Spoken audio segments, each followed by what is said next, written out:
Anne of the Island. By Lucy Maud Montgomery. Chapter 1. The Shadow of Change. Harvest is ended and summer is gone, quoted Anne Shirley, gazing across the shorn fields dreamily.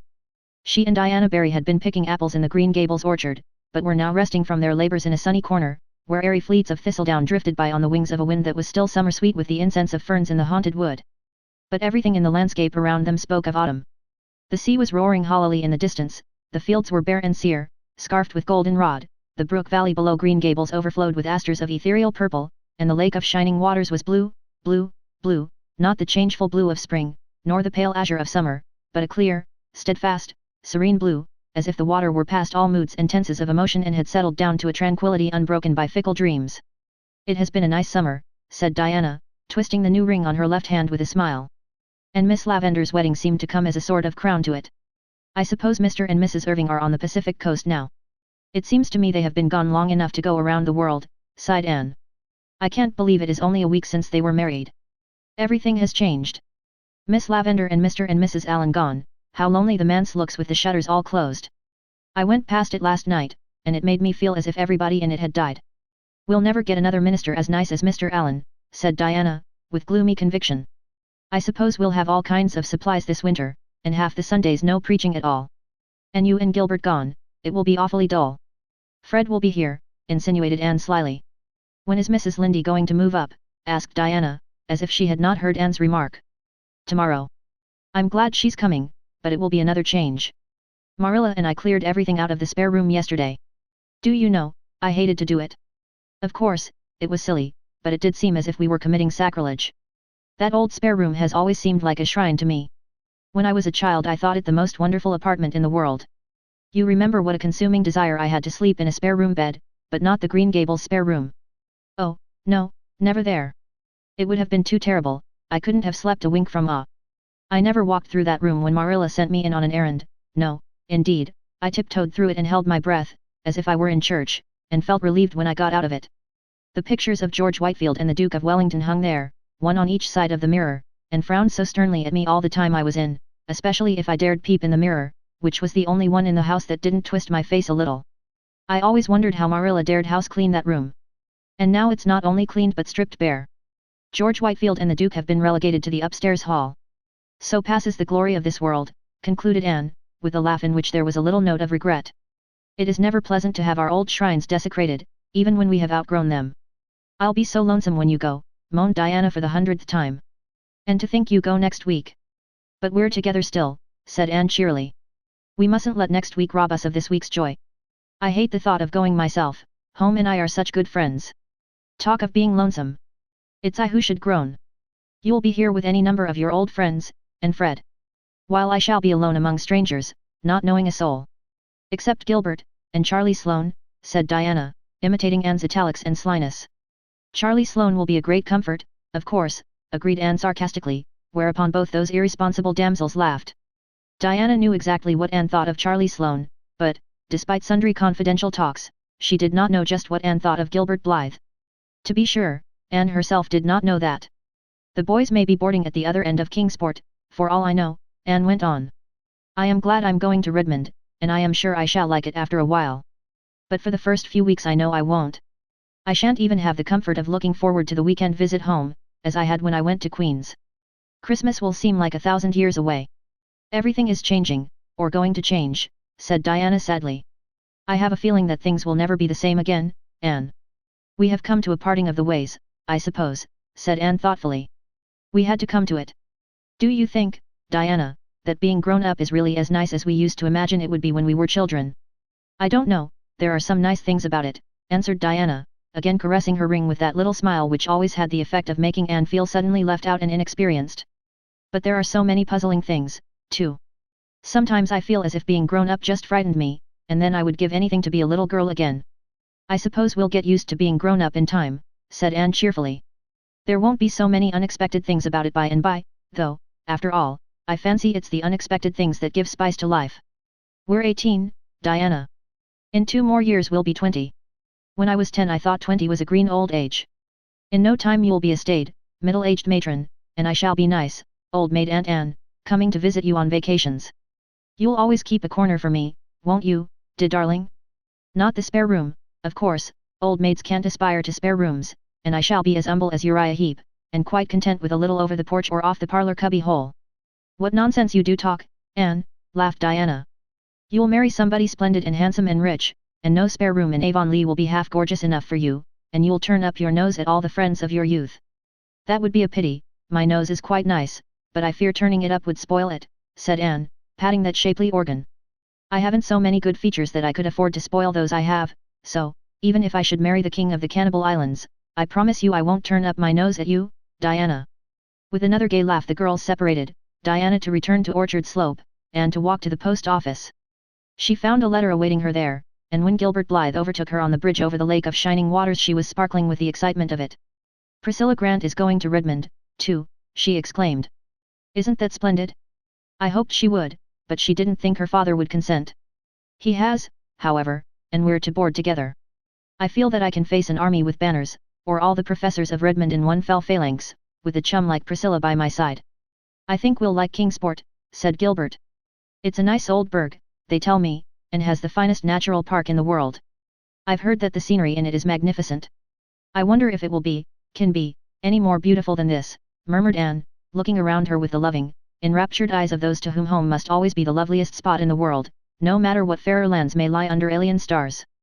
They were leaning on the bridge of the old pond, drinking deep of the enchantment of the dusk, just at the spot where Anne had climbed from her sinking dory on the day Elaine floated down to Camelot. The fine, empurpling dye of sunset still stained the western skies, but the moon was rising and the water lay like a great, silver dream in her light. Remembrance wove a sweet and subtle spell over the two young creatures. You are very quiet, Anne, said Gilbert at last. I'm afraid to speak or move for fear all this wonderful beauty will vanish just like a broken silence, breathed Anne. Gilbert suddenly laid his hand over the slender white one lying on the rail of the bridge. His hazel eyes deepened into darkness, his still boyish lips opened to say something of the dream and hope that thrilled his soul. But Anne snatched her hand away and turned quickly. The spell of the dusk was broken for her. I must go home, she exclaimed, with a rather overdone carelessness. Marilla had a headache this afternoon, and I'm sure the twins will be in some dreadful mischief by this time. I really shouldn't have stayed away so long. She chattered ceaselessly and inconsequently until they reached the Green Gables lane. Poor Gilbert hardly had a chance to get a word in edgewise. Anne felt rather relieved when they parted. There had been a new, secret self-consciousness in her heart with regard to Gilbert, ever since that fleeting moment of revelation in the garden of Echo Lodge. Something alien had intruded into the old, perfect, school-day comradeship, something that threatened to mar it. I never felt glad to see Gilbert go before, she thought, half resentfully, half sorrowfully, as she walked alone up the lane. Our friendship will be spoiled if he goes on with this nonsense. It mustn't be spoiled, I won't let it. Oh, why can't boys be just sensible?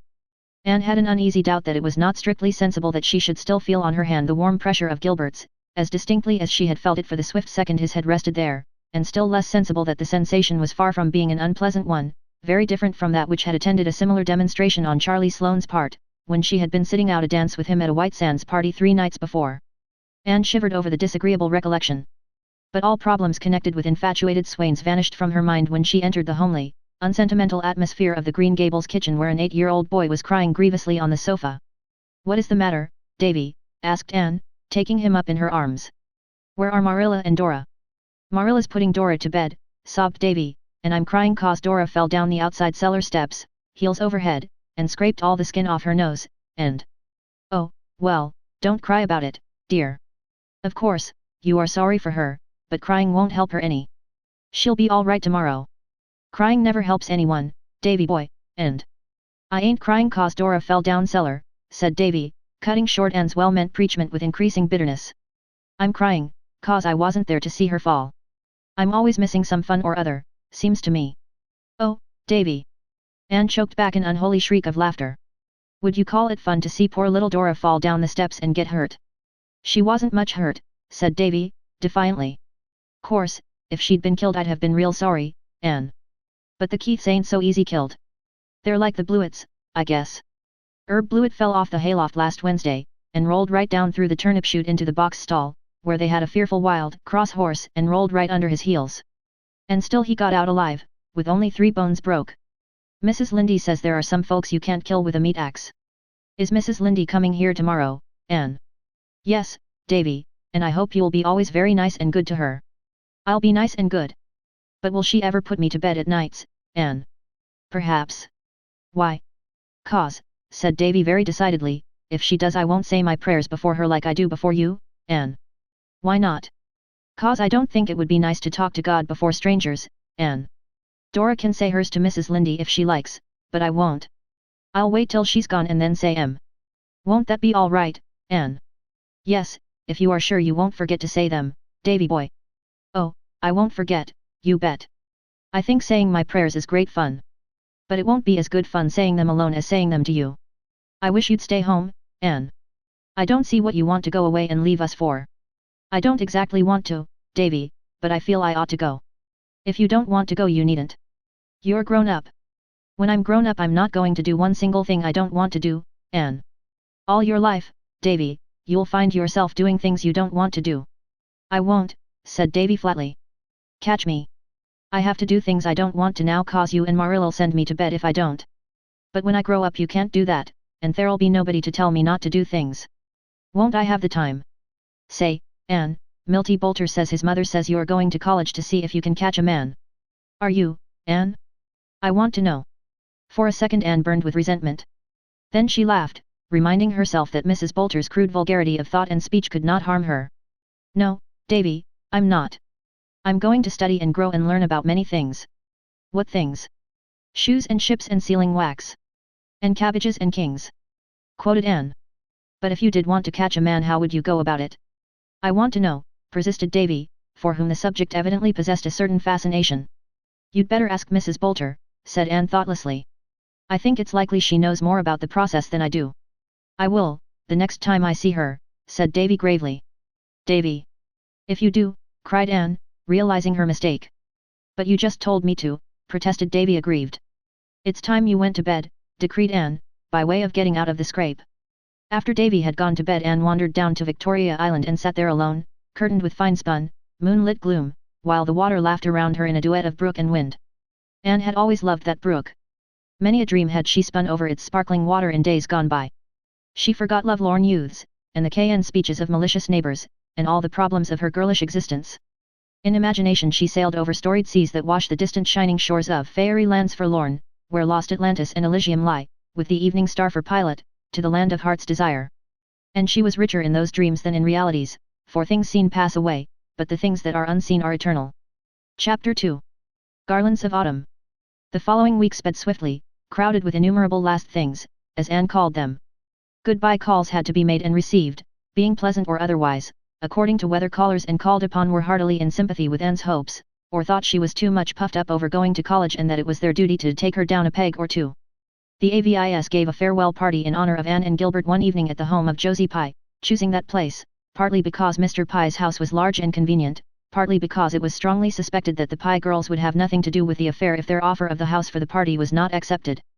It was a very pleasant little time, for the Pye girls were gracious, and said and did nothing to mar the harmony of the occasion, which was not according to their wont. Josie was unusually amiable, so much so that she even remarked condescendingly to Anne, "Your new dress is rather becoming to you, Anne. Really, you look almost pretty in it." "How kind of you to say so," responded Anne, with dancing eyes. Her sense of humor was developing, and the speeches that would have hurt her at 14 were becoming merely food for amusement now. Josie suspected that Anne was laughing at her behind those wicked eyes, but she contented herself with whispering to Gertie, as they went downstairs, that Anne surely would put on more airs than ever now that she was going to college, you'd see. All the old crowd was there, full of mirth and zest and youthful light-heartedness. Diana Barry, rosy and dimpled, shadowed by the faithful Fred, Jane Andrews, neat and sensible and plain, Ruby Gillis, looking her handsomest and brightest in a cream silk blouse, with red geraniums in her golden hair, Gilbert Blythe and Charlie Sloane, both trying to keep as near the elusive Anne as possible, Carrie Sloane, looking pale and melancholy because, so it was reported, her father would not allow Oliver Kimball to come near the place, Moody Spurgeon Macpherson, whose round face and objectionable ears were as round and objectionable as ever, and Billy Andrews, who sat in a corner all the evening, chuckled when anyone spoke to him, and watched Anne Shirley with a grin of pleasure on his broad, freckled countenance. Anne had known beforehand of the party, but she had not known that she and Gilbert were, as the founders of the society, to be presented with a very complimentary address and tokens of respect, in her case a volume of Shakespeare's plays, in Gilbert's a fountain pen. She was so taken by surprise and pleased by the nice things said in the address, read in Moody Spurgeon's most solemn and ministerial tones, that the tears quite drowned the sparkle of her big grey eyes. She had worked hard and faithfully for the AVIS, and it warmed the cockles of her heart that the members appreciated her efforts so sincerely. And they were all so nice and friendly and jolly, even the pie girls had their merits. At that moment Anne loved all the world. She enjoyed the evening tremendously, but the end of it rather spoiled all. Gilbert again made the mistake of saying something sentimental to her as they ate their supper on the moonlit veranda, and Anne, to punish him, was gracious to Charlie Sloane and allowed the latter to walk home with her. She found, however, that revenge hurts nobody quite so much as the one who tries to inflict it. Gilbert walked airily off with Ruby Gillis, and Anne could hear them laughing and talking gaily as they loitered along in the still, crisp autumn air. They were evidently having the best of good times, while she was horribly bored by Charlie Sloane, who talked unbrokenly on, and never, even by accident, said one thing that was worth listening to. Anne gave an occasional absent yes or no, and thought how beautiful Ruby had looked that night, how very goggly Charlie's eyes were in the moonlight, worse even than by daylight, and that the world, somehow, wasn't quite such a nice place as she had believed it to be earlier in the evening. "I'm just tired out, that is what is the matter with me," she said, when she thankfully found herself alone in her own room. And she honestly believed it was. But a certain little gush of joy, as from some secret, unknown spring, bubbled up in her heart the next evening, when she saw Gilbert striding down through the haunted wood and crossing the old log bridge with that firm, quick step of his. So Gilbert was not going to spend this last evening with Ruby Gillis after all. "You look tired, Anne," he said. "I am tired, and, worse than that, I'm disgruntled. I'm tired because I've been packing my trunk and sewing all day. But I'm disgruntled because 6 women have been here to say goodbye to me, and every one of the 6 managed to say something that seemed to take the color right out of life and leave it as grey and dismal and cheerless as a November morning." "Spiteful old cats," was Gilbert's elegant comment. "Oh, no, they weren't," said Anne seriously. "That is just the trouble. If they had been spiteful cats I wouldn't have minded them. But they are all nice, kind, motherly souls, who like me and whom I like, and that is why what they said, or hinted, had such undue weight with me. They let me see they thought I was crazy going to Redmond and trying to take a BA, and ever since I've been wondering if I am." Mrs. Peter Sloane sighed and said she hoped my strength would hold out till I got through, and at once I saw myself a hopeless victim of nervous prostration at the end of my 3rd year. Mrs. Eben Wright said it must cost an awful lot to put in 4 years at Redmond, and I felt all over me that it was unpardonable of me to squander Marilla's money and my own on such a folly. Mrs. Jasper Bell said she hoped I wouldn't let college spoil me, as it did some people, and I felt in my bones that the end of my 4 Redmond years would see me a most insufferable creature, thinking I knew it all, and looking down on everything and everybody in Avonlea.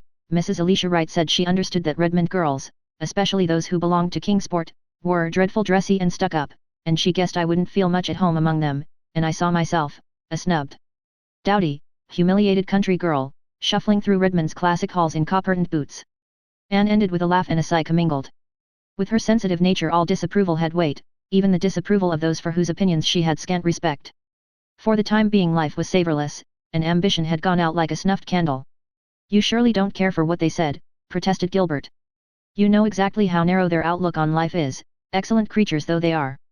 To do anything they have never done is anathema maranatha. You are the first Avonlea girl who has ever gone to college, and you know that all pioneers are considered to be afflicted with moonstruck madness." "Oh, I know. But feeling is so different from knowing. My common sense tells me all you can say, but there are times when common sense has no power over me. Common nonsense takes possession of my soul. Really, after Mrs. Alicia went away I hardly had the heart to finish packing." "You're just tired, Anne. Come, forget it all and take a walk with me, a ramble back through the woods beyond the marsh. There should be something there I want to show you." "Should be? Don't you know if it is there?" "No. I only know it should be, from something I saw there in spring. Come on.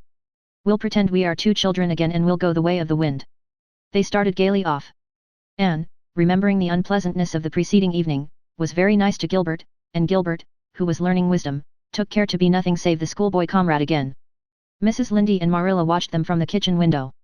"That'll be a match someday," Mrs. Lindy said approvingly. Marilla winced slightly. In her heart she hoped it would, but it went against her grain to hear the matter spoken of in Mrs. Lindy's gossipy matter-of-fact way. "They're only children yet," she said shortly. Mrs. Lindy laughed good-naturedly.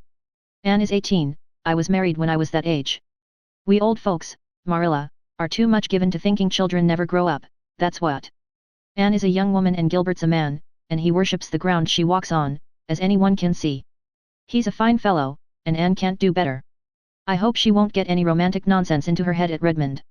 I don't approve of them co-educational places and never did, that's what. I don't believe," concluded Mrs. Lindy solemnly, that the students at such colleges ever do much else than flirt. They must study a little, said Marilla, with a smile. Precious little, sniffed Mrs. Rachel. However, I think Anne will. She never was flirtatious. But she doesn't appreciate Gilbert at his full value, that's what. Oh, I know girls. Charlie Sloane is wild about her, too, but I'd never advise her to marry a Sloane. The Sloanes are good, honest, respectable people, of course. But when all's said and done, they're Sloanes. Marilla nodded. To an outsider, the statement that Sloanes were Sloanes might not be very illuminating, but she understood. Every village has such a family, good, honest, respectable people they may be, but Sloanes they are and must ever remain, though they speak with the tongues of men and angels. Gilbert and Anne, happily unconscious that their future was thus being settled by Mrs. Rachel, were sauntering through the shadows of the haunted wood.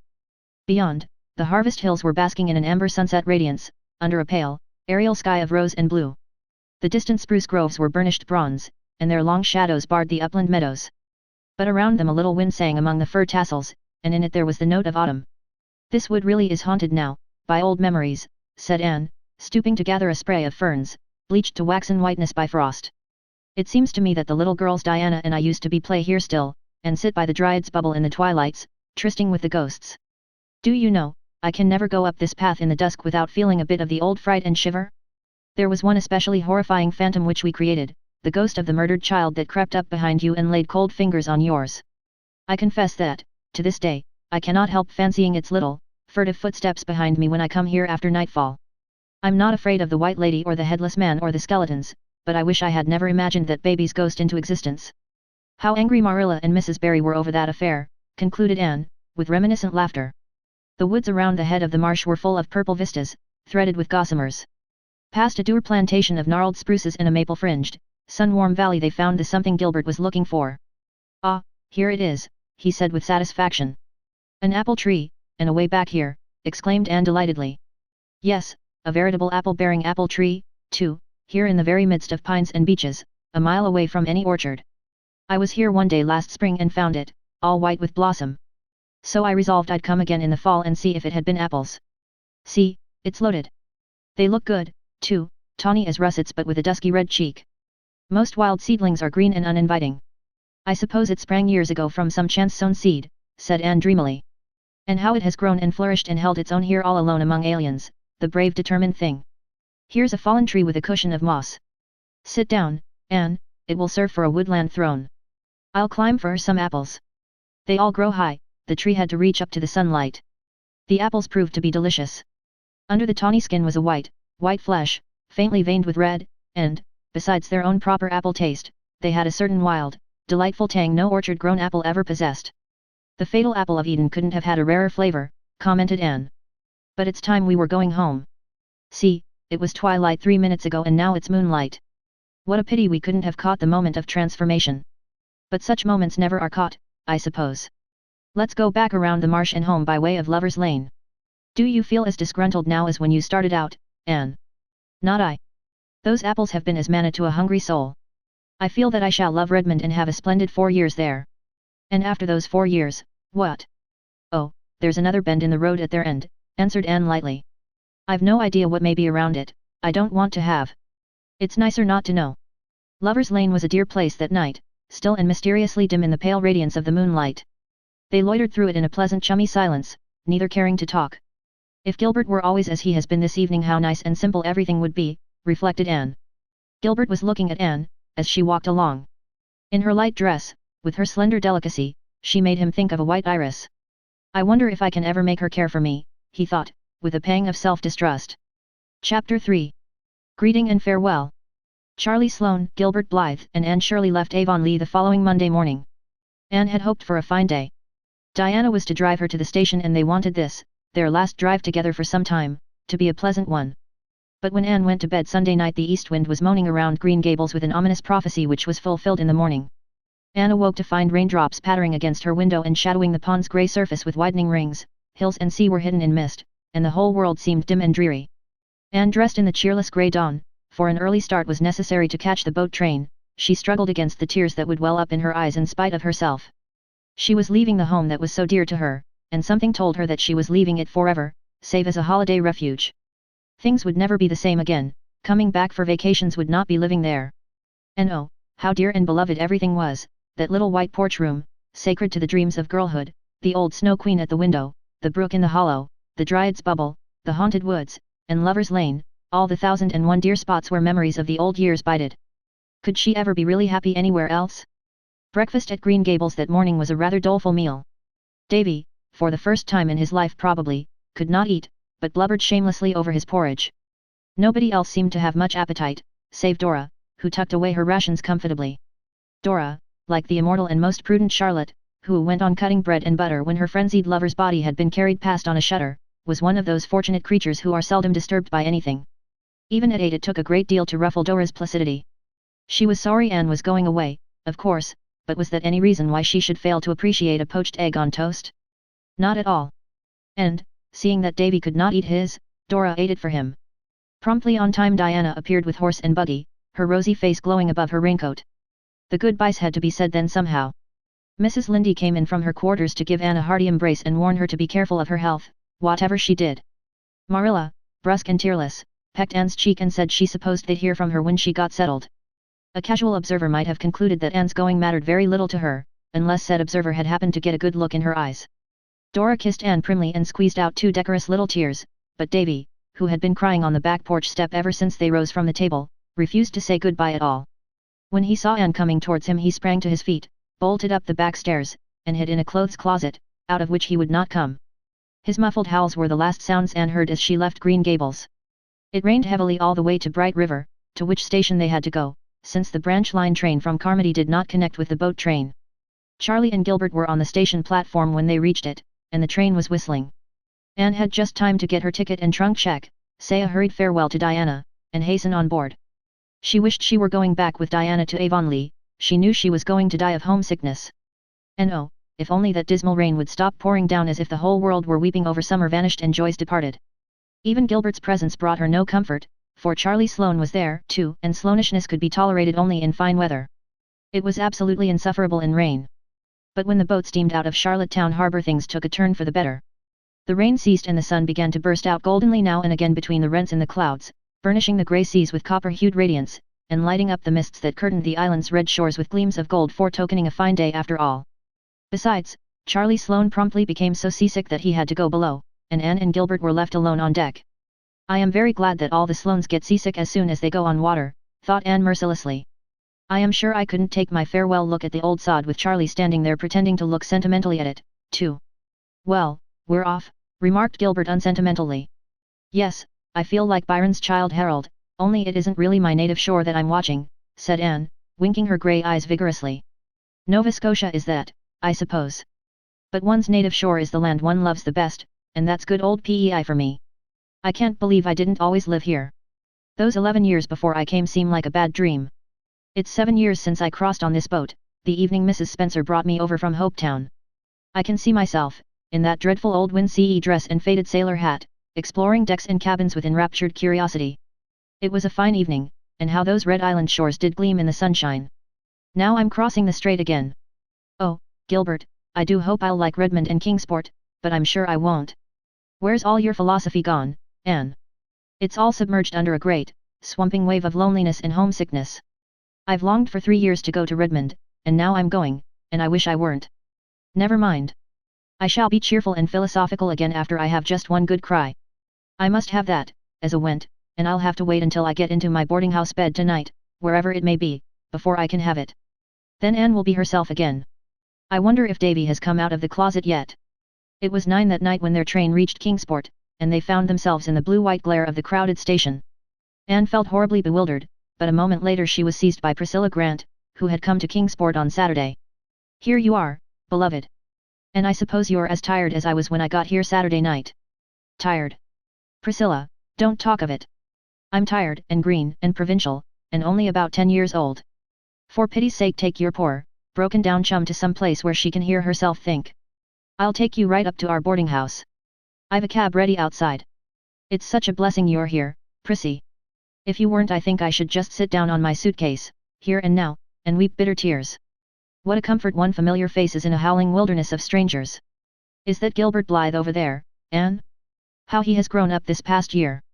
He was only a schoolboy when I taught in Carmody. And of course that's Charlie Sloane. He hasn't changed, couldn't. He looked just like that when he was born, and he'll look like that when he's 80. This way, dear. We'll be home in 20 minutes. Home, groaned Anne. You mean we'll be in some horrible boarding house, in a still more horrible hall bedroom, looking out on a dingy backyard.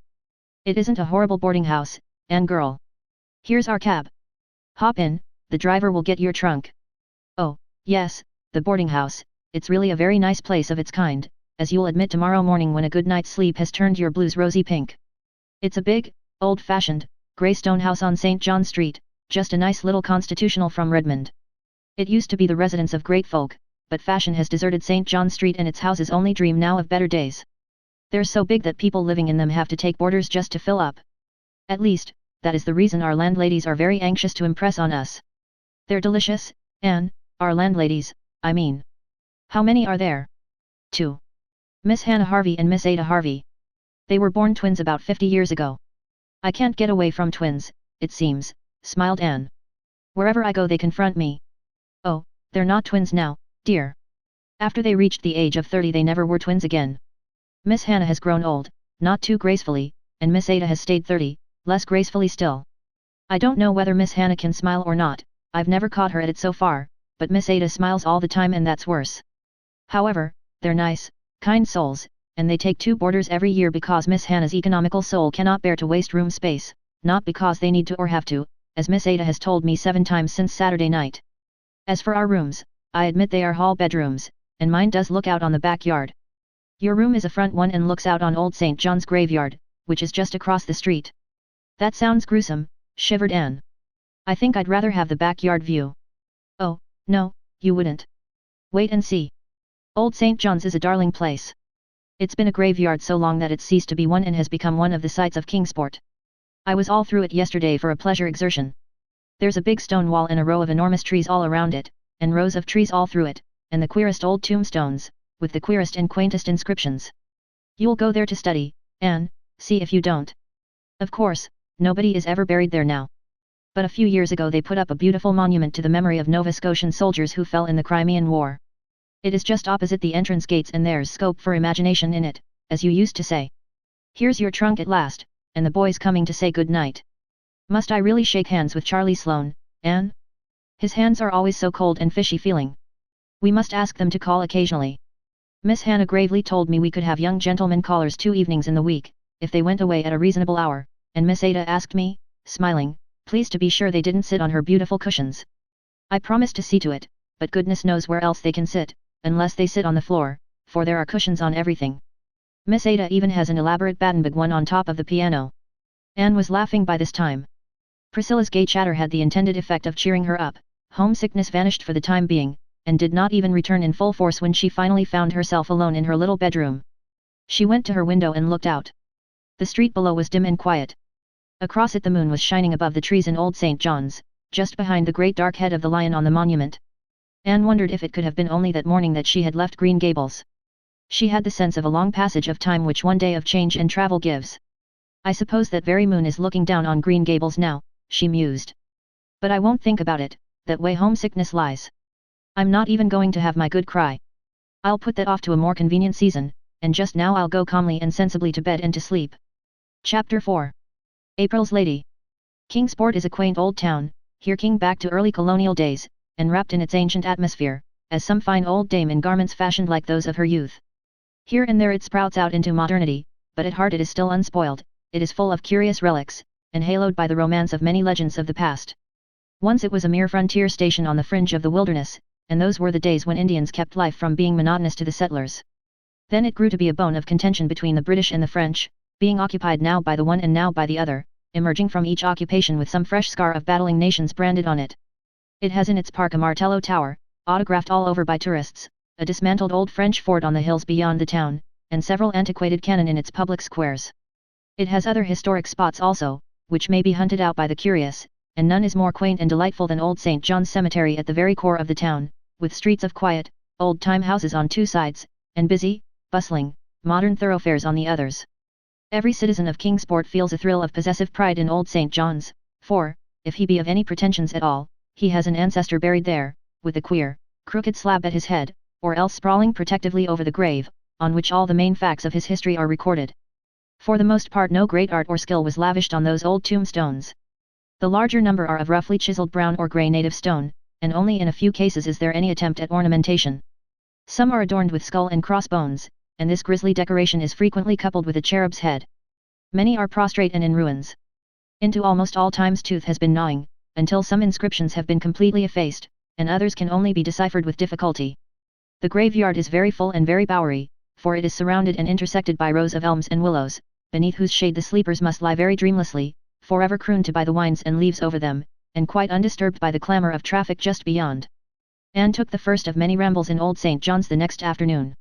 She and Priscilla had gone to Redmond in the forenoon and registered as students, after which there was nothing more to do that day.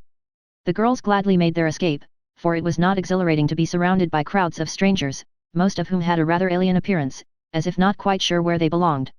The freshettes stood about in detached groups of 2 or 3, looking askance at each other. The freshies, wiser in their day and generation, had banded themselves together on the big staircase of the entrance hall, where they were shouting out glees with all the vigor of youthful lungs, as a species of defiance to their traditional enemies, the sophomores, a few of whom were prowling loftily about, looking properly disdainful of the unlicked cubs on the stairs. Gilbert and Charlie were nowhere to be seen. "Little did I think the day would ever come when I'd be glad of the sight of a Sloane," said Priscilla, as they crossed the campus, "but I'd welcome Charlie's goggle eyes almost ecstatically. At least, they'd be familiar eyes." "Oh," sighed Anne. "I can't describe how I felt when I was standing there, waiting my turn to be registered, as insignificant as the teeniest drop in a most enormous bucket.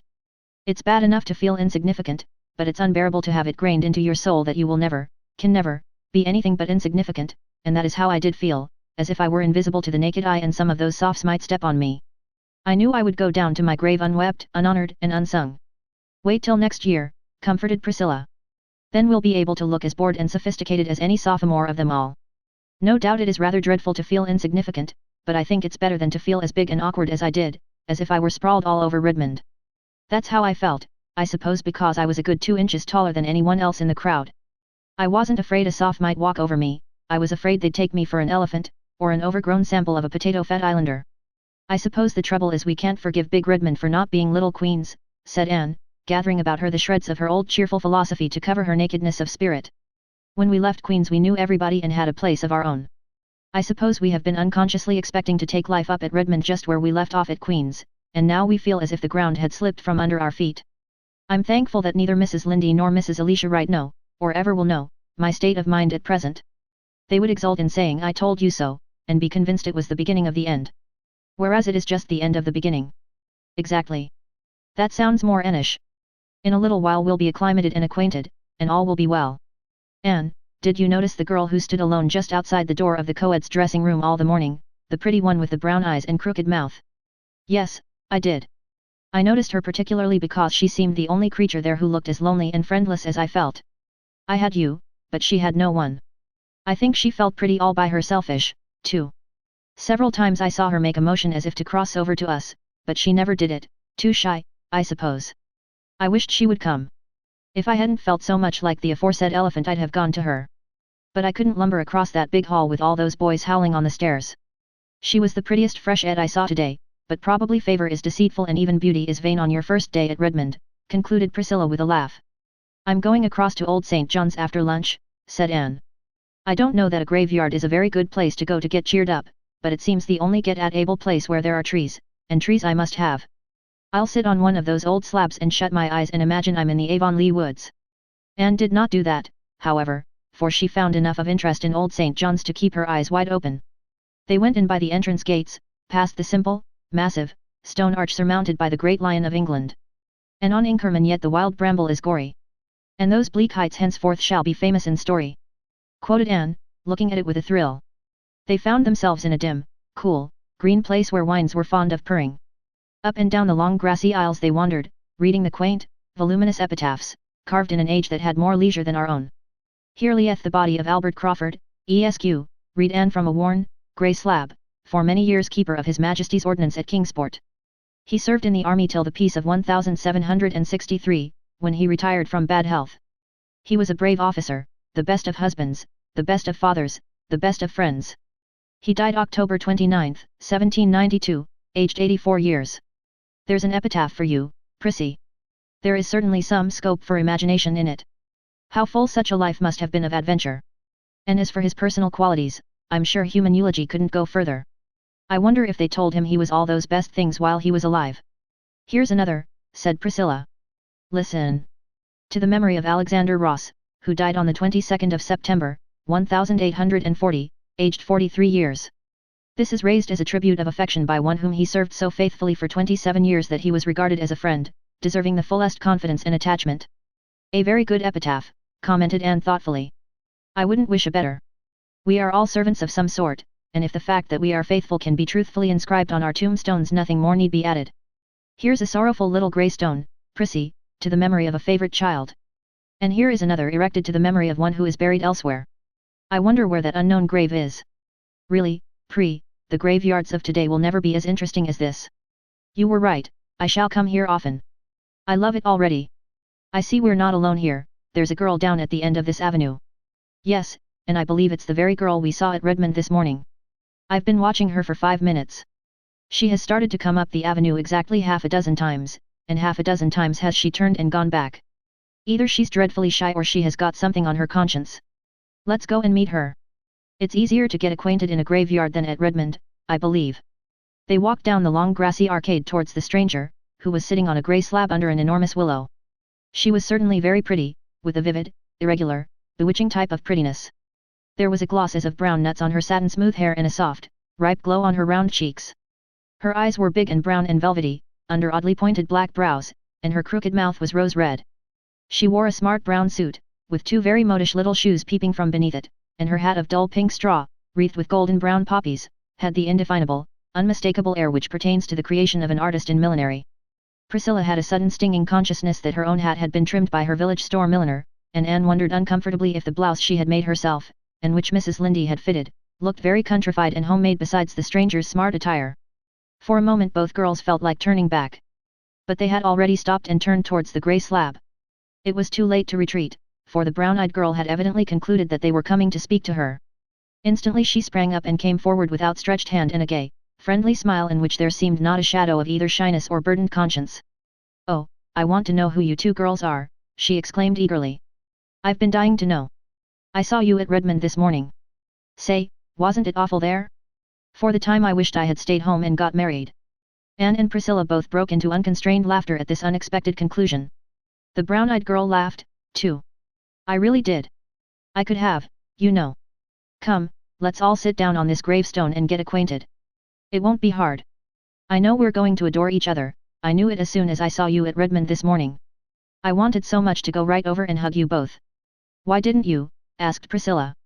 Because I simply couldn't make up my mind to do it. I never can make up my mind about anything myself, I'm always afflicted with indecision.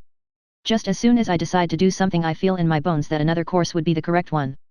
It's a dreadful misfortune, but I was born that way, and there is no use in blaming me for it, as some people do. So I couldn't make up my mind to go and speak to you, much as I wanted to. We thought you were too shy, said Anne. No, dear.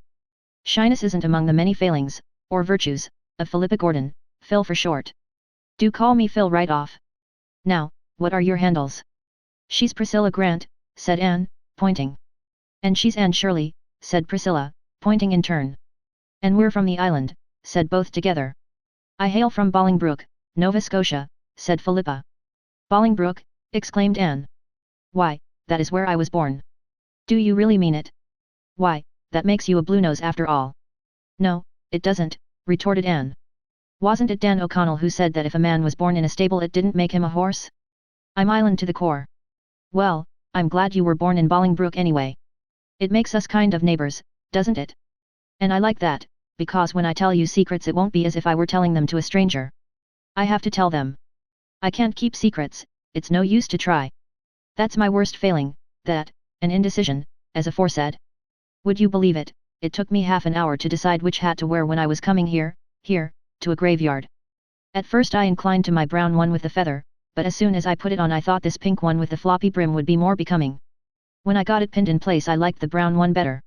At last I put them close together on the bed, shut my eyes, and jabbed with a hat pin. The pin speared the pink one, so I put it on. It is becoming, isn't it? Tell me, what do you think of my looks? At this naive demand, made in a perfectly serious tone. Priscilla laughed again. But Anne said, impulsively squeezing Philippa's hand. We thought this morning that you were the prettiest girl we saw at Redmond. Philippa's crooked mouth flashed into a bewitching, crooked smile over very white little teeth. I thought that myself, was her next astounding statement, but I wanted someone else's opinion to bolster mine up. I can't decide even on my own appearance. Just as soon as I've decided that I'm pretty I begin to feel miserably that I'm not. Besides, have a horrible old great aunt who is always saying to me, with a mournful sigh, you were such a pretty baby. It's strange how children change when they grow up. I adore aunts, but I detest great aunts. Please tell me quite often that I am pretty, if you don't mind. I feel so much more comfortable when I can believe I'm pretty. And I'll be just as obliging to you if you want me to, I can be, with a clear conscience. Thanks, laughed Anne, but Priscilla and I are so firmly convinced of our own good looks that we don't need any assurance about them, so you needn't trouble. Oh, you're laughing at me. I know you think I'm abominably vain, but I'm not. There really isn't one spark of vanity in me. And I'm never a bit grudging about paying compliments to other girls when they deserve them. I'm so glad I know you folks. I came up on Saturday and I've nearly died of homesickness ever since. It's a horrible feeling, isn't it? In Bolingbroke I'm an important personage, and in Kingsport I'm just nobody. There were times when I could feel my soul turning a delicate blue. Where do you hang out? 38 St. John's Street. Better and better. Why, I'm just around the corner on Wallace Street. I don't like my boarding house, though. It's bleak and lonesome, and my room looks out on such an unholy backyard. It's the ugliest place in the world. As for cats, well, surely all the Kingsport cats can't congregate there at night, but half of them must. I adore cats on hearth rugs, snoozing before nice, friendly fires, but cats in backyards at midnight are totally different animals. The first night I was here I cried all night, and so did the cats. You should have seen my nose in the morning. How I wished I had never left home. I don't know how you managed to make up your mind to come to Redmond at all, if you are really such an undecided person, said amused Priscilla. Bless your heart, honey, I didn't. It was father who wanted me to come here. His heart was set on it. Why, I don't know. It seems perfectly ridiculous to think of me studying for a BA degree, doesn't it? Not but what I can do it, all right. I have heaps of brains. Oh, said Priscilla vaguely. Yes. But it's such hard work to use them. And B.As are such learned, dignified, wise, solemn creatures, they must be. No, I didn't want to come to Redmond. I did it just to oblige father. He is such a duck. Besides, I knew if I stayed home I'd have to get married. Mother wanted that, wanted it decidedly. Mother has plenty of decision. But I really hated the thought of being married for a few years yet. I want to have heaps of fun before I settle down. And, ridiculous as the idea of my being a BA is, the idea of my being an old married woman is still more absurd, isn't it? I'm only 18. No, I concluded I would rather come to Redmond than be married. Besides, how could I ever have made up my mind which man to marry? Were there so many, laughed Anne. Heaps. The boys like me awfully, they really do. But there were only 2 that mattered. The rest were all too young and too poor. I must marry a rich man, you know. Why must you? Honey, you couldn't imagine me being a poor man's wife, could you? I can't do a single useful thing, and I am very extravagant. Oh, no, my husband must have heaps of money. So that narrowed them down to 2. But I couldn't decide between 2 any easier than between 200. I knew perfectly well that whichever one I chose I'd regret all my life that I hadn't married the other. Didn't you, love, either of them? Asked Anne, a little hesitatingly. It was not easy for her to speak to a stranger of the great mystery and transformation of life. Goodness, no. I couldn't love anybody. It isn't in me. Besides I wouldn't want to. Being in love makes you a perfect slave, I think. And it would give a man such power to hurt you. I'd be afraid. No, no, Alec and Alonzo are 2 dear boys, and I like them both so much that I really don't know which I like the better. That is the trouble. Alec is the best looking, of course, and I simply couldn't marry a man who wasn't handsome. He is good-tempered too, and has lovely, curly, black hair. He's rather too perfect. I don't believe I'd like a perfect husband, somebody I could never find fault with. Then why not marry Alonzo? Asked Priscilla gravely. Think of marrying a name like Alonzo, said Phil dolefully. I don't believe I could endure it. But he has a classic nose, and it would be a comfort to have a nose in the family that could be depended on. I can't depend on mine. So far, it takes after the Gordon pattern, but I'm so afraid it will develop burn tendencies as I grow older. I examine it every day anxiously to make sure it's still Gordon. Mother was a burn and has the burn nose in the burnest degree. Wait till you see it. I adore nice noses. Your nose is awfully nice, Anne Shirley. Alonso's nose nearly turned the balance in his favor. But Alonso. No, I couldn't decide. If I could have done as I did with the hats, stood them both up together, shut my eyes, and jabbed with a hat pin, it would have been quite easy. What did Alec and Alonso feel like when you came away? Queried Priscilla. Oh, they still have hope. I told them they'd have to wait till I could make up my mind. They're quite willing to wait. They both worship me, you know. Meanwhile, I intend to have a good time. I expect I shall have heaps of beaux at Redmond. I can't be happy unless I have, you know. But don't you think the freshmen are fearfully homely? I saw only one really handsome fellow among them. He went away before you came. I heard his chum call him Gilbert. His chum had eyes that stuck out that far. But you're not going yet, girls? Don't go yet. I think we must, said Anne, rather coldly. It's getting late, and I've some work to do. But you'll both come to see me, won't you? Asked Philippa, getting up and putting an arm around each. And let me come to see you. I want to be chummy with you. I've taken such a fancy to you both. And I haven't quite disgusted you with my frivolity, have I? Not quite, laughed Anne, responding to Phil's squeeze, with a return of cordiality. Because I'm not half so silly as I seem on the surface, you know. You just accept Philippa Gordon, as the Lord made her, with all her faults, and I believe you'll come to like her. Isn't this graveyard a sweet place? I'd love to be buried here. Here's a grave I didn't see before, this one in the iron railing. Oh, girls, look, see, the stone says it's the grave of a middy who was killed in the fight between the Shannon and the Chesapeake. Just fancy. Anne paused by the railing and looked at the worn stone, her pulses thrilling with sudden excitement.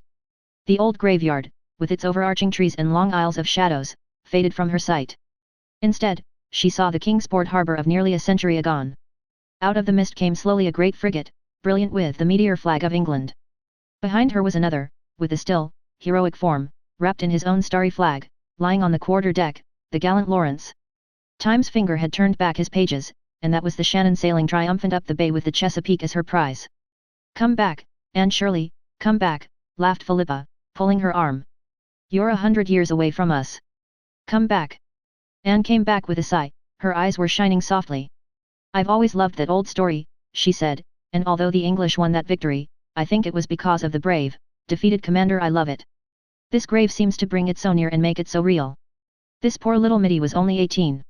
He died of desperate wounds received in gallant action, so reads his epitaph. It is such as a soldier might wish for. Before she turned away, Anne unpinned the little cluster of purple pansies she wore and dropped it softly on the grave of the boy who had perished in the great sea duel. Well, what do you think of our new friend? Asked Priscilla, when Phil had left them. I like her. There is something very lovable about her, in spite of all her nonsense. I believe, as she says herself, that she isn't half as silly as she sounds. She's a dear, kissable baby, and I don't know that she'll ever really grow up. I like her, too, said Priscilla, decidedly. She talks as much about boys as Ruby Gillis does. But it always enrages or sickens me to hear Ruby, whereas I just wanted to laugh good-naturedly at Phil. Now, what is the why of that? There is a difference, said Anne meditatively. I think it's because Ruby is really so conscious of boys. She plays at love and love-making. Besides, you feel, when she is boasting of her beaux that she is doing it to rub it well into you that you haven't half so many. Now, when Phil talks of her beaux it sounds as if she was just speaking of chums. She really looks upon boys as good comrades, and she is pleased when she has dozens of them tagging round, simply because she likes to be popular and to be thought popular. Even Alex and Alonso, I'll never be able to think of those two names separately after this, are to her just two playfellows who want her to play with them all their lives. I'm glad we met her, and I'm glad we went to Old St. John's. I believe I've put forth a tiny soul root into Kingsport soil this afternoon. I hope so. I hate to feel transplanted. Chapter 5. Letters from Home. For the next 3 weeks Anne and Priscilla continued to feel as strangers in a strange land. Then, suddenly, everything seemed to fall into focus: Redmond, professors, classes, students, studies, social doings. Life became homogeneous again, instead of being made up of detached fragments. The freshmen, instead of being a collection of unrelated individuals, found themselves a class, with a class spirit, a class yell, class interests, class antipathies, and class ambitions. They won the day in the annual arts rush against the sophomores, and thereby gained the respect of all the classes, and an enormous, confidence-giving opinion of themselves. For 3 years the sophomores had won in the rush. That the victory of this year perched upon the freshmen's banner was attributed to the strategic generalship of Gilbert Blythe, who marshaled the campaign and originated certain new tactics, which demoralized the Sophs and swept the freshmen to triumph. As a reward of merit he was elected president of the freshman class, a position of honor and responsibility, from a fresh point of view, at least, coveted by many. He was also invited to join the Lambs, Redmondese for Lambda Theta, a compliment rarely paid to a freshman. As a preparatory initiation ordeal he had to parade the principal business streets of Kingsport for a whole day wearing a sunbonnet and a voluminous kitchen apron of gaudily flowered calico. This he did cheerfully, doffing his sunbonnet with courtly grace when he met ladies of his acquaintance. Charlie Sloane, who had not been asked to join the Lambs, told Anne he did not see how Blythe could do it, and he, for his part, could never humiliate himself so. Fancy Charlie Sloane in a calico apron and a sunbonnet, giggled Priscilla. He'd look exactly like his old grandmother Sloane. Gilbert, now, looked as much like a man in them as in his own proper habiliments. Anne and Priscilla found themselves in the thick of the social life of Redmond. That this came about so speedily was due in great measure to Philippa Gordon. Philippa was the daughter of a rich and well-known man, and belonged to an old and exclusive Bluenose family. This, combined with her beauty and charm, a charm acknowledged by all who met her, promptly opened the gates of all cliques, clubs, and classes in Redmond to her, and where she went Anne and Priscilla went, too. Phil adored Anne and Priscilla, especially Anne. She was a loyal little soul, crystal-free from any form of snobbishness. Love me, love my friends seemed to be her unconscious motto. Without effort, she took them with her into her ever-widening circle of acquaintanceship, and the two Avonlea girls found their social pathway at Redmond made very easy and pleasant for them, to the envy and wonderment of the other freshettes, who, lacking Philippa's sponsorship, were doomed to remain rather on the fringe of things during their first college year. To Anne and Priscilla, with their more serious views of life, Phil remained the amusing, lovable baby she had seemed on their first meeting. Yet, as she said herself, she had heaps of brains. When or where she found time to study was a mystery, for she seemed always in demand for some kind of fun, and her home evenings were crowded with callers. She had all the beaux that heart could desire, for 9/10 of the freshmen and a big fraction of all the other classes were rivals for her smiles. She was naively delighted over this, and gleefully recounted each new conquest to Anne and Priscilla, with comments that might have made the unlucky lovers' ears burn fiercely.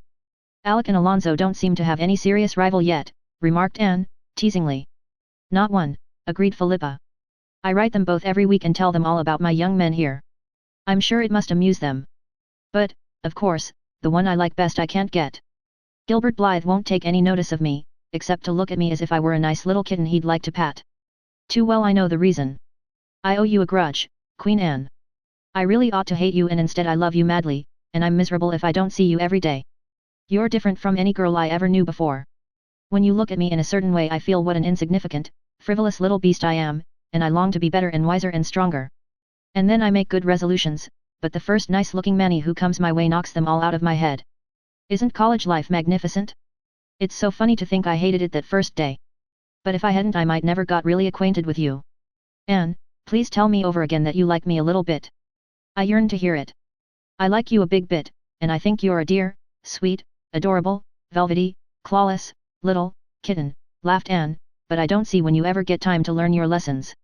Phil must have found time for she held her own in every class of her year.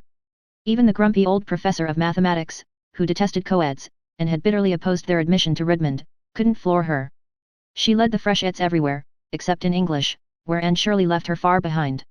Anne herself found the studies of her freshman year very easy, thanks in great part to the steady work she and Gilbert had put in during those 2 past years in Avonlea. This left her more time for a social life which she thoroughly enjoyed. But never for a moment did she forget Avonlea and the friends there. To her, the happiest moments in each week were those in which letters came from home. It was not until she had got her first letters that she began to think she could ever like Kingsport or feel at home there.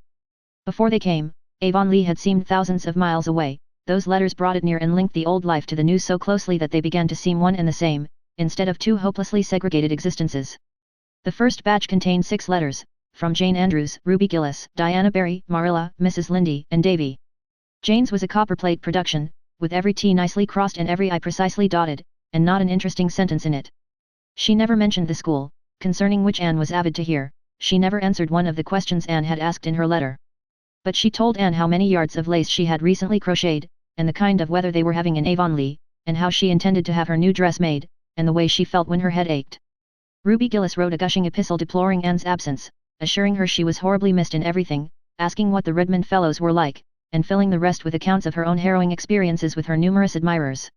It was a silly, harmless letter, and Anne would have laughed over it had it not been for the postscript. Gilbert seems to be enjoying Redmond, judging from his letters, wrote Ruby. I don't think Charlie is so stuck on it. So Gilbert was writing to Ruby. Very well. He had a perfect right to, of course. Only. Anne did not know that Ruby had written the first letter and that Gilbert had answered it from mere courtesy. She tossed Ruby's letter aside contemptuously. But it took all Diana's breezy, newsy, delightful epistle to banish the sting of Ruby's postscript. Diana's letter contained a little too much Fred, but was otherwise crowded and crossed with items of interest, and Anne almost felt herself back in Avonlea while reading it. Marilla's was a rather prim and colourless epistle, severely innocent of gossip or emotion. Yet somehow it conveyed to Anne a whiff of the wholesome, simple life at Green Gables, with its savour of ancient peace, and the steadfast abiding love that was there for her. Mrs. Lindy's letter was full of church news. Having broken up housekeeping, Mrs. Lindy had more time than ever to devote to church affairs and had flung herself into them heart and soul. She was at present much worked up over the poor supplies they were having in the vacant Avonlea pulpit. "I don't believe any but fools enter the ministry nowadays," she wrote bitterly. "Such candidates as they have sent us, and such stuff as they preach. Half of it ain't true, and, what's worse, it ain't sound doctrine. The one we have now is the worst of the lot. He mostly takes a text and preaches about something else. And he says he doesn't believe all the heathen will be eternally lost. The idea! If they won't, all the money we've been giving to foreign missions will be clean wasted, that's what. Last Sunday night he announced that next Sunday he'd preach on the axe head that swam. I think he'd better confine himself to the Bible and leave sensational subjects alone. Things have come to a pretty pass if a minister can't find enough in Holy Writ to preach about, that's what. What church do you attend, Anne? I hope you go regularly. People are apt to get so careless about church going away from home, and I understand college students are great sinners in this respect. I'm told many of them actually study their lessons on Sunday. I hope you'll never sink that low, Anne. Remember how you were brought up. And be very careful what friends you make. You never know what sort of creatures are in them colleges. Outwardly they may be as whited sepulchres and inwardly as ravening wolves, that's what. You'd better not have anything to say to any young man who isn't from the island. I forgot to tell you what happened the day the minister called here. It was the funniest thing I ever saw. I said to Marilla, if Anne had been here wouldn't she have had a laugh? Even Marilla laughed. You know he's a very short, fat little man with bow legs. Well, that old pig of Mr. Harrison's, the big, tall one, had wandered over here that day again and broke into the yard, and it got into the back porch, unbeknownst to us, and it was there when the minister appeared in the doorway. It made one wild bolt to get out, but there was nowhere to bolt to except between them bow legs. So there it went, and, being as it was so big and the minister so little, it took him clean off his feet and carried him away. His hat went one way and his cane another, just as Marilla and I got to the door. I'll never forget the look of him. And that poor pig was near scared to death. I'll never be able to read that account in the Bible of the swine that rushed madly down the steep place into the sea without seeing Mr. Harrison's pig careering down the hill with that minister. I guess the pig thought he had the old boy on his back instead of inside of him. I was thankful the twins weren't about. It wouldn't have been the right thing for them to have seen a minister in such an undignified predicament.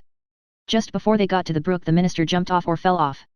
The pig rushed through the brook like mad and up through the woods. Marilla and I ran down and helped the minister get up and brush his coat. He wasn't hurt, but he was mad. He seemed to hold Marilla and me responsible for it all, though we told him the pig didn't belong to us, and had been pestering us all summer. Besides, what did he come to the back door for? You'd never have caught Mr. Allen doing that. It'll be a long time before we get a man like Mr. Allen. But it's an ill wind that blows no good. We've never seen hoof or hair of that pig since, and it's my belief we never will. Things is pretty quiet in Avonlea. I don't find Green Gables as lonesome as I expected. I think I'll start another cotton warp quilt this winter. Mrs. Silas Sloane has a handsome new apple leaf pattern. When I feel that I must have some excitement I read the murder trials in that Boston paper my niece sends me. I never used to do it, but they're real interesting. The States must be an awful place. I hope you'll never go there, Anne. But the way girls roam over the earth now is something terrible. It always makes me think of Satan in the book of Job, going to and fro and walking up and down. I don't believe the Lord ever intended it, that's what. Davy has been pretty good since you went away. One day he was bad and Marilla punished him by making him wear Dora's apron all day, and then he went and cut all Dora's aprons up. I spanked him for that and then he went and chased my rooster to death. The McPhersons have moved down to my place. She's a great housekeeper and very particular. She's rooted all my June lilies up because she says they make a garden look so untidy. Thomas set them lilies out when we were married. Her husband seems a nice sort of a man, but she can't get over being an old maid, that's what. Don't study too hard, and be sure and put your winter underclothes on as soon as the weather gets cool. Marilla worries a lot about you, but I tell her you've got a lot more sense than I ever thought you would have at one time, and that you'll be all right. Davy's letter plunged into a grievance at the start. Dear Anne, please write and tell Marilla not to tie me to the rall of the bridge when I go fishing. The boys make fun of me when she does. It's awful lonesome here without you, but great fun in school. Jane Andrews is crosser than you. I scared Mrs. Lindy with a jack-o'-lantern last night. She was awful mad, and she was mad 'cause I chased her old rooster round the yard till he fell down dead. I didn't mean to make him fall down dead. What made him die, Anne, I want to know. Mrs. Lindy threw him into the pig pen. She might have sold him to Mr. Blair. Mr. Blair is giving 50 cents apiece for good dead roosters now. I heard Mrs. Lindy asking the minister to pray for her. What did she do that was so bad, Anne, I want to know. I've got a kite with a magnificent tail, Anne. Milty Boulter told me a great story in school yesterday. It is true. Old Joe Mosey and Leon were playing cards one night last week in the woods. The cards were on a stump, and a big black man bigger than the trees come along and grabbed the cards and the stump and disappeared with a noise like thunder. I'll bet they were scared. Milty says the black man was the old Harry. Was he, Anne, I want to know. Mr. Kimball over at Spencervale is very sick and will have to go to the hospital. Please excuse me while I ask Marilla if that's spelled right. Marilla says it's the asylum he has to go to, not the other place. He thinks he has a snake inside of him. What's it like to have a snake inside of you, Anne? I want to know. Mrs. Lawrence Bell is sick too. Mrs. Lindy says that all that is the matter with her is that she thinks too much about her insides. I wonder, said Anne, as she folded up her letters, what Mrs. Lindy would think of Philippa. Chapter 6. In the park. What are you going to do with yourselves today, girls? Asked Philippa, popping into Anne's room one Saturday afternoon. We are going for a walk in the park, answered Anne. I ought to stay in and finish my blouse. But I couldn't sew on a day like this. There's something in the air that gets into my blood and makes a sort of glory in my soul. My fingers would twitch and I'd sew a crooked seam. So it's ho for the park and the pines. Does we include anyone but yourself and Priscilla? Yes, it includes Gilbert and Charlie, and we'll be very glad if it will include you, also. But, said Philippa dolefully, if I go I'll have to be Gooseberry, and that will be a new experience for Philippa Gordon. Well, new experiences are broadening. Come along, and you'll be able to sympathize with all poor souls who have to play Gooseberry often. But where are all the victims? Oh, I was tired of them all and simply couldn't be bothered with any of them today. Besides, I've been feeling a little blue, just a pale, elusive azure. It isn't serious enough for anything darker. I wrote Alec and Alonzo last week. I put the letters into envelopes and addressed them, but I didn't seal them up. That evening something funny happened. That is, Alec would think it funny, but Alonzo wouldn't be likely to. I was in a hurry, so I snatched Alec's letter, as I thought, out of the envelope and scribbled down a postscript. Then I mailed both letters. I got Alonzo's reply this morning. Girls, I had put that postscript to his letter and he was furious. Of course he'll get over it, and I don't care if he doesn't, but it spoiled my day. So I thought I'd come to you darlings to get cheered up. After the football season opens I won't have any spare Saturday afternoons. I adore football. I've got the most gorgeous cap and sweater striped in Redmond colors to wear to the games. To be sure, a little way off I'll look like a walking barber's pole. Do you know that Gilbert of yours has been elected captain of the freshman football team? Yes, he told us so last evening, said Priscilla, seeing that outraged Anne would not answer. He and Charlie were down. We knew they were coming, so we painstakingly put out of sight or out of reach all Miss Ada's cushions. That very elaborate one with the raised embroidery I dropped on the floor in the corner behind the chair it was on. I thought it would be safe there. But would you believe it? Charlie Sloane made for that chair, noticed the cushion behind it, solemnly fished it up, and sat on it the whole evening. Such a wreck of a cushion as it was. Poor Miss Ada asked me today, still smiling, but oh, so reproachfully, why I had allowed it to be sat upon. I told her I hadn't, that it was a matter of predestination coupled with inveterate Sloanishness and I wasn't a match for both combined. Miss Ada's cushions are really getting on my nerves, said Anne. She finished 2 new ones last week, stuffed and embroidered within an inch of their lives. There being absolutely no other cushionless place to put them, she stood them up against the wall on the stair landing. They topple over half the time, and if we come up or down the stairs in the dark we fall over them. Last Sunday, when Dr. Davis prayed for all those exposed to the perils of the sea, I added in thought, and for all those who live in houses where cushions are loved not wisely but too well. There. We're ready, and I see the boys coming through Old St. John's. Do you cast in your lot with us, Phil? I'll go, if I can walk with Priscilla and Charlie. That will be a bearable degree of gooseberry. That Gilbert of yours is a darling, Anne, but why does he go around so much with goggle eyes? Anne stiffened. She had no great liking for Charlie Sloane, but he was of Avonlea, so no outsider had any business to laugh at him. Charlie and Gilbert have always been friends, she said coldly. Charlie is a nice boy. He's not to blame for his eyes. Don't tell me that. He is. He must have done something dreadful in a previous existence to be punished with such eyes. Pri and I are going to have such sport with him this afternoon. We'll make fun of him to his face and he'll never know it. Doubtless, the abandoned PS, as Anne called them, did carry out their amiable intentions. But Sloane was blissfully ignorant. He thought he was quite a fine fellow to be walking with two such co-eds, especially Philippa Gordon, the class beauty, and Belle. It must surely impress Anne. She would see that some people appreciated him at his real value. Gilbert and Anne loitered a little behind the others, enjoying the calm, still beauty of the autumn afternoon under the pines of the park, on the road that climbed and twisted round the harbour shore. "The silence here is like a prayer, isn't it?" said Anne, her face upturned to the shining sky. "How I love the pines! They seem to strike their roots deep into the romance of all the ages. It is so comforting to creep away now and then for a good talk with them. I always feel so happy out here. And so in mountain solitudes o'ertaken, as by some spell divine. Their cares drop from them like the needles shaken from out the gusty pine," quoted Gilbert. "They make our little ambitions seem rather petty, don't they, Anne? I think, if ever any great sorrow came to me, I would come to the pines for comfort," said Anne dreamily. "I hope no great sorrow ever will come to you, Anne," said Gilbert, who could not connect the idea of sorrow with the vivid, joyous creature beside him, unwitting that those who can soar to the highest heights can also plunge to the deepest depths, and that the natures which enjoy most keenly are those which also suffer most sharply. "But there must, sometime," mused Anne. "Life seems like a cup of glory held to my lips just now. But there must be some bitterness in it, there is in every cup. I shall taste mine some day. Well, I hope I shall be strong and brave to meet it. And I hope it won't be through my own fault that it will come. Do you remember what Dr. Davis said last Sunday evening, that the sorrows God sent us brought comfort and strength with them, while the sorrows we brought on ourselves, through folly or wickedness, were by far the hardest to bear? But we mustn't talk of sorrow on an afternoon like this. It's meant for the sheer joy of living, isn't it? If I had my way I'd shut everything out of your life but happiness and pleasure, Anne," said Gilbert in the tone that meant danger ahead. "Then you would be very unwise," rejoined Anne hastily. "I'm sure no life can be properly developed and rounded out without some trial and sorrow, though I suppose it is only when we are pretty comfortable that we admit it. Come, the others have got to the pavilion and are beckoning to us." They all sat down in the little pavilion to watch an autumn sunset of deep red fire and pallid gold.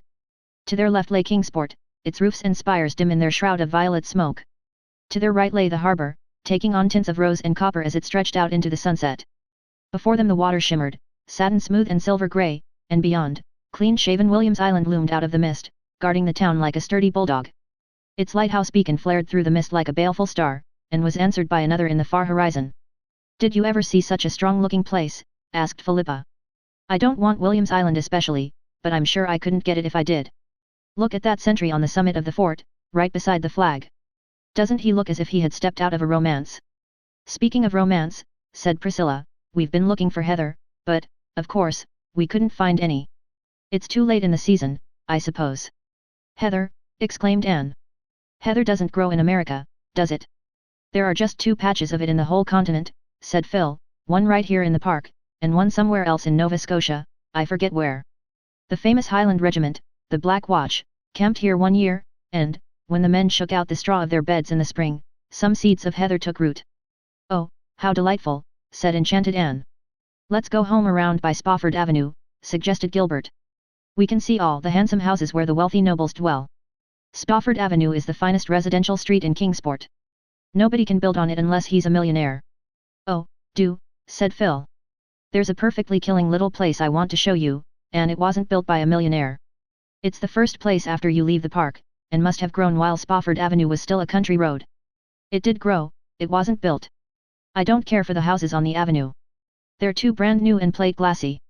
But this little spot is a dream, and its name, but wait till you see it." They saw it as they walked up the pine-fringed hill from the park.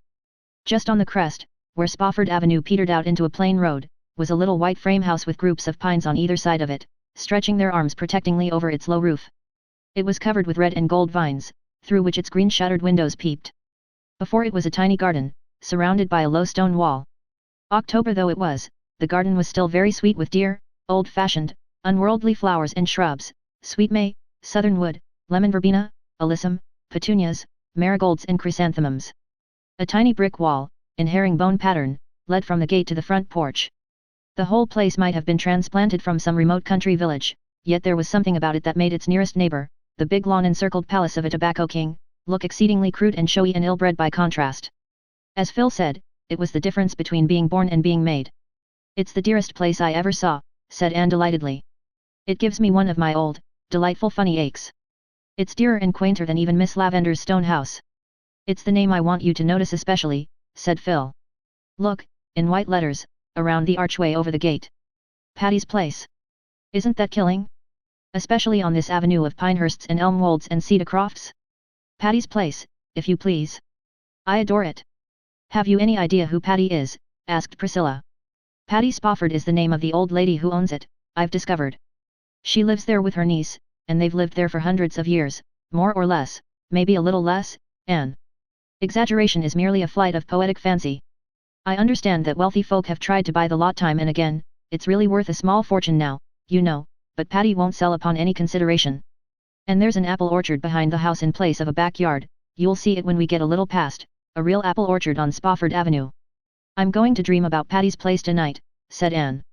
"Why, I feel as if I belonged to it. I wonder if, by any chance, we'll ever see the inside of it." "It isn't likely," said Priscilla.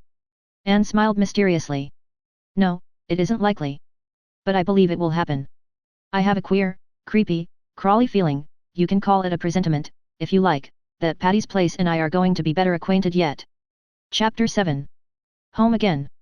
Those first 3 weeks at Redmond had seemed long, but the rest of the term flew by on wings of wind.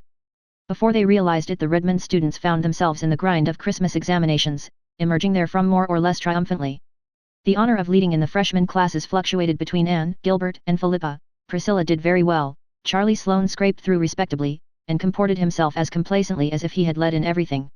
"I can't really believe that this time tomorrow I'll be in Green Gables," said Anne on the night before departure. "But I shall be.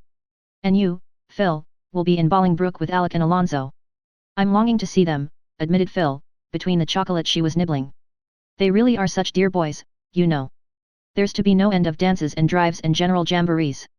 I shall never forgive you, Queen Anne, for not coming home with me for the holidays." "Never means 3 days with you, Phil. It was dear of you to ask me, and I'd love to go to Bolingbroke someday. But I can't go this year, I must go home. You don't know how my heart longs for it." "You won't have much of a time," said Phil scornfully. "There'll be 1 or 2 quilting parties, I suppose, and all the old gossips will talk you over to your face and behind your back. You'll die of lonesomeness, child." "In Avonlea," said Anne, highly amused. "Now, if you'd come with me you'd have a perfectly gorgeous time. Bolingbroke would go wild over you, Queen Anne, your hair and your style and, oh, everything. You're so different. You'd be such a success, and I would bask in reflected glory, not the rose but near the rose. Do come, after all, Anne. Your picture of social triumphs is quite fascinating, Phil, but I'll paint one to offset it. I'm going home to an old country farmhouse, once green, rather faded now, set among leafless apple orchards. There is a brook below and a December fir wood beyond, where I've heard harps swept by the fingers of rain and wind. There is a pond nearby that will be grey and brooding now. There will be 2 oldish ladies in the house, one tall and thin, one short and fat, and there will be 2 twins, one a perfect model, the other what Mrs. Lindy calls a holy terror. There will be a little room upstairs over the porch, where old dreams hang thick, and a big, fat, glorious feather bed which will almost seem the height of luxury after a boarding house mattress.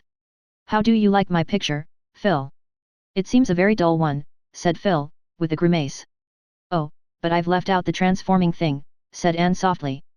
"There'll be love there, Phil, faithful, tender love, such as I'll never find anywhere else in the world, love that's waiting for me. That makes my picture a masterpiece, doesn't it, even if the colors are not very brilliant?" Phil silently got up, tossed her box of chocolates away, went up to Anne, and put her arms about her. "Anne, I wish I was like you," she said soberly. Diana met Anne at the Carmody station the next night, and they drove home together under silent, star-sown depths of sky. Green Gables had a very festal appearance as they drove up the lane.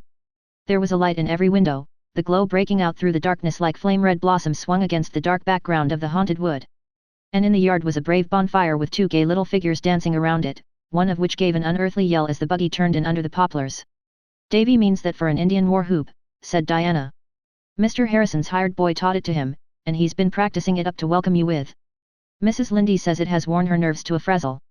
He creeps up behind her, you know, and then lets go. He was determined to have a bonfire for you, too." He's been piling up branches for a fortnight and pestering Marilla to be let pour some kerosene oil over it before setting it on fire. I guess she did, by the smell, though Mrs. Lynde said up to the last that Davy would blow himself and everybody else up if he was let. Anne was out of the buggy by this time, and Davy was rapturously hugging her knees, while even Dora was clinging to her hand. Isn't that a bully bonfire, Anne? Just let me show you how to poke it, see the sparks? I did it for you, Anne, 'cause I was so glad you were coming home. The kitchen door opened and Marilla's spare form darkened against the inner light. She preferred to meet Anne in the shadows, for she was horribly afraid that she was going to cry with joy. She, stern, repressed Marilla, who thought all display of deep emotion unseemly. Mrs. Lynde was behind her, sunsy, kindly, matronly, as of yore. The love that Anne had told Phil was waiting for her surrounded her and enfolded her with its blessing and its sweetness. Nothing, after all, could compare with old ties, old friends, and old Green Gables. How starry Anne's eyes were as they sat down to the loaded supper table, how pink her cheeks, how silver clear her laughter. And Diana was going to stay all night, too. How like the dear old times it was. And the rosebud tea set graced the table. With Marilla the force of nature could no further go. I suppose you and Diana will now proceed to talk all night, said Marilla sarcastically, as the girls went upstairs. Marilla was always sarcastic after any self-betrayal. Yes, agreed Anne gaily, but I'm going to put Davy to bed first. He insists on that. You bet, said Davy, as they went along the hall. I want somebody to say my prayers to again. It's no fun saying them alone. You don't say them alone, Davy. God is always with you to hear you. Well, I can't see him, objected Davy. I want to pray to somebody I can see, but I won't say them to Mrs. Lynde or Marilla, there now. Nevertheless, when Davy was garbed in his grey flannel nightie, he did not seem in a hurry to begin. He stood before Anne, shuffling one bare foot over the other, and looked undecided. Come, dear, kneel down, said Anne. Davy came and buried his head in Anne's lap, but he did not kneel down. Anne, he said in a muffled voice. I don't feel like praying after all. I haven't felt like it for a week now. I didn't pray last night nor the night before. Why not, Davy? Asked Anne gently. You won't be mad if I tell you, implored Davy. Anne lifted the little grey flannelled body on her knee and cuddled his head on her arm. Do I ever get mad when you tell me things, Davy? No, you never do. But you get sorry, and that's worse. You'll be awful sorry when I tell you this, Anne, and you'll be shamed of me, I suppose. Have you done something naughty, Davy, and is that why you can't say your prayers? No, I haven't done anything naughty, yet. But I want to do it. What is it, Davy? I want to say a bad word, Anne, blurted out Davy, with a desperate effort. I heard Mr. Harrison's hired boy say it one day last week, and ever since I've been wanting to say it all the time, even when I'm saying my prayers. Say it then, Davy. Davy lifted his flushed face in amazement. But, Anne, it's an awful bad word. Say it. Davy gave her another incredulous look, then in a low voice he said the dreadful word. The next minute his face was burrowing against her. Oh, Anne, I'll never say it again, never. I'll never want to say it again. I knew it was bad, but I didn't suppose it was so, I didn't suppose it was like that. No, I don't think you'll ever want to say it again, Davy, or think it, either. And I wouldn't go about much with Mr. Harrison's hired boy if I were you. He can make bully war whoops, said Davy a little regretfully. But you don't want your mind filled with bad words, do you, Davy, words that will poison it and drive out all that is good and manly? No, said Davy, owl-eyed with introspection. Then don't go with those people who use them. And now do you feel as if you could say your prayers, Davy? Oh, yes, said Davy, eagerly wriggling down on his knees, I can say them now all right. I ain't scared now to say if I should die before I wake, like I was when I was wanting to say that word. Probably Anne and Diana did empty out their souls to each other that night, but no record of their confidences has been preserved. They both looked as fresh and bright-eyed at breakfast as only youth can look after unlawful hours of revelry and confession. There had been no snow up to this time, but as Diana crossed the old log bridge on her homeward way the white flakes were beginning to flutter down over the fields and woods, russet and grey in their dreamless sleep. Soon the faraway slopes and hills were dim and wraith-like through their gauzy scarfing, as if pale autumn had flung a misty bridal veil over her hair and was waiting for her wintry bridegroom. So they had a white Christmas after all, and a very pleasant day it was. In the forenoon letters and gifts came from Miss Lavendar and Paul. Anne opened them in the cheerful Green Gables kitchen, which was filled with what Davy, sniffing in ecstasy, called pretty smells. Miss Lavendar and Mr. Irving are settled in their new home now, reported Anne. I am sure Miss Lavendar is perfectly happy, I know it by the general tone of her letter, but there's a note from Charlotta the Fourth. She doesn't like Boston at all, and she is fearfully homesick. Miss Lavender wants me to go through to Echo Lodge someday while I'm home and light a fire to air it, and see that the cushions aren't getting moldy. I think I'll get Diana to go over with me next week, and we can spend the evening with Theodora Dix. I want to see Theodora. By the way, is Ludovic Speed still going to see her? They say so, said Marilla, and he's likely to continue it. Folks have given up expecting that courtship will ever arrive anywhere. I'd hurry him up a bit, if I was Theodora, that's what, said Mrs. Lynde. And there is not the slightest doubt but that she would. There was also a characteristic scrawl from Philippa, full of Alec and Alonso, what they said and what they did, and how they looked when they saw her. But I can't make up my mind yet which to marry, wrote Phil. I do wish you had come with me to decide for me.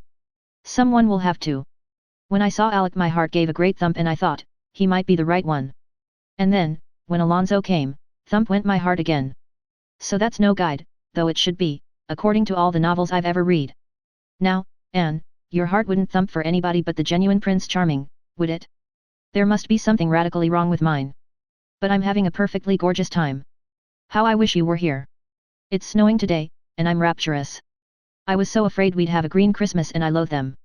You know, when Christmas is a dirty grey browny affair, looking as if it had been left over 100 years ago and had been in soak ever since, it is called a green Christmas. Don't ask me why. As Lord Dundreary says, there are things no fellow can understand. Anne, did you ever get on a streetcar and then discover that you hadn't any money with you to pay your fare? I did, the other day. It's quite awful. I had a nickel with me when I got on the car. I thought it was in the left pocket of my coat. When I got settled down comfortably I felt for it. It wasn't there. I had a cold chill. I felt in the other pocket. Not there. I had another chill.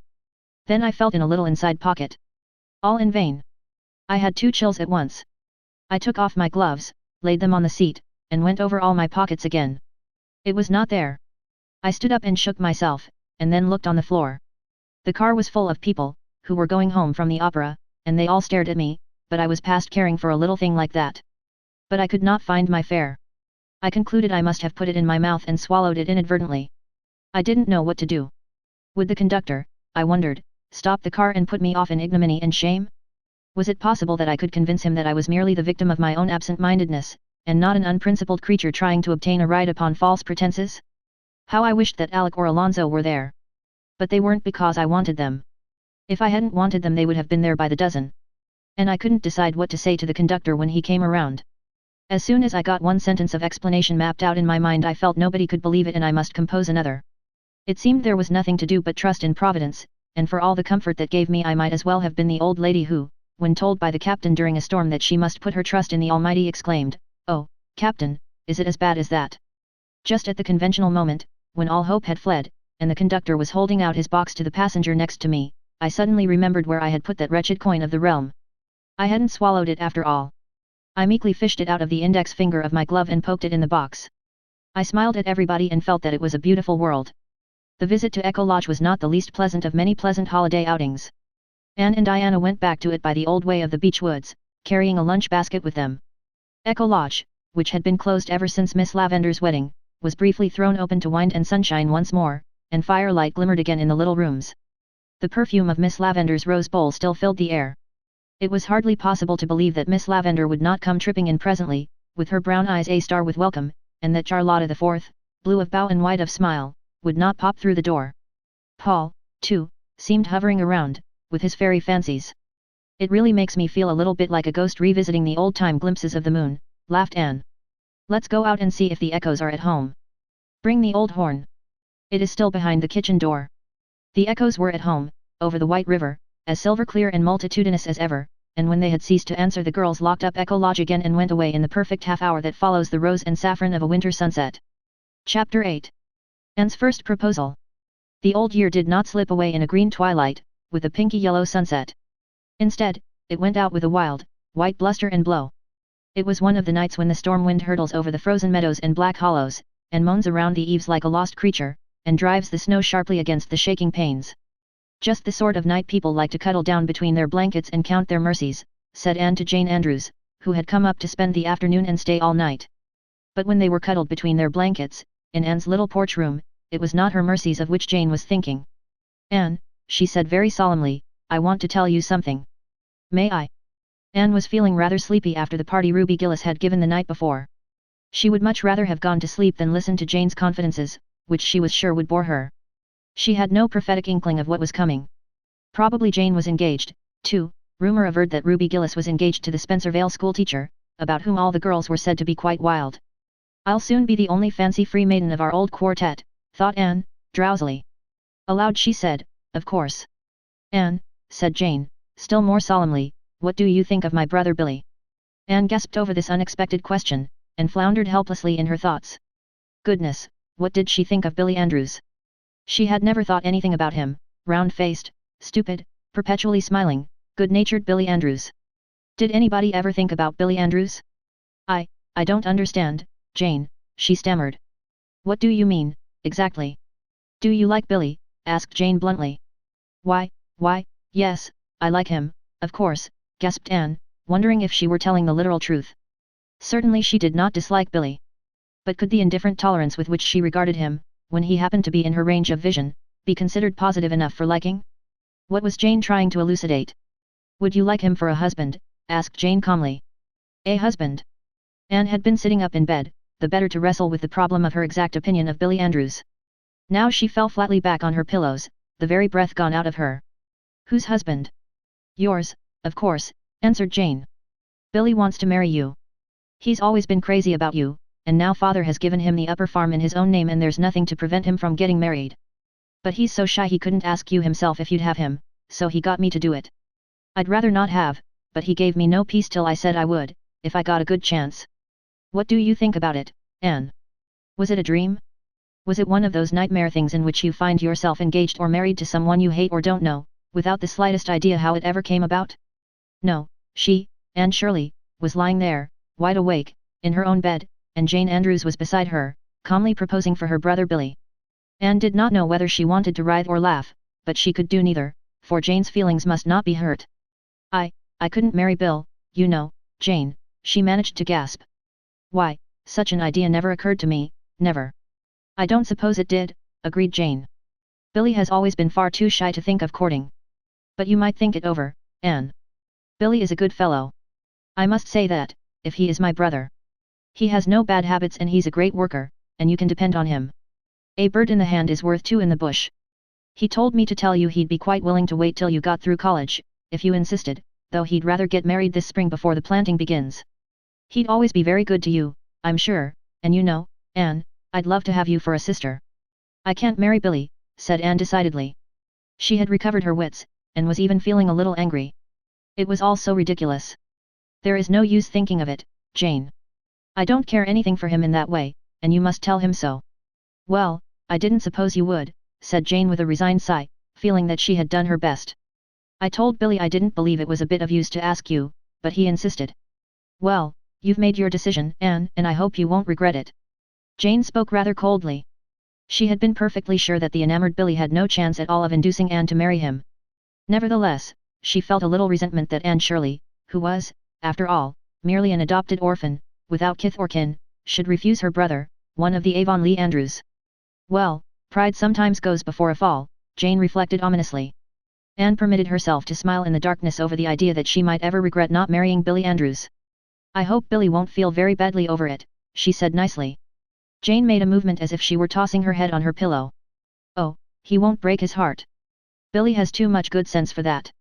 He likes Nettie Blewett pretty well, too, and mother would rather he married her than anyone. She's such a good manager and saver. I think, when Billy is once sure you won't have him, he'll take Nettie. Please don't mention this to anyone, will you, Anne? Certainly not, said Anne, who had no desire whatever to publish abroad the fact that Billy Andrews wanted to marry her, preferring her, when all was said and done, to Nettie Blewett. Nettie Blewett. And now I suppose we'd better go to sleep, suggested Jane. To sleep went Jane easily and speedily, but, though very unlike Macbeth in most respects, she had certainly contrived to murder sleep for Anne.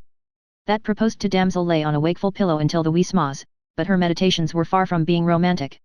It was not, however, until the next morning that she had an opportunity to indulge in a good laugh over the whole affair. When Jane had gone home, still with a hint of frost in voice and manner because Anne had declined so ungratefully and decidedly the honor of an alliance with the house of Andrews, Anne retreated to the porch room, shut the door, and had her laugh out at last.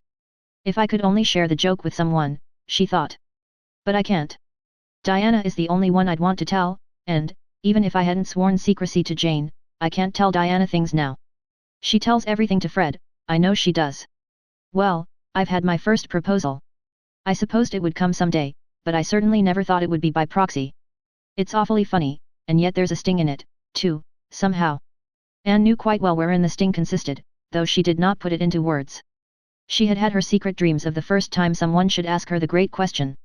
And it had, in those dreams, always been very romantic and beautiful, and the someone was to be very handsome and dark-eyed and distinguished-looking and eloquent, whether he were Prince Charming to be enraptured with yes, or one to whom a regretful, beautifully worded, but hopeless refusal must be given.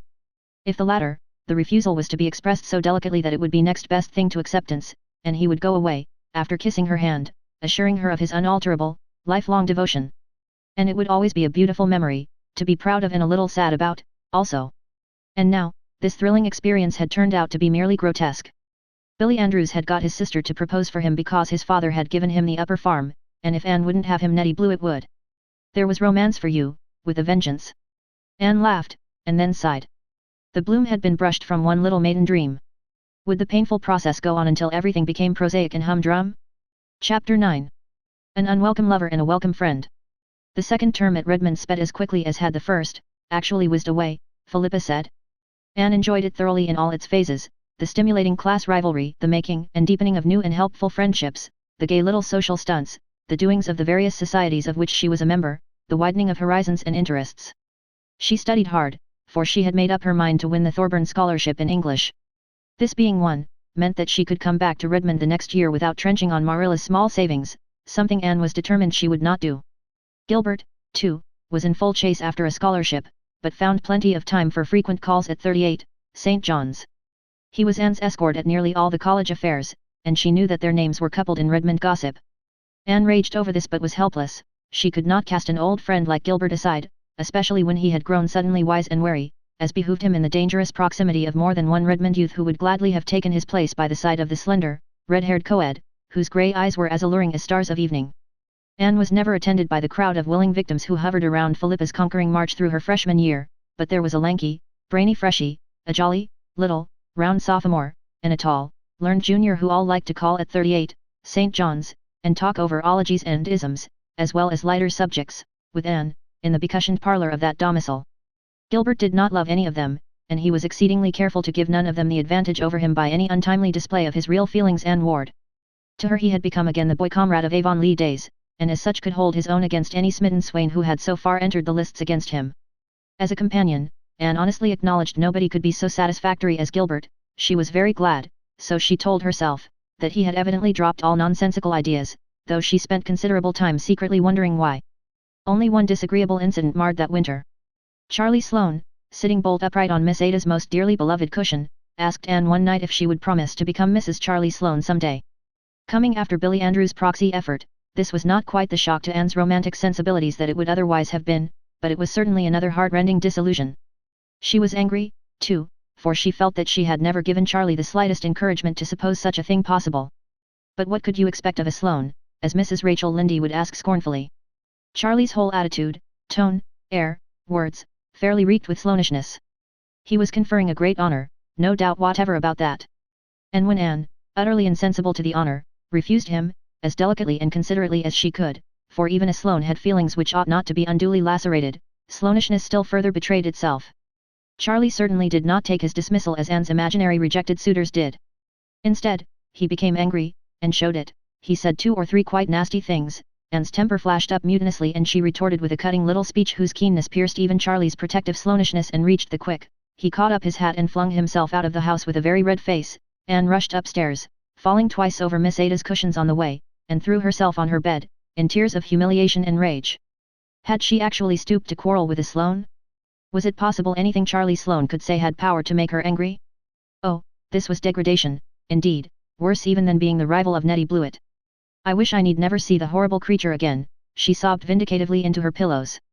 She could not avoid seeing him again, but the outraged Charlie took care that it should not be at very close quarters.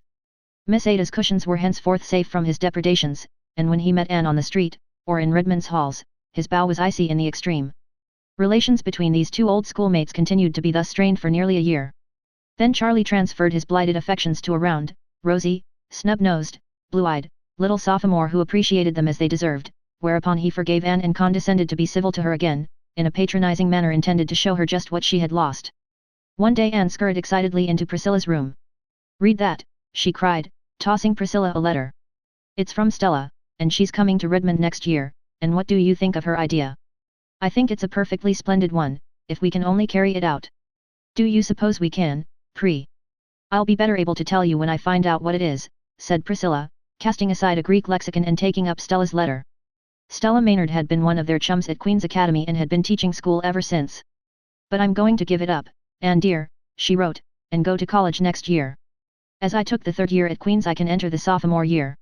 I'm tired of teaching in a back-country school. Someday I'm going to write a treatise on the trials of a country schoolmarm. It will be a harrowing bit of realism. It seems to be the prevailing impression that we live in clover, and have nothing to do but draw our quarter's salary. My treatise shall tell the truth about us. Why, if a week should pass without someone telling me that I am doing easy work for big pay I would conclude that I might as well order my ascension robe immediately into onct. Well, you get your money easy, some ratepayer will tell me, condescendingly. All you have to do is to sit there and hear lessons. I used to argue the matter at first, but I'm wiser now.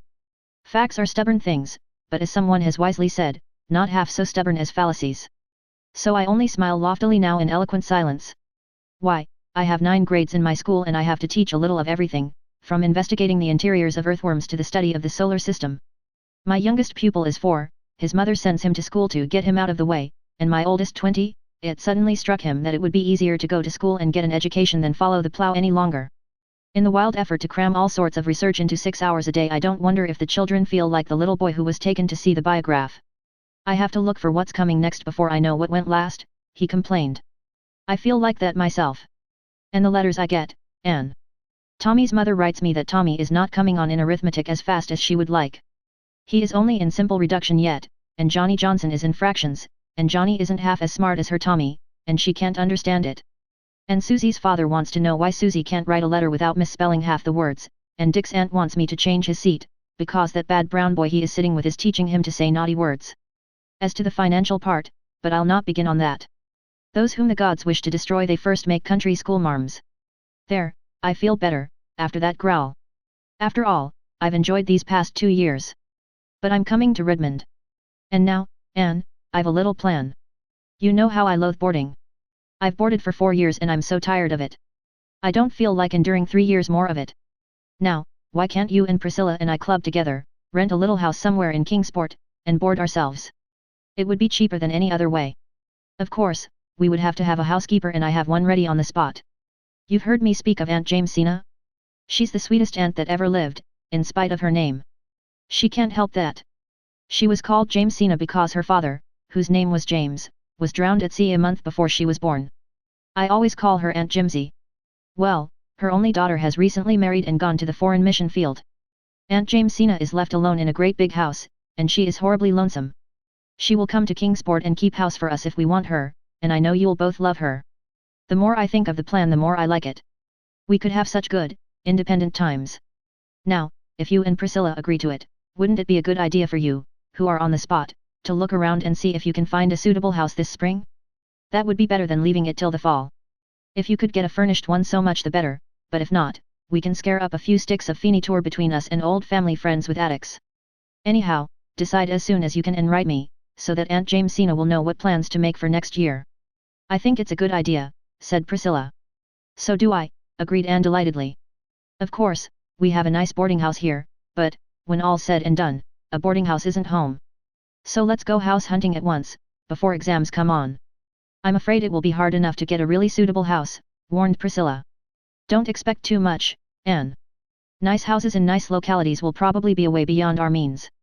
We'll likely have to content ourselves with a shabby little place on some street whereon live people whom to know is to be unknown, and make life inside compensate for the outside.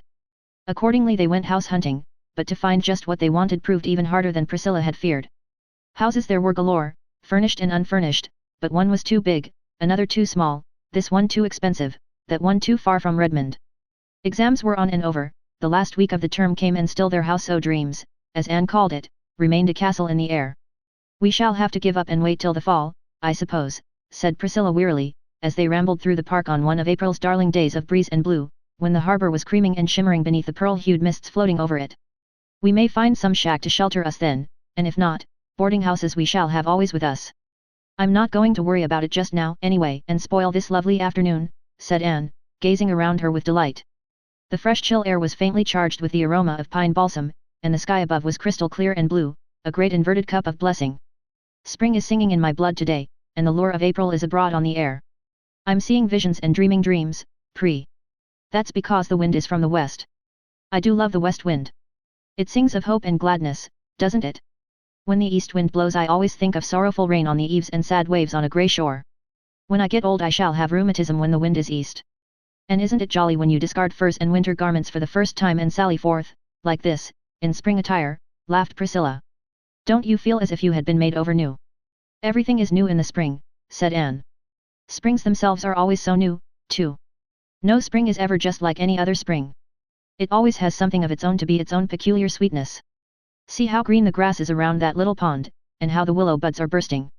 And exams are over and gone, the time of convocation will come soon, next Wednesday. This day next week we'll be home. I'm glad, said Anne dreamily. There are so many things I want to do. I want to sit on the back porch steps and feel the breeze blowing down over Mr. Harrison's fields. I want to hunt ferns in the haunted wood and gather violets in Violet Vale. Do you remember the day of our golden picnic, Priscilla? I want to hear the frogs singing and the poplars whispering. But I've learned to love Kingsport, too, and I'm glad I'm coming back next fall. If I hadn't won the Thorburn I don't believe I could have. I couldn't take any of Marilla's little hoard. If we could only find a house, sighed Priscilla. Look over there at Kingsport, Anne, houses everywhere, and not one for us. Stop it, Pri. The best is yet to be. Like the old Roman, we'll find a house or build one. On a day like this there's no such word as fail in my bright lexicon. They lingered in the park until sunset, living in the amazing miracle and glory and wonder of the springtide, and they went home as usual, by way of Spofford Avenue, that they might have the delight of looking at Patty's place. I feel as if something mysterious were going to happen right away, by the pricking of my thumbs, said Anne, as they went up the slope. It's a nice storybookish feeling. Why? Priscilla Grant, look over there and tell me if it's true, or am I seeing things? Priscilla looked. Anne's thumbs and eyes had not deceived her. Over the arched gateway of Patty's place dangled a little, modest sign.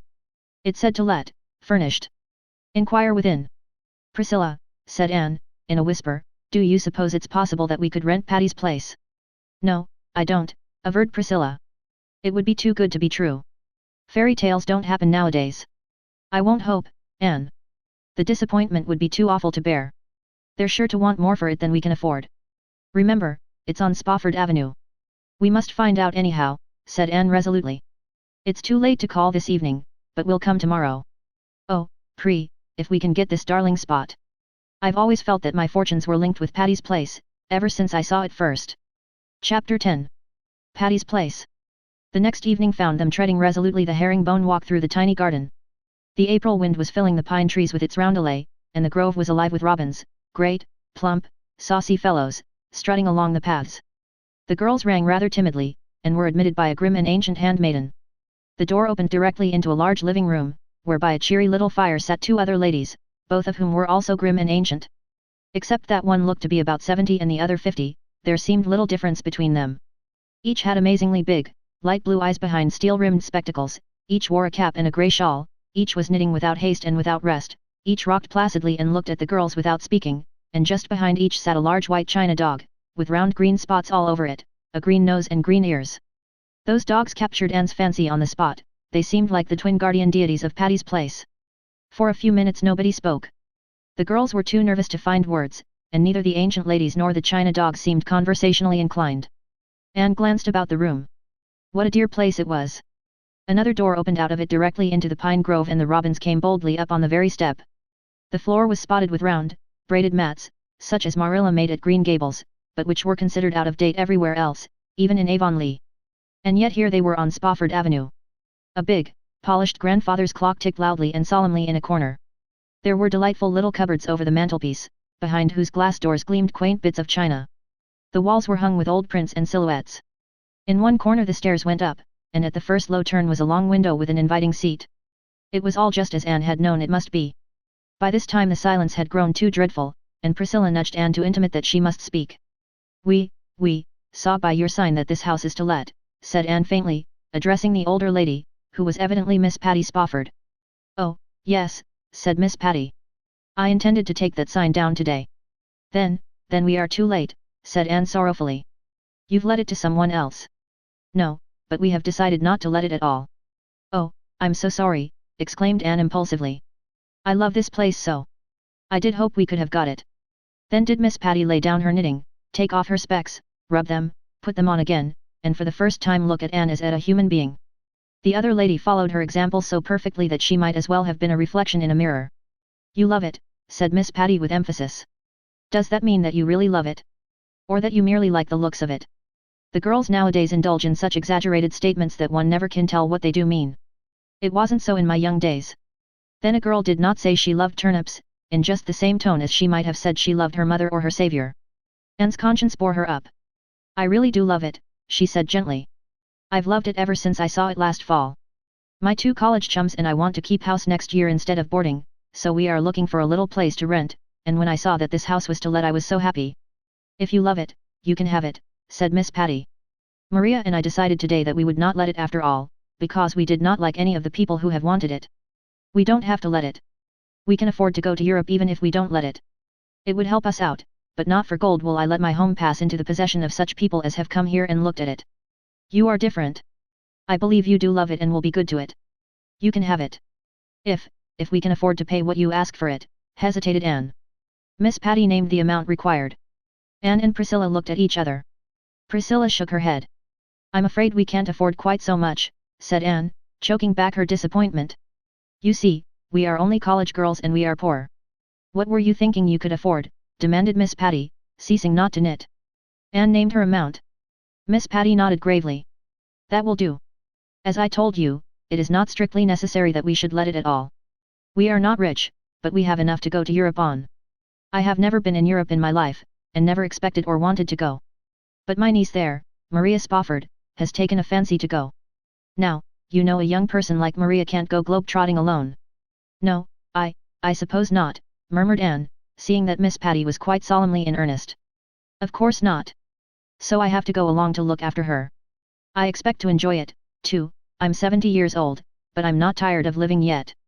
I dare say I'd have gone to Europe before if the idea had occurred to me. We shall be away for 2 years, perhaps 3. We sail in June and we shall send you the key, and leave all in order for you to take possession when you choose. We shall pack away a few things we prize especially, but all the rest will be left." "Will you leave the china dogs?" asked Anne timidly. "Would you like me to?" "Oh, indeed, yes. They are delightful." A pleased expression came into Miss Patty's face. "I think a great deal of those dogs," she said proudly. "They are over 100 years old, and they have sat on either side of this fireplace ever since my brother Aaron brought them from London 50 years ago. Spofford Avenue was called after my brother Aaron. A fine man he was," said Miss Maria, speaking for the first time. "Ah, you don't see the like of him nowadays." "He was a good uncle to you, Maria," said Miss Patty, with evident emotion. "You do well to remember him." "I shall always remember him," said Miss Maria solemnly. "I can see him, this minute, standing there before that fire, with his hands under his coat-tails, beaming on us." Miss Maria took out her handkerchief and wiped her eyes, but Miss Patty came resolutely back from the regions of sentiment to those of business. "I shall leave the dogs where they are, if you will promise to be very careful of them," she said. "Their names are Gog and Magog. Gog looks to the right and Magog to the left. And there's just one thing more. You don't object, I hope, to this house being called Patty's Place?" "No, indeed. We think that is one of the nicest things about it." "You have sense, I see," said Miss Patty in a tone of great satisfaction. "Would you believe it? All the people who came here to rent the house wanted to know if they couldn't take the name off the gate during their occupation of it. I told them roundly that the name went with the house. This has been Patty's Place ever since my brother Aaron left it to me in his will, and Patty's Place it shall remain until I die and Maria dies. After that happens the next possessor can call it any fool name he likes," concluded Miss Patty, much as she might have said, "After that, the deluge. And now, wouldn't you like to go over the house and see it all before we consider the bargain made?" Further exploration still further delighted the girls. Besides the big living room, there was a kitchen and a small bedroom downstairs. Upstairs were 3 rooms, 1 large and 2 small. Anne took an especial fancy to one of the small ones, looking out into the big pines, and hoped it would be hers. It was papered in pale blue and had a little, old-timey toilet table with sconces for candles. There was a diamond-paned window with a seat under the blue muslin frills that would be a satisfying spot for studying or dreaming. "It's all so delicious that I know we are going to wake up and find it a fleeting vision of the night," said Priscilla as they went away. "Miss Patty and Miss Maria are hardly such stuff as dreams are made of," laughed Anne. "Can you fancy them globe-trotting, especially in those shawls and caps?" "I suppose they'll take them off when they really begin to trot," said Priscilla, "but I know they'll take their knitting with them everywhere. They simply couldn't be parted from it. They will walk about Westminster Abbey and knit, I feel sure. Meanwhile, Anne, we shall be living in Patty's Place, and on Spofford Avenue. I feel like a millionairess even now. I feel like one of the morning stars that sang for joy," said Anne. Phil Gordon crept into 38, St. John's, that night and flung herself on Anne's bed. "Girls, dear, I'm tired to death. I feel like the man without a country, or was it without a shadow? I forget which. Anyway, I've been packing up. And I suppose you are worn out because you couldn't decide which things to pack first, or where to put them," laughed Priscilla. "Exactly. And when I had got everything jammed in somehow, and my landlady and her maid had both sat on it while I locked it, I discovered I had packed a whole lot of things I wanted for convocation at the very bottom. I had to unlock the old thing and poke and dive into it for an hour before I fished out what I wanted. I would get hold of something that felt like what I was looking for, and I'd yank it up, and it would be something else. No, Anne, I did not swear. I didn't say you did. Well, you looked it. But I admit my thoughts verged on the profane. And I have such a cold in the head, I can do nothing but sniffle, sigh and sneeze. Isn't that alliterative agony for you? Queen Anne, do say something to cheer me up. Remember that next Thursday night, you'll be back in the land of Alec and Alonzo," suggested Anne. Phil shook her head dolefully. "More alliteration. No, I don't want Alec and Alonzo when I have a cold in the head. But what has happened you two? Now that I look at you closely you seem all lighted up with an internal iridescence. Why, you're actually shining. What's up?" "We are going to live in Patty's Place next winter," said Anne triumphantly. "Live, mark you, not bored. We've rented it, and Stella Maynard is coming, and her aunt is going to keep house for us." Phil bounced up, wiped her nose, and fell on her knees before Anne. Girls, let me come, too. Oh, I'll be so good. If there's no room for me I'll sleep in the little doghouse in the orchard, I've seen it. Only let me come. Get up, you goose. I won't stir off my marrow bones till you tell me I can live with you next winter." Anne and Priscilla looked at each other. Then Anne said slowly, "Phil dear, we'd love to have you. But we may as well speak plainly. I'm poor, Pri is poor, Stella Maynard is poor, our housekeeping will have to be very simple and our table plain. You'd have to live as we would. Now, you are rich and your boarding house fare attests the fact." "Oh, what do I care for that?" demanded Phil tragically. "Better a dinner of herbs where your chums are than a stalled ox in a lonely boarding house. Don't think I'm all stomach, girls. I'll be willing to live on bread and water, with just a little jam, if you'll let me come. And then," continued Anne, "there will be a good deal of work to be done. Stella's aunt can't do it all. We all expect to have our chores to do. Now, you toil not, neither do I spin," finished Philippa. "But I'll learn to do things. You'll only have to show me once. I can make my own bed to begin with. And remember that, though I can't cook, I can keep my temper. That's something. And I never growl about the weather. That's more. Oh, please, please. I never wanted anything so much in my life, and this floor is awfully hard. There's just one more thing," said Priscilla resolutely. "You, Phil, as all Redmond knows, entertain callers almost every evening. Now, at Patty's Place we can't do that. We have decided that we shall be at home to our friends on Friday evenings only. If you come with us you'll have to abide by that rule." "Well, you don't think I'll mind that, do you?" "Why, I'm glad of it. I knew I should have had some such rule myself, but I hadn't enough decision to make it or stick to it. When I can shuffle off the responsibility on you it will be a real relief. If you won't let me cast in my lot with you I'll die of the disappointment and then I'll come back and haunt you. I'll camp on the very doorstep of Patty's Place and you won't be able to go out or come in without falling over my spook." Again Anne and Priscilla exchanged eloquent looks. "Well," said Anne, "of course we can't promise to take you until we've consulted with Stella, but I don't think she'll object, and, as far as we are concerned, you may come and glad welcome. If you get tired of our simple life you can leave us, and no questions asked," added Priscilla. Phil sprang up, hugged them both jubilantly, and went on her way rejoicing. "I hope things will go right," said Priscilla soberly. "We must make them go right," avowed Anne. "I think Phil will fit into our appy little home very well. Oh, Phil's a dear to rattle round with and be chums. And, of course, the more there are of us the easier it will be on our slim purses. But how will she be to live with? You have to summer and winter with anyone before you know if she's livable or not. Oh, well, we'll all be put to the test, as far as that goes. And we must quit us like sensible folk, living and let live. Phil isn't selfish, though she's a little thoughtless, and I believe we will all get on beautifully in Patty's place. Chapter 11. The Round of Life. Anne was back in Avonlea with the luster of the Thorburn Scholarship on her brow.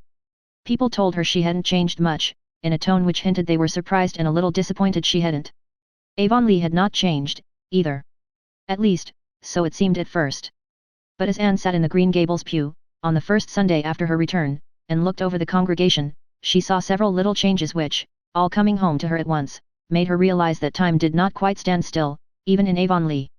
A new minister was in the pulpit. In the pews more than one familiar face was missing forever. Old Uncle Abe, his prophesying over and done with, Mrs. Peter Sloane, who had sighed, it was to be hoped, for the last time, Timothy Cotton, who, as Mrs. Rachel Lynde said had actually managed to die at last after practicing at it for 20 years, and old Josiah Sloane, whom nobody knew in his coffin because he had his whiskers neatly trimmed, were all sleeping in the little graveyard behind the church. And Billy Andrews was married to Nettie Blewett. They appeared out that Sunday. When Billy, beaming with pride and happiness, showed his beplumed and besilked bride into the Harmon Andrews pew, Anne dropped her lids to hide her dancing eyes. She recalled the stormy winter night of the Christmas holidays when Jane had proposed for Billy. He certainly had not broken his heart over his rejection. Anne wondered if Jane had also proposed to Nettie for him, or if he had mustered enough spunk to ask the fateful question himself. All the Andrews family seemed to share in his pride and pleasure, from Mrs. Harmon in the pew to Jane in the choir. Jane had resigned from the Avonlea school and intended to go west in the fall. "Can't get a beau in Avonlea, that's what," said Mrs. Rachel Lynde scornfully. "Says she thinks she'll have better health out west. I never heard her health was poor before." "Jane is a nice girl," Anne had said loyally. "She never tried to attract attention, as some did." "Oh, she never chased the boys, if that's what you mean," said Mrs. Rachel. "But she'd like to be married, just as much as anybody, that's what. What else would take her out west to some forsaken place whose only recommendation is that men are plenty and women scarce? Don't you tell me." But it was not at Jane, Anne gazed that day in dismay and surprise. It was at Ruby Gillis, who sat beside her in the choir. What had happened to Ruby? She was even handsomer than ever, but her blue eyes were too bright and lustrous, and the color of her cheeks was hectically brilliant. Besides, she was very thin, the hands that held her hymn book were almost transparent in their delicacy. "Is Ruby Gillis ill?" Anne asked of Mrs. Lynde, as they went home from church. "Ruby Gillis is dying of galloping consumption," said Mrs. Lynde bluntly. "Everybody knows it except herself and her family. They won't give in. If you ask them, she's perfectly well. She hasn't been able to teach since she had that attack of congestion in the winter, but she says she's going to teach again in the fall, and she's after the White Sands School. She'll be in her grave, poor girl, when White Sands School opens, that's what." Anne listened in shocked silence. Ruby Gillis, her old school chum, dying? Could it be possible? Of late years they had grown apart, but the old tie of schoolgirl intimacy was there, and made itself felt sharply in the tug the news gave at Anne's heartstrings. Ruby, the brilliant, the merry, the coquettish. It was impossible to associate the thought of her with anything like death. She had greeted Anne with gay cordiality after church, and urged her to come up the next evening. "I'll be away Tuesday and Wednesday evenings," she had whispered triumphantly. "There's a concert at Carmody and a party at White Sands. Herb Spencer's going to take me. He's my latest. Be sure to come up tomorrow. I'm dying for a good talk with you. I want to hear all about your doings at Redmond." Anne knew that Ruby meant that she wanted to tell Anne all about her own recent flirtations, but she promised to go, and Diana offered to go with her. "I've been wanting to go to see Ruby for a long while," she told Anne, when they left Green Gables the next evening, "but I really couldn't go alone. It's so awful to hear Ruby rattling on as she does, and pretending there is nothing the matter with her, even when she can hardly speak for coughing. She's fighting so hard for her life, and yet she hasn't any chance at all, they say." The girls walked silently down the red, twilit road. The robins were singing vespers in the high treetops, filling the golden air with their jubilant voices. The silver fluting of the frogs came from marshes and ponds, over fields where seeds were beginning to stir with life and thrill to the sunshine and rain that had drifted over them. The air was fragrant with the wild, sweet, wholesome smell of young raspberry copses. White mists were hovering in the silent hollows and violet stars were shining bluely on the brooklands. "What a beautiful sunset," said Diana. "Look, Anne, it's just like a land in itself, isn't it? That long, low back of purple cloud is the shore, and the clear sky further on is like a golden sea. If we could sail to it in the moonshine boat Paul wrote of in his old composition, you remember, how nice it would be, said Anne, rousing from her reverie. Do you think we could find all our yesterdays there, Diana, all our old springs and blossoms? The beds of flowers that Paul saw there are the roses that have bloomed for us in the past. Don't, said Diana. You make me feel as if we were old women with everything in life behind us. I think I've almost felt as if we were since I heard about poor Ruby, said Anne. If it is true that she is dying, any other sad thing might be true, too. You don't mind calling in at Alicia Wright's for a moment, do you? Asked Diana. Mother asked me to leave this little dish of jelly for Aunt Atossa. Who is Aunt Atossa? Oh, haven't you heard? She's Mrs. Sampson Coates of Spencer Vale, Mrs. Alicia Wright's aunt. She's father's aunt, too. Her husband died last winter and she was left very poor and lonely, so the Wrights took her to live with them. Mother thought we ought to take her, but father put his foot down. Live with Aunt Atossa he would not. Is she so terrible? Asked Anne absently. You'll probably see what she's like before we can get away, said Diana significantly. Father says she has a face like a hatchet, it cuts the air. But her tongue is sharper still. Late as it was, Aunt Atossa was cutting potato sets in the Wright kitchen. She wore a faded old wrapper, and her grey hair was decidedly untidy. Aunt Atossa did not like being caught in a kilter, so she went out of her way to be disagreeable. Oh, so you're Anne Shirley, she said, when Diana introduced Anne. I've heard of you. Her tone implied that she had heard nothing good. Mrs. Andrews was telling me you were home. She said you had improved a good deal. There was no doubt Aunt Atossa thought there was plenty of room for further improvement. She ceased not from cutting sets with much energy. Is it any use to ask you to sit down? She inquired sarcastically. Of course, there's nothing very entertaining here for you. The rest are all away. Mother sent you this little pot of rhubarb jelly, said Diana pleasantly. She made it today and thought you might like some. Oh, thanks, said Aunt Atossa sourly. I never fancy your mother's jelly, she always makes it too sweet. However, I'll try to worry some down. My appetite's been dreadful poor this spring. I'm far from well, continued Aunt Atossa solemnly, but still I keep doing. People who can't work aren't wanted here. If it isn't too much trouble, will you be condescending enough to set the jelly in the pantry? I'm in a hurry to get these spuds done tonight. I suppose you two ladies never do anything like this. You'd be afraid of spoiling your hands. I used to cut potato sets before we rented the farm, smiled Anne. I do it yet, laughed Diana. I cut sets 3 days last week. Of course, she added teasingly, I did my hands up in lemon juice and kid gloves every night after it. Aunt Atossa sniffed. I suppose you got that notion out of some of those silly magazines you read so many of. I wonder your mother allows you. But she always spoiled you. We all thought when George married her she wouldn't be a suitable wife for him. Aunt Atossa sighed heavily, as if all forebodings upon the occasion of George Barry's marriage had been amply and darkly fulfilled. Going, are you? She inquired, as the girls rose. Well, I suppose you can't find much amusement talking to an old woman like me. It's such a pity the boys ain't home. We want to run in and see Ruby Gillis a little while, explained Diana. Oh, anything does for an excuse, of course, said Aunt Atossa, amiably. Just whip in and whip out before you have time to say how do decently. It's college airs, I suppose. You'd be wiser to keep away from Ruby Gillis. The doctors say consumption's catching. I always knew Ruby D get something, giddying off to Boston last fall for a visit. People who ain't content to stay home always catch something. People who don't go visiting catch things, too. Sometimes they even die, said Diana solemnly. Then they don't have themselves to blame for it, retorted Aunt Atossa triumphantly. I hear you are to be married in June, Diana.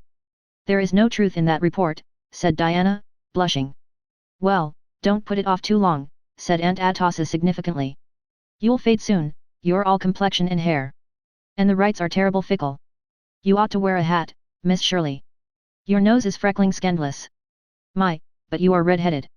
Well, I suppose we're all as the Lord made us. Give Marilla Cuthbert my respects. She's never been to see me since I come to Avonlea, but I suppose I oughtn't to complain. The Cuthberts always did think themselves a cut higher than anyone else round here.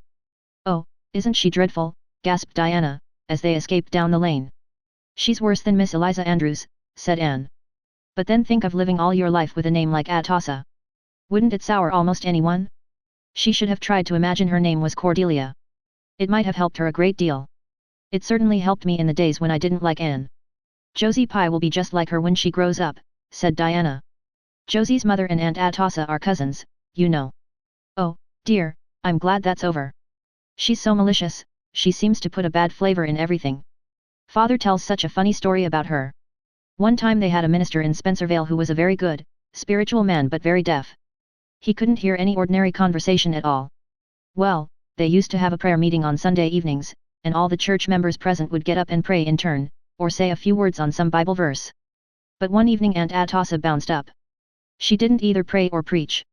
Instead, she lit into everybody else in the church and gave them a fearful raking down, calling them right out by name and telling them how they all had behaved, and casting up all the quarrels and scandals of the past 10 years. Finally she wound up by saying that she was disgusted with Spencervale Church and she never meant to darken its door again, and she hoped a fearful judgment would come upon it. Then she sat down out of breath, and the minister, who hadn't heard a word she said, immediately remarked, in a very devout voice, "Amen. The Lord grant our dear sister's prayer. You ought to hear Father tell the story." "Speaking of stories, Diana," remarked Anne, in a significant, confidential tone, "do you know that lately I have been wondering if I could write a short story, a story that would be good enough to be published?" "Why, of course you could," said Diana, after she had grasped the amazing suggestion. "You used to write perfectly thrilling stories years ago in our old story club." "Well, I hardly meant one of that kind of stories," smiled Anne. "I've been thinking about it a little of late, but I'm almost afraid to try, for, if I should fail, it would be too humiliating. I heard Priscilla say once that all Mrs. Morgan's first stories were rejected.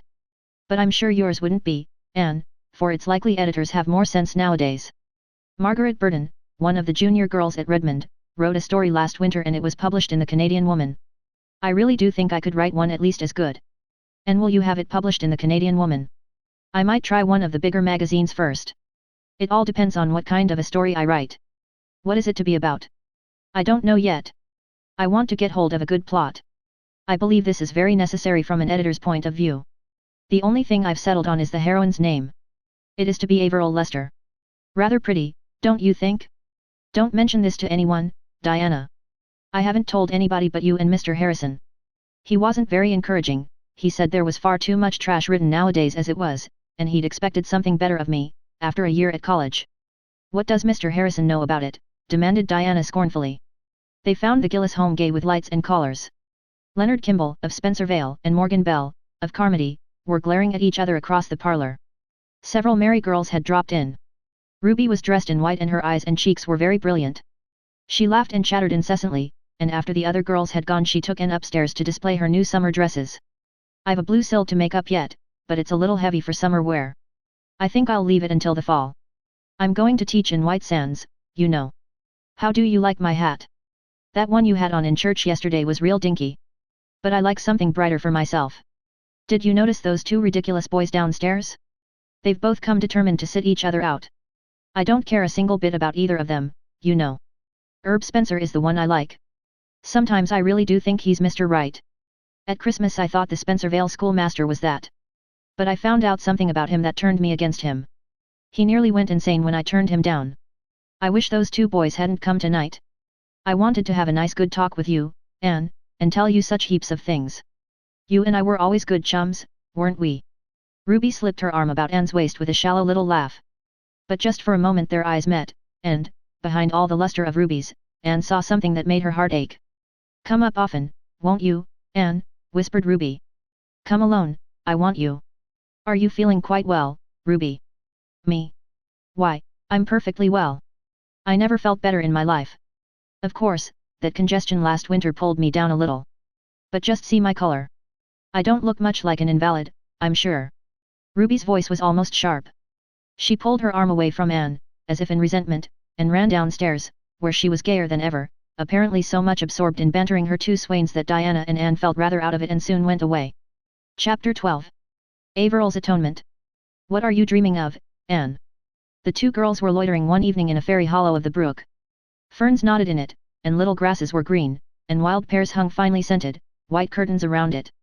Anne roused herself from her reverie with a happy sigh. "I was thinking out my story, Diana." "Oh, have you really begun it?" cried Diana, all alight with eager interest in a moment. "Yes, I have only a few pages written, but I have it all pretty well thought out. I've had such a time to get a suitable plot. None of the plots that suggested themselves suited a girl named Averill. Couldn't you have changed her name?" "No, the thing was impossible. I tried to, but I couldn't do it, any more than I could change yours. Averill was so real to me that no matter what other name I tried to give her I just thought of her as Averill behind it all. But finally I got a plot that matched her. Then came the excitement of choosing names for all my characters. You have no idea how fascinating that is. I've lain awake for hours thinking over those names. The hero's name is Perceval Dalrymple. Have you named all the characters? Asked Diana wistfully. If you hadn't, I was going to ask you to let me name one, just some unimportant person. I'd feel as if I had a share in the story then. You may name the little hired boy who lived with the Lesters, conceded Anne. He is not very important, but he is the only one left unnamed. Call him Raymond Fitzosborne, suggested Diana, who had a store of such names laid away in her memory, relics of the old story club, which she and Anne and Jane Andrews and Ruby Gillis had had in their school days. Anne shook her head doubtfully. I'm afraid that is too aristocratic a name for a chore boy, Diana. I couldn't imagine a Fitzosborne feeding pigs and picking up chips, could you? Diana didn't see why, if you had an imagination at all, you couldn't stretch it to that extent, but probably Anne knew best, and the chore boy was finally christened Robert Ray, to be called Bobby should occasion require. How much do you suppose you'll get for it? Asked Diana. But Anne had not thought about this at all. She was in pursuit of fame, not filthy lucre, and her literary dreams were as yet untainted by mercenary considerations. You'll let me read it, won't you? Pleaded Diana. When it is finished I'll read it to you and Mr. Harrison, and I shall want you to criticize it severely. No one else shall see it until it is published. How are you going to end it, happily or unhappily? I'm not sure. I'd like it to end unhappily, because that would be so much more romantic.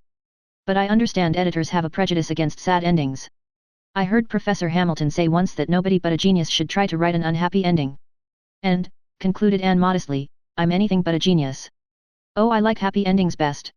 You'd better let him marry her, said Diana, who, especially since her engagement to Fred, thought this was how every story should end. But you like to cry over stories. Oh, yes, in the middle of them. But I like everything to come right at last. I must have one pathetic scene in it, said Anne thoughtfully. I might let Robert Ray be injured in an accident and have a death scene. No, you mustn't kill Bobby off, declared Diana, laughing. He belongs to me and I want him to live and flourish. Kill somebody else if you have to.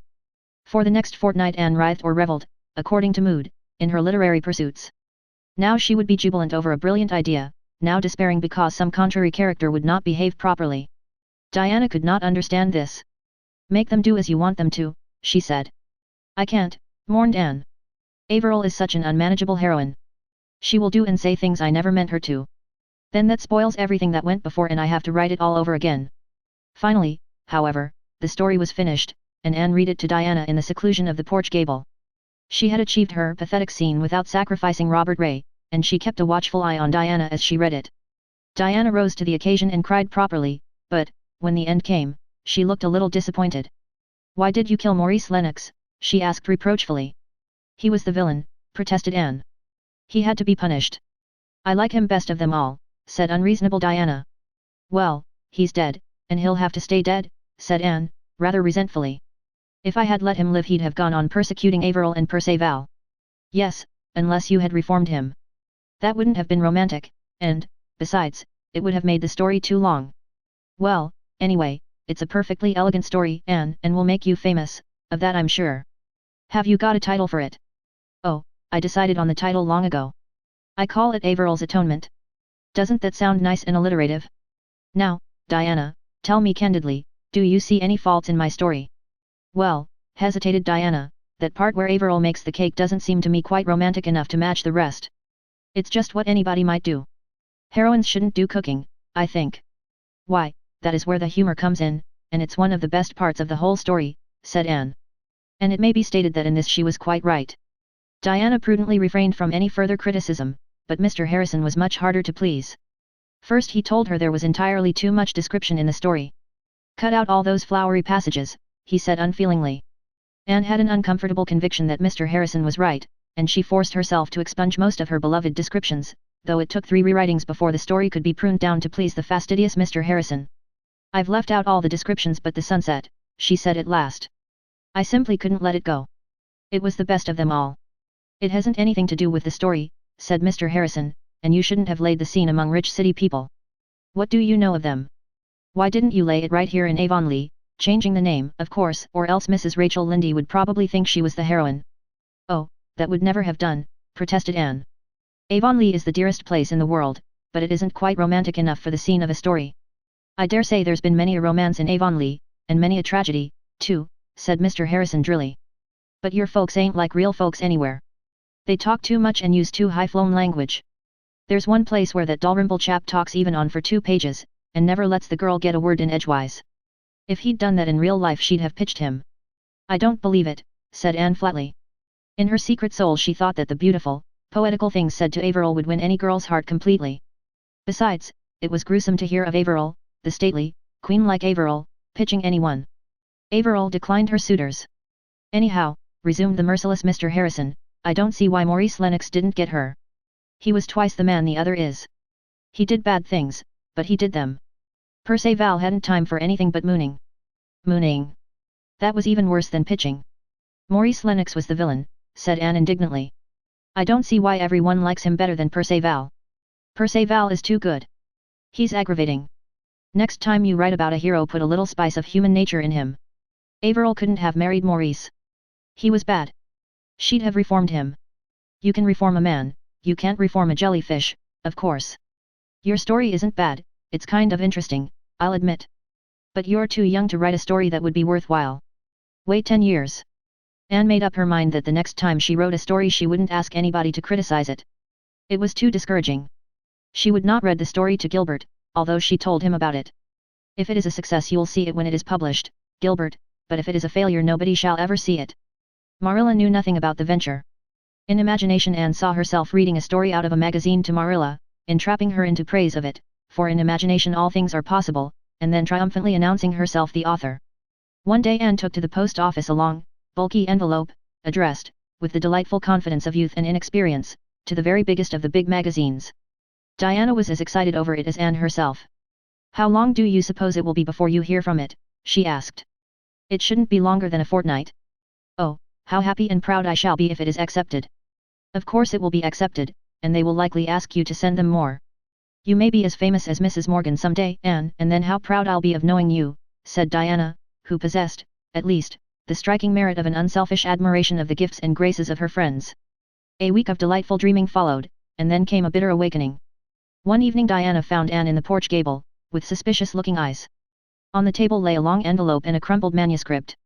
"Anne, your story hasn't come back," cried Diana incredulously. "Yes, it has," said Anne shortly. "Well, that editor must be crazy. What reason did he give?" "No reason at all. There is just a printed slip saying that it wasn't found acceptable." "I never thought much of that magazine, anyway," said Diana hotly. "The stories in it are not half as interesting as those in the Canadian Woman, although it costs so much more. I suppose the editor is prejudiced against anyone who isn't a Yankee. Don't be discouraged, Anne. Remember how Mrs. Morgan's stories came back. Send yours to the Canadian Woman." "I believe I will," said Anne, plucking up heart. "And if it is published I'll send that American editor a marked copy. But I'll cut the sunset out." I believe Mr. Harrison was right. Out came the sunset, but in spite of this heroic mutilation the editor of the Canadian Woman sent Averill's atonement back so promptly that the indignant Diana declared that it couldn't have been read at all, and vowed she was going to stop her subscription immediately. Anne took this second rejection with the calmness of despair. She locked the story away in the garret trunk where the old Story Club tales reposed, but first she yielded to Diana's entreaties and gave her a copy. "This is the end of my literary ambitions," she said bitterly. She never mentioned the matter to Mr. Harrison, but one evening he asked her bluntly if her story had been accepted. "No, the editor wouldn't take it," she answered briefly. Mr. Harrison looked sidewise at the flushed, delicate profile. "Well, I suppose you'll keep on writing them," he said encouragingly. "No, I shall never try to write a story again," declared Anne, with the hopeless finality of 19 when a door is shut in its face. "I wouldn't give up altogether," said Mr. Harrison reflectively. "I'd write a story once in a while, but I wouldn't pester editors with it. I'd write of people and places like I knew, and I'd make my characters talk everyday English, and I'd let the sun rise and set in the usual quiet way without much fuss over the fact. If I had to have villains at all, I'd give them a chance, Anne, I'd give them a chance. There are some terrible bad men in the world, I suppose, but you'd have to go a long piece to find them, though Mrs. Lindy believes we're all bad. But most of us have got a little decency somewhere in us. Keep on writing, Anne." "No. It was very foolish of me to attempt it. When I'm through Redmond I'll stick to teaching. I can teach. I can't write stories." "It'll be time for you to be getting a husband when you're through Redmond," said Mr. Harrison. "I don't believe in putting marrying off too long, like I did." Anne got up and marched home. There were times when Mr. Harrison was really intolerable. Pitching, mooning, and getting a husband. Ow! Chapter 13. The Way of Transgressors. Davy and Dora were ready for Sunday school. They were going alone, which did not often happen, for Mrs. Lindy always attended Sunday school. But Mrs. Lindy had twisted her ankle and was lame, so she was staying home this morning. The twins were also to represent the family at church, for Anne had gone away the evening before to spend Sunday with friends in Carmody, and Marilla had one of her headaches. Davy came downstairs slowly. Dora was waiting in the hall for him, having been made ready by Mrs. Lindy. Davy had attended to his own preparations. He had a cent in his pocket for the Sunday school collection, and a 5-cent piece for the church collection. He carried his Bible in one hand and his Sunday school quarterly in the other. He knew his lesson and his golden text and his catechism question perfectly. Had he not studied them, perforce, in Mrs. Lindy's kitchen, all last Sunday afternoon? Davy, therefore, should have been in a placid frame of mind. As a matter of fact, despite text and catechism, he was inwardly as a ravening wolf. Mrs. Lindy limped out of her kitchen as he joined Dora. "Are you clean?" she demanded severely. "Yes, all of me that shows," Davy answered with a defiant scowl. Mrs. Rachel sighed. She had her suspicions about Davy's neck and ears. But she knew that if she attempted to make a personal examination Davy would likely take to his heels and she could not pursue him today. "Well, be sure you behave yourselves," she warned them. "Don't walk in the dust. Don't stop in the porch to talk to the other children. Don't squirm or wriggle in your places. Don't forget the golden text. Don't lose your collection or forget to put it in. Don't whisper at prayer time, and don't forget to pay attention to the sermon." Davy deigned no response. He marched away down the lane, followed by the meek Dora. But his soul seethed within. Davy had suffered, or thought he had suffered, many things at the hands and tongue of Mrs. Rachel Lindy since she had come to Green Gables, for Mrs. Lindy could not live with anybody, whether they were 9 or 90, without trying to bring them up properly. And it was only the preceding afternoon that she had interfered to influence Marilla against allowing Davy to go fishing with the Timothy Cottons. Davy was still boiling over this. As soon as he was out of the lane Davy stopped and twisted his countenance into such an unearthly and terrific contortion that Dora, although she knew his gifts in that respect, was honestly alarmed lest he should never in the world be able to get it straightened out again. "Darn her!" exploded Davy. "Oh, Davy, don't swear," gasped Dora in dismay. "Darn isn't swearing, not real swearing." "And I don't care if it is," retorted Davy recklessly. "Well, if you must say dreadful words don't say them on Sunday," pleaded Dora. Davy was as yet far from repentance, but in his secret soul he felt that, perhaps, he had gone a little too far. "I'm going to invent a swear word of my own," he declared. "God will punish you if you do," said Dora solemnly. "Then I think God is a mean old scamp," retorted Davy. "Doesn't he know a fellow must have some way of expressing his feelings?" "Davy," said Dora. She expected that Davy would be struck down dead on the spot. But nothing happened. "Anyway, I ain't going to stand any more of Mrs. Lindy's bossing," spluttered Davy. "Anne and Marilla may have the right to boss me, but she hasn't. I'm going to do every single thing she told me not to do. You watch me." In grim, deliberate silence, while Dora watched him with the fascination of horror, Davy stepped off the green grass of the roadside, ankle deep into the fine dust which 4 weeks of rainless weather had made on the road, and marched along in it, shuffling his feet viciously until he was enveloped in a hazy cloud. "That's the beginning," he announced triumphantly. "And I'm going to stop in the porch and talk as long as there's anybody there to talk to. I'm going to squirm and wriggle and whisper, and I'm going to say I don't know the golden text. And I'm going to throw away both of my collections right now." And Davy hurled cent and nickel over Mr. Barry's fence with fierce delight. "Satan made you do that," said Dora reproachfully. "He didn't," cried Davy indignantly.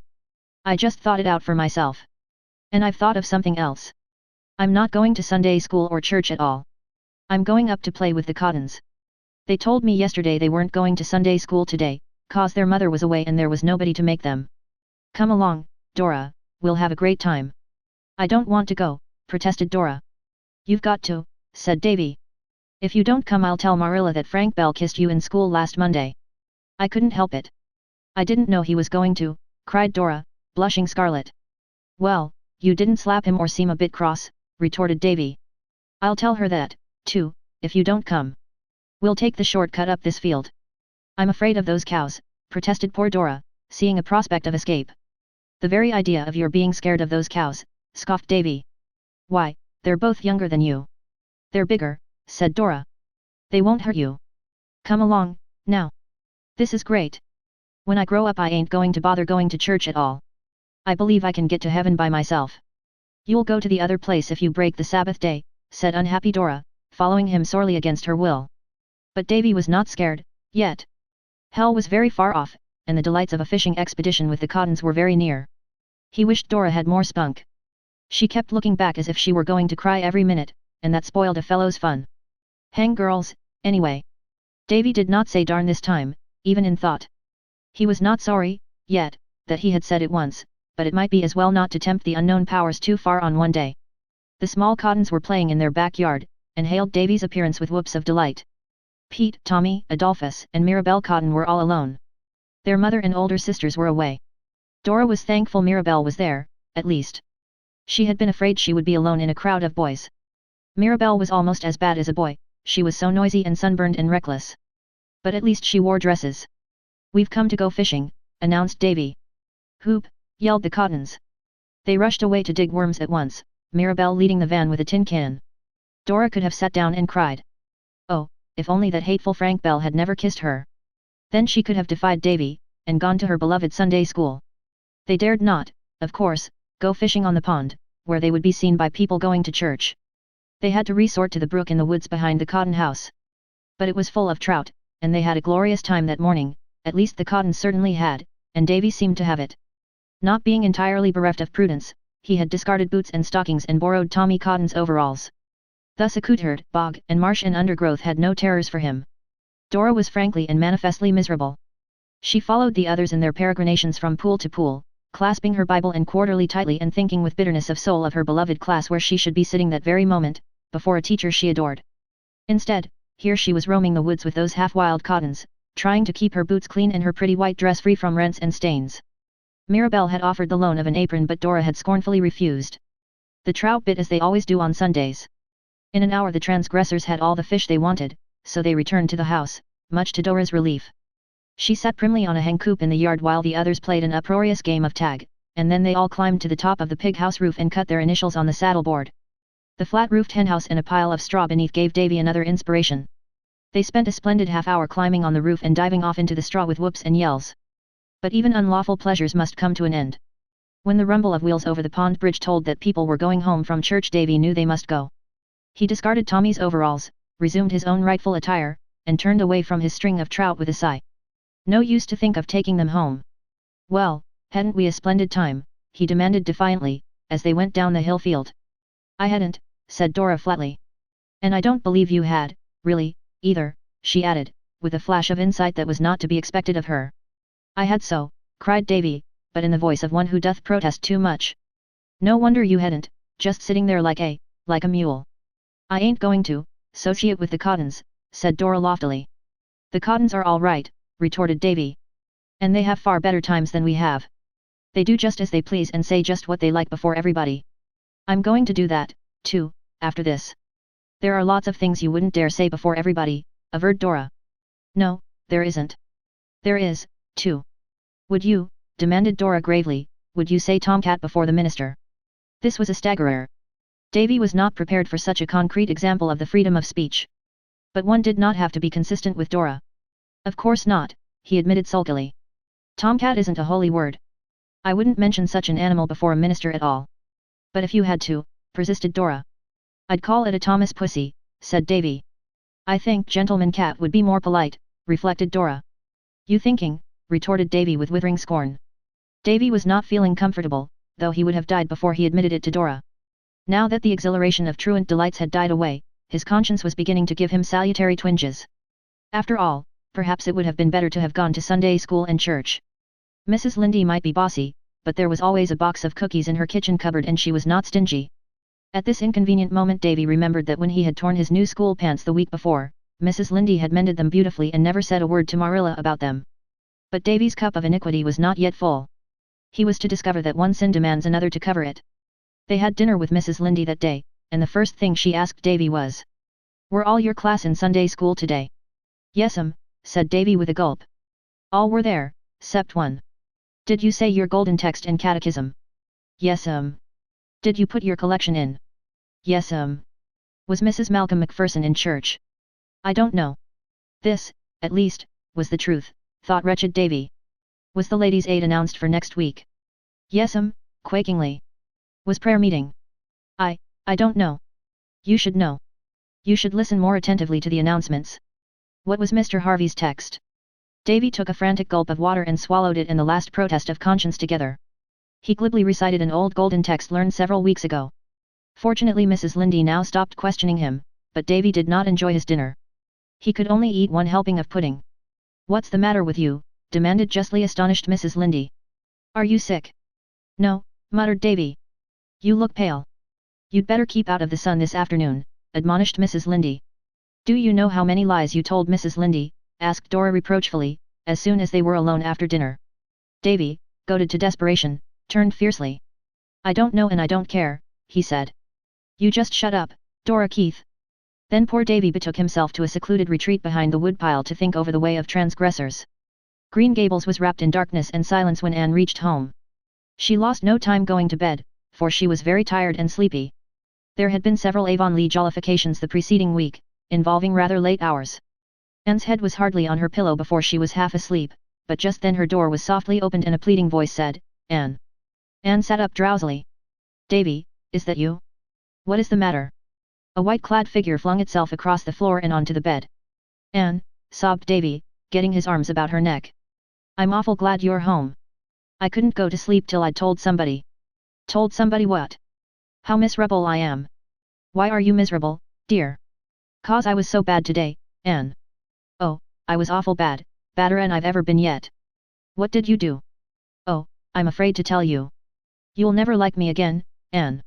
I couldn't say my prayers tonight. I couldn't tell God what I'd done. I was shamed to have him know. But he knew anyway, Davy. That's what Dora said. But I thought perhaps he mightn't have noticed just at the time. Anyway, I'd rather tell you first. What is it you did?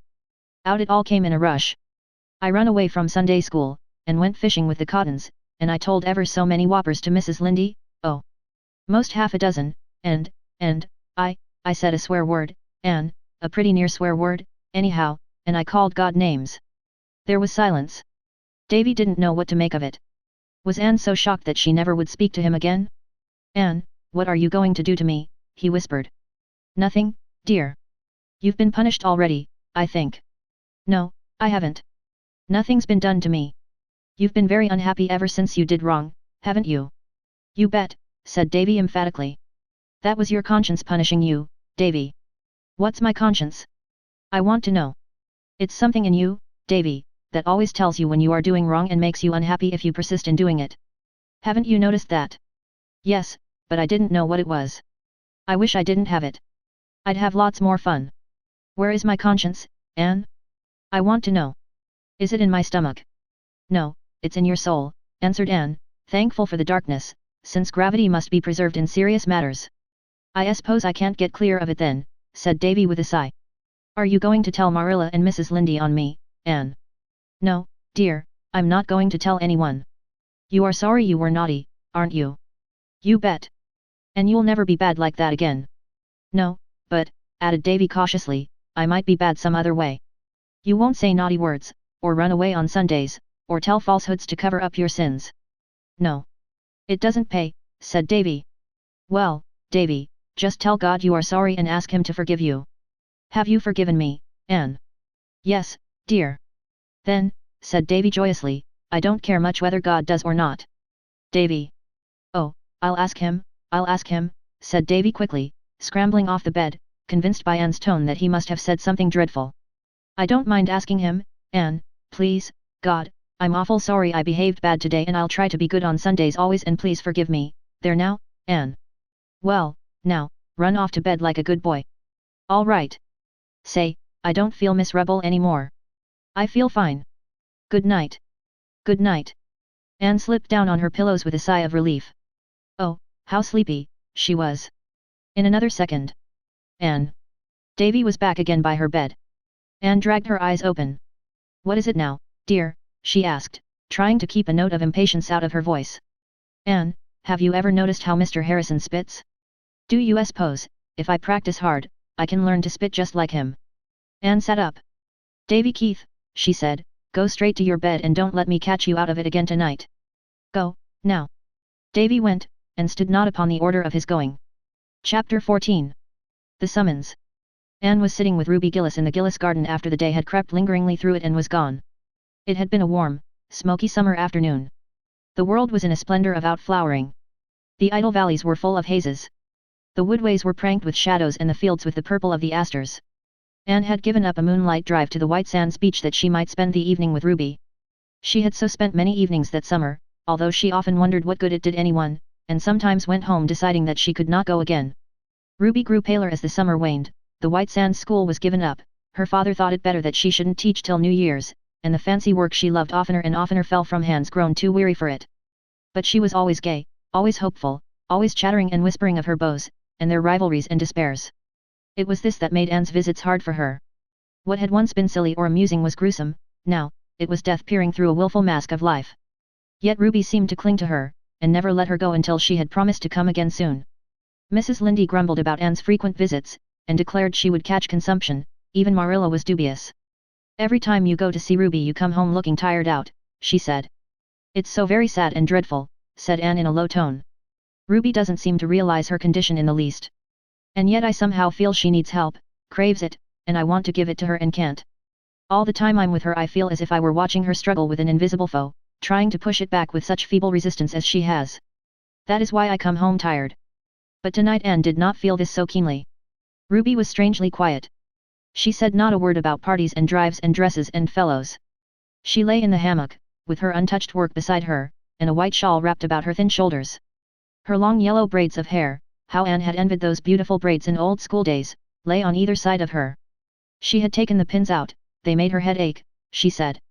The hectic flush was gone for the time, leaving her pale and childlike. The moon rose in the silvery sky, empearling the clouds around her. Below, the pond shimmered in its hazy radiance. Just beyond the Gillis homestead was the church, with the old graveyard beside it. The moonlight shone on the white stones, bringing them out in clear-cut relief against the dark trees behind.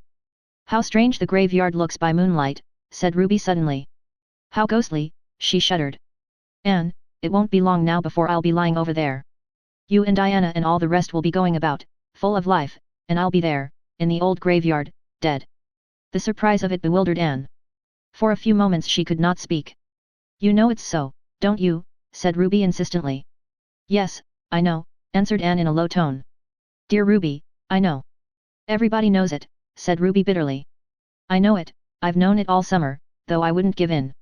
And, oh, Anne," she reached out and caught Anne's hand pleadingly, impulsively, "I don't want to die. I'm afraid to die." "Why should you be afraid, Ruby?" asked Anne quietly. Because, oh, I'm not afraid but that I'll go to heaven, Anne. I'm a church member. But, it'll be all so different. I think and I get so frightened, and, homesick. Heaven must be very beautiful, of course, the Bible says so, but, Anne, it won't be what we've been used to." Through Anne's mind drifted an intrusive recollection of a funny story she had heard Philippa Gordon tell, the story of some old man who had said very much the same thing about the world to come. It had sounded funny then, she remembered how she and Priscilla had laughed over it. But it did not seem in the least humorous now, coming from Ruby's pale, trembling lips. It was sad, tragic, and true. Heaven could not be what Ruby had been used to. There had been nothing in her gay, frivolous life, her shallow ideals and aspirations, to fit her for that great change, or make the life to come seem to her anything but alien and unreal and undesirable. Anne wondered helplessly what she could say that would help her. Could she say anything? "I think, Ruby," she began hesitatingly, for it was difficult for Anne to speak to any one of the deepest thoughts of her heart, or the new ideas that had vaguely begun to shape themselves in her mind, concerning the great mysteries of life here and hereafter, superseding her old childish conceptions, and it was hardest of all to speak of them to such as Ruby Gillis. "I think, perhaps, we have very mistaken ideas about heaven, what it is and what it holds for us. I don't think it can be so very different from life here as most people seem to think. I believe we'll just go on living, a good deal as we live here, and be ourselves just the same, only it will be easier to be good and to follow the highest. All the hindrances and perplexities will be taken away, and we shall see clearly. Don't be afraid, Ruby." "I can't help it," said Ruby pitifully. "Even if what you say about heaven is true, and you can't be sure, it may be only that imagination of yours, it won't be just the same. It can't be. I want to go on living here. I'm so young, Anne. I haven't had my life. I've fought so hard to live, and it isn't any use, I have to die, and leave everything I care for." Anne sat in a pain that was almost intolerable. She could not tell comforting falsehoods, and all that Ruby said was so horribly true. She was leaving everything she cared for. She had laid up her treasures on earth only, she had lived solely for the little things of life, the things that pass, forgetting the great things that go onward into eternity, bridging the gulf between the two lives and making of death a mere passing from one dwelling to the other, from twilight to unclouded day. God would take care of her there, Anne believed, she would learn, but now it was no wonder her soul clung, in blind helplessness, to the only things she knew and loved. Ruby raised herself on her arm and lifted up her bright, beautiful blue eyes to the moonlit skies. "I want to live," she said, in a trembling voice. "I want to live like other girls. I want to be married, Anne, and, have little children. You know I always loved babies, Anne. I couldn't say this to anyone but you. I know you understand. And then poor Herb, he loves me and I love him, Anne. The others meant nothing to me, but he does, and if I could live I would be his wife and be so happy. Oh, Anne, it's hard." Ruby sank back on her pillows and sobbed convulsively. Anne pressed her hand in an agony of sympathy, silent sympathy, which perhaps helped Ruby more than broken, imperfect words could have done, for presently she grew calmer and her sobs ceased. "I'm glad I've told you this, Anne," she whispered. "It has helped me just to say it all out. I've wanted to all summer, every time you came. I wanted to talk it over with you, but I couldn't. It seemed as if it would make death so sure if I said I was going to die, or if anyone else said it or hinted it. I wouldn't say it, or even think it. In the daytime, when people were around me and everything was cheerful, it wasn't so hard to keep from thinking of it. But in the night, when I couldn't sleep, it was so dreadful, Anne. I couldn't get away from it then.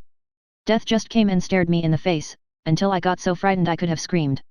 But you won't be frightened anymore, Ruby, will you? You'll be brave, and believe that all is going to be well with you. I'll try. I'll think over what you have said, and try to believe it. And you'll come up as often as you can, won't you, Anne? Yes, dear. It won't be very long now, Anne. I feel sure of that. And I'd rather have you than anyone else. I always liked you best of all the girls I went to school with. You were never jealous, or mean, like some of them were. Poor M. White was up to see me yesterday. You remember M and I were such chums for 3 years when we went to school? And then we quarreled the time of the school concert. We've never spoken to each other since. Wasn't it silly? Anything like that seems silly now. But M and I made up the old quarrel yesterday. She said she'd have spoken years ago, only she thought I wouldn't. And I never spoke to her because I was sure she wouldn't speak to me. Isn't it strange how people misunderstand each other, Anne? Most of the trouble in life comes from misunderstanding, I think, said Anne. I must go now, Ruby. It's getting late, and you shouldn't be out in the damp. You'll come up soon again. Yes, very soon. And if there's anything I can do to help you I'll be so glad. I know. You have helped me already. Nothing seems quite so dreadful now. Good night, Anne. Good night, dear. Anne walked home very slowly in the moonlight. The evening had changed something for her. Life held a different meaning, a deeper purpose. On the surface it would go on just the same, but the deeps had been stirred. It must not be with her as with poor butterfly Ruby. When she came to the end of one life it must not be to face the next with the shrinking terror of something wholly different, something for which accustomed thought and ideal and aspiration had unfitted her. The little things of life, sweet and excellent in their place, must not be the things lived for, the highest must be sought and followed, the life of heaven must be begun here on earth. That good night in the garden was for all time. Anne never saw Ruby in life again. The next night the AVIS gave a farewell party to Jane Andrews before her departure for the West. And, while light feet danced and bright eyes laughed and merry tongues chattered, there came a summons to a soul in Avonlea that might not be disregarded or evaded. The next morning the word went from house to house that Ruby Gillis was dead. She had died in her sleep, painlessly and calmly, and on her face was a smile, as if, after all, death had come as a kindly friend to lead her over the threshold, instead of the grisly phantom she had dreaded. Mrs. Rachel Lynde said emphatically after the funeral that Ruby Gillis was the handsomest corpse she ever laid eyes on. Her loveliness, as she lay, white-clad, among the delicate flowers that Anne had placed about her, was remembered and talked of for years in Avonlea. Ruby had always been beautiful, but her beauty had been of the earth, earthy, it had had a certain insolent quality in it, as if it flaunted itself in the beholder's eye, spirit had never shone through it, intellect had never refined it. But death had touched it and consecrated it, bringing out delicate modellings and purity of outline never seen before, doing what life and love and great sorrow and deep womanhood joys might have done for Ruby. Anne, looking down through a mist of tears, at her old playfellow, thought she saw the face God had meant Ruby to have, and remembered it so always. Mrs. Gillis called Anne aside into a vacant room before the funeral procession left the house, and gave her a small packet. "I want you to have this," she sobbed. "Ruby would have liked you to have it. It's the embroidered centerpiece she was working at. It isn't quite finished, the needle is sticking in it just where her poor little fingers put it the last time she laid it down, the afternoon before she died. There's always a piece of unfinished work left, said Mrs. Lindy, with tears in her eyes. But I suppose there's always someone to finish it. How difficult it is to realize that one we have always known can really be dead, said Anne, as she and Diana walked home. Ruby is the first of our schoolmates to go. One by one, sooner or later, all the rest of us must follow. Yes, I suppose so, said Diana uncomfortably. She did not want to talk of that. She would have preferred to have discussed the details of the funeral, the splendid white velvet casket Mr. Gillis had insisted on having for Ruby. The Gillises must always make a splurge, even at funerals, quoth Mrs. Rachel Lindy, Herb Spencer's sad face, the uncontrolled, hysteric grief of one of Ruby's sisters, but Anne would not talk of these things. She seemed wrapped in a reverie in which Diana felt lonesomely that she had neither lot nor part. Ruby Gillis was a great girl to laugh, said Davy suddenly. Will she laugh as much in heaven as she did in Avonlea, Anne? I want to know. Yes, I think she will, said Anne. Oh, Anne, protested Diana, with a rather shocked smile. Well, why not, Diana, asked Anne seriously. Do you think we'll never laugh in heaven? Oh, I don't know, floundered Diana. It doesn't seem just right, somehow. You know it's rather dreadful to laugh in church. But heaven won't be like church, all the time, said Anne. I hope it ain't, said Davy emphatically. If it is, I don't want to go. Church is awful dull. Anyway, I don't mean to go for ever so long. I mean to live to be 100 years old, like Mr. Thomas Blewett of White Sands. He says he's lived so long 'cause he always smoked tobacco and it killed all the germs. Can I smoke tobacco pretty soon, Anne? No, Davy, I hope you'll never use tobacco, said Anne absently. What'll you feel like if the germs kill me then? Demanded Davy. Chapter 15. A Dream Turned Upside Down. Just one more week and we go back to Redmond, said Anne. She was happy at the thought of returning to work, classes and Redmond friends. Pleasing visions were also being woven around Patty's Place. There was a warm, pleasant sense of home in the thought of it, even though she had never lived there. But the summer had been a very happy one, too, a time of glad living with summer suns and skies, a time of keen delight in wholesome things, a time of renewing and deepening of old friendships, a time in which she had learned to live more nobly, to work more patiently, to play more heartily. All life lessons are not learned at college, she thought. Life teaches them everywhere. But alas, the final week of that pleasant vacation was spoiled for Anne, by one of those impish happenings which are like a dream turned upside down. Been writing any more stories lately? Inquired Mr. Harrison genially one evening when Anne was taking tea with him and Mrs. Harrison. No, answered Anne, rather crisply. Well, no offense meant. Mrs. Hiram Sloane told me the other day that a big envelope addressed to the Rawlings Reliable Baking Powder Company of Montreal had been dropped into the post office box a month ago, and she suspicioned that somebody was trying for the prize they'd offered for the best story that introduced the name of their baking powder. She said it wasn't addressed in your writing, but I thought maybe it was you. Indeed, no. I saw the prize offer, but I'd never dream of competing for it. I think it would be perfectly disgraceful to write a story to advertise a baking powder. It would be almost as bad as Judson Parker's patent medicine fence. So spake Anne loftily, little dreaming of the valley of humiliation awaiting her. That very evening Diana popped into the porch gable, bright-eyed and rosy-cheeked, carrying a letter. Oh, Anne, here's a letter for you. I was at the office, so I thought I'd bring it along. Do open it quick. If it is what I believe it is I shall just be wild with delight. Anne, puzzled, opened the letter and glanced over the typewritten contents. Miss Anne Shirley. Green Gables. Avonlea, P. Island. Dear Madam, we have much pleasure in informing you that your charming story Averil's Atonement has won the prize of $25 offered in our recent competition. We enclose the check herewith.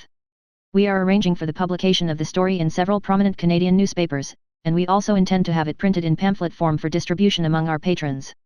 Thanking you for the interest you have shown in our enterprise. We remain. Yours very truly. The Rawlings Reliable Baking Powder Co. I don't understand, said Anne, blankly. Diana clapped her hands. Oh, I knew it would win the prize, I was sure of it. I sent your story into the competition, Anne. Diana, Barry. Yes, I did, said Diana gleefully, perching herself on the bed. When I saw the offer I thought of your story in a minute, and at first I thought I'd ask you to send it in. But then I was afraid you wouldn't, you had so little faith left in it. So I just decided I'd send the copy you gave me, and say nothing about it. Then, if it didn't win the prize, you'd never know and you wouldn't feel badly over it, because the stories that failed were not to be returned, and if it did you'd have such a delightful surprise.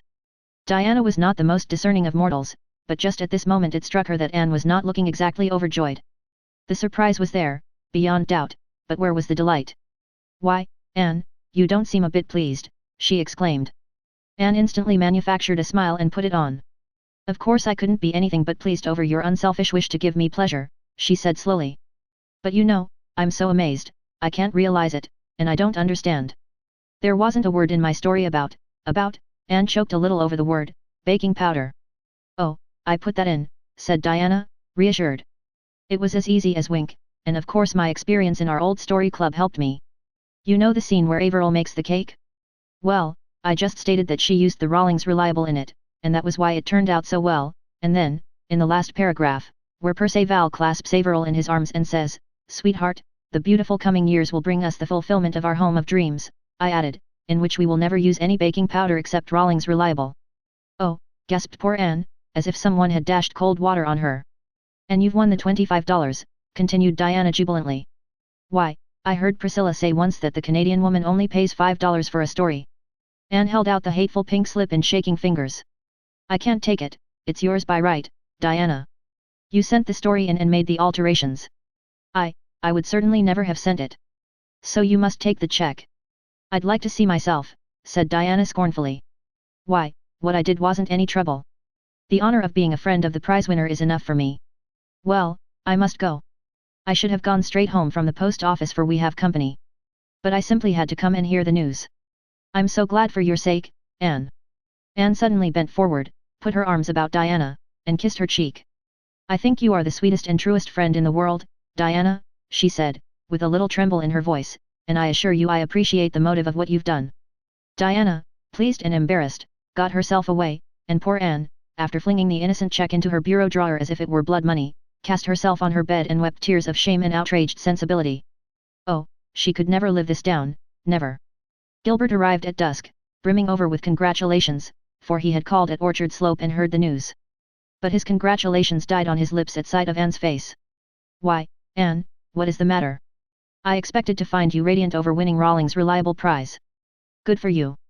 "Oh, Gilbert, not you," implored Anne, in an et tu brute tone. "I thought you would understand. Can't you see how awful it is?" "I must confess I can't." "What is wrong?" "Everything," moaned Anne. "I feel as if I were disgraced forever." "What do you think a mother would feel like if she found her child tattooed over with a baking powder advertisement?" "I feel just the same. I loved my poor little story, and I wrote it out of the best that was in me. And it is sacrilege to have it degraded to the level of a baking powder advertisement. Don't you remember what Professor Hamilton used to tell us in the literature class at Queen's? He said we were never to write a word for a low or unworthy motive, but always to cling to the very highest ideals. What will he think when he hears I've written a story to advertise Rawlings Reliable? And, oh, when it gets out at Redmond. Think how I'll be teased and laughed at." "That you won't," said Gilbert, wondering uneasily if it were that confounded junior's opinion in particular over which Anne was worried.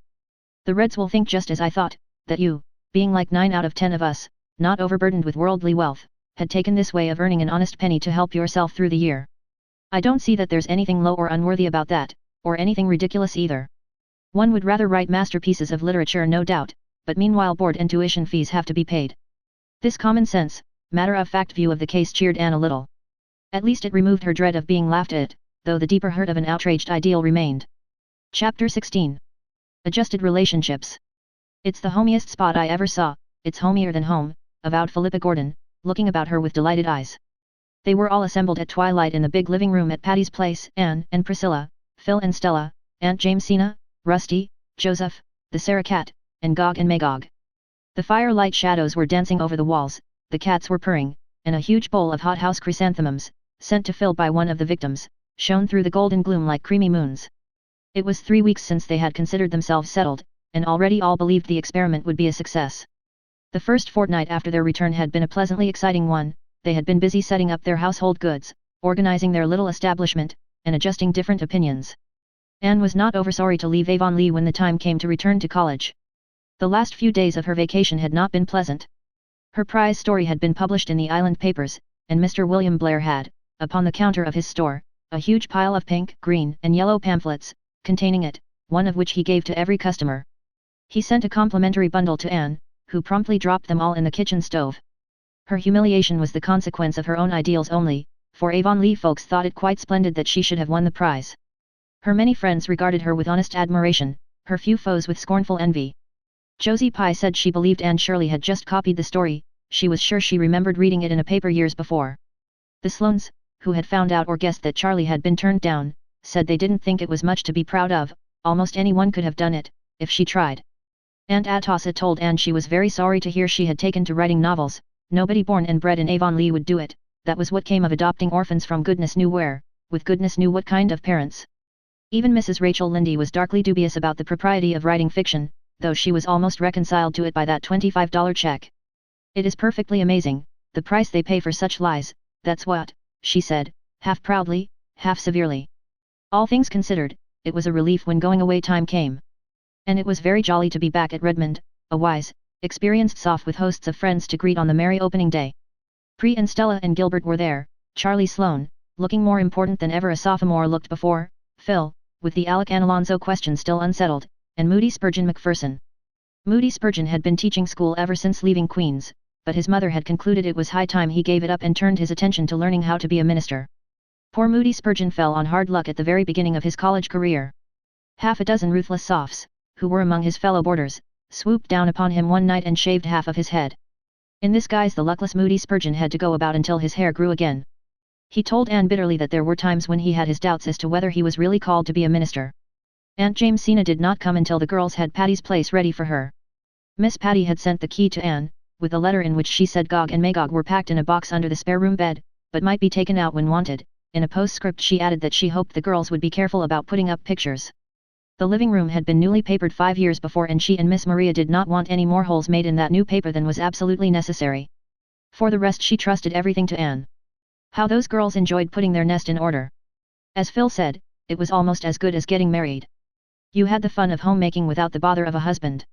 All brought something with them to adorn or make comfortable the little house. Pre and Phil and Stella had knickknacks and pictures galore, which latter they proceeded to hang according to taste, in reckless disregard of Miss Patty's new paper.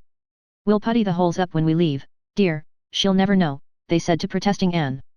Diana had given Anne a pine needle cushion and Miss Ada had given both her and Priscilla a fearfully and wonderfully embroidered one. Marilla had sent a big box of preserves, and darkly hinted at a hamper for Thanksgiving, and Mrs. Lynde gave Anne a patchwork quilt and loaned her 5 more. You take them, she said authoritatively. They might as well be in use as packed away in that trunk in the garret for moths to gnaw. No moths would ever have ventured near those quilts, for they reeked of mothballs to such an extent that they had to be hung in the orchard of Patty's Place a full fortnight before they could be endured indoors. Verily, aristocratic Spofford Avenue had rarely beheld such a display. The gruff old millionaire who lived next door came over and wanted to buy the gorgeous red and yellow tulip pattern one which Mrs. Rachel had given Anne. He said his mother used to make quilts like that, and by Jove, he wanted one to remind him of her. Anne would not sell it, much to his disappointment, but she wrote all about it to Mrs. Lynde. That highly gratified lady sent word back that she had one just like it to spare, so the Tobacco King got his quilt after all, and insisted on having it spread on his bed, to the disgust of his fashionable wife. Mrs. Lynde's quilts served a very useful purpose that winter. Patty's Place, for all its many virtues, had its faults also.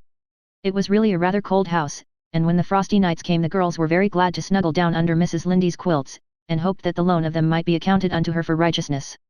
Anne had the blue room she had coveted at sight. Priscilla and Stella had the large one. Phil was blissfully content with the little one over the kitchen, and Aunt Jamesina was to have the downstairs one off the living room. Rusty at first slept on the doorstep.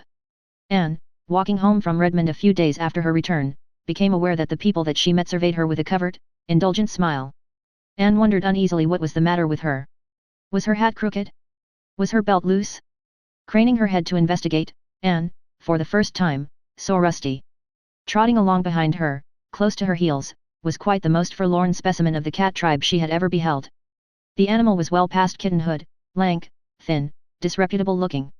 Pieces of both ears were lacking, one eye was temporarily out of repair, and one jowl ludicrously swollen. As for color, if a once black cat had been well and thoroughly singed the result would have resembled the hue of this waif's thin, draggled, unsightly fur. Anne shooed, but the cat would not shoo. As long as she stood he sat back on his haunches and gazed at her reproachfully out of his one good eye. When she resumed her walk he followed. Anne resigned herself to his company until she reached the gate of Patty's Place, which she coldly shut in his face, fondly supposing she had seen the last of him. But when, 15 minutes later, Phil opened the door, there sat the rusty brown cat on the step. More, he promptly darted in and sprang upon Anne's lap with a half-pleading, half-triumphant meow. "Anne," said Stella severely, "do you own that animal?" "No, I do not," protested disgusted Anne. "The creature followed me home from somewhere. I couldn't get rid of him." "Ugh, get down. I like decent cats reasonably well, but I don't like beasties of your complexion." Pussy, however, refused to get down. He coolly curled up in Anne's lap and began to purr. "He has evidently adopted you," laughed Priscilla. "I won't be adopted," said Anne stubbornly. "The poor creature is starving," said Phil pityingly. "Why, his bones are almost coming through his skin." "Well, I'll give him a square meal and then he must return to whence he came," said Anne resolutely. The cat was fed and put out. In the morning he was still on the doorstep. On the doorstep he continued to sit, bolting in whenever the door was opened. No coolness of welcome had the least effect on him, of nobody save Anne did he take the least notice. Out of compassion the girls fed him, but when a week had passed they decided that something must be done. The cat's appearance had improved. His eye and cheek had resumed their normal appearance, he was not quite so thin, and he had been seen washing his face. "But for all that we can't keep him," said Stella. "Aunt Jimsy is coming next week and she will bring the Sarah cat with her. We can't keep two cats, and if we did this Rusty Coat would fight all the time with the Sarah cat. He's a fighter by nature. He had a pitched battle last evening with the Tobacco King's cat and routed him, horse, foot and artillery. We must get rid of him," agreed Anne, looking darkly at the subject of their discussion, who was purring on the hearthrug with an air of lamb-like meekness. "But the question is, how? How can four unprotected females get rid of a cat who won't be got rid of?" "We must chloroform him," said Phil briskly. "That is the most humane way." "Who of us knows anything about chloroforming a cat?" demanded Anne gloomily. "I do, honey. It's one of my few, sadly few, useful accomplishments. I've disposed of several at home. You take the cat in the morning and give him a good breakfast.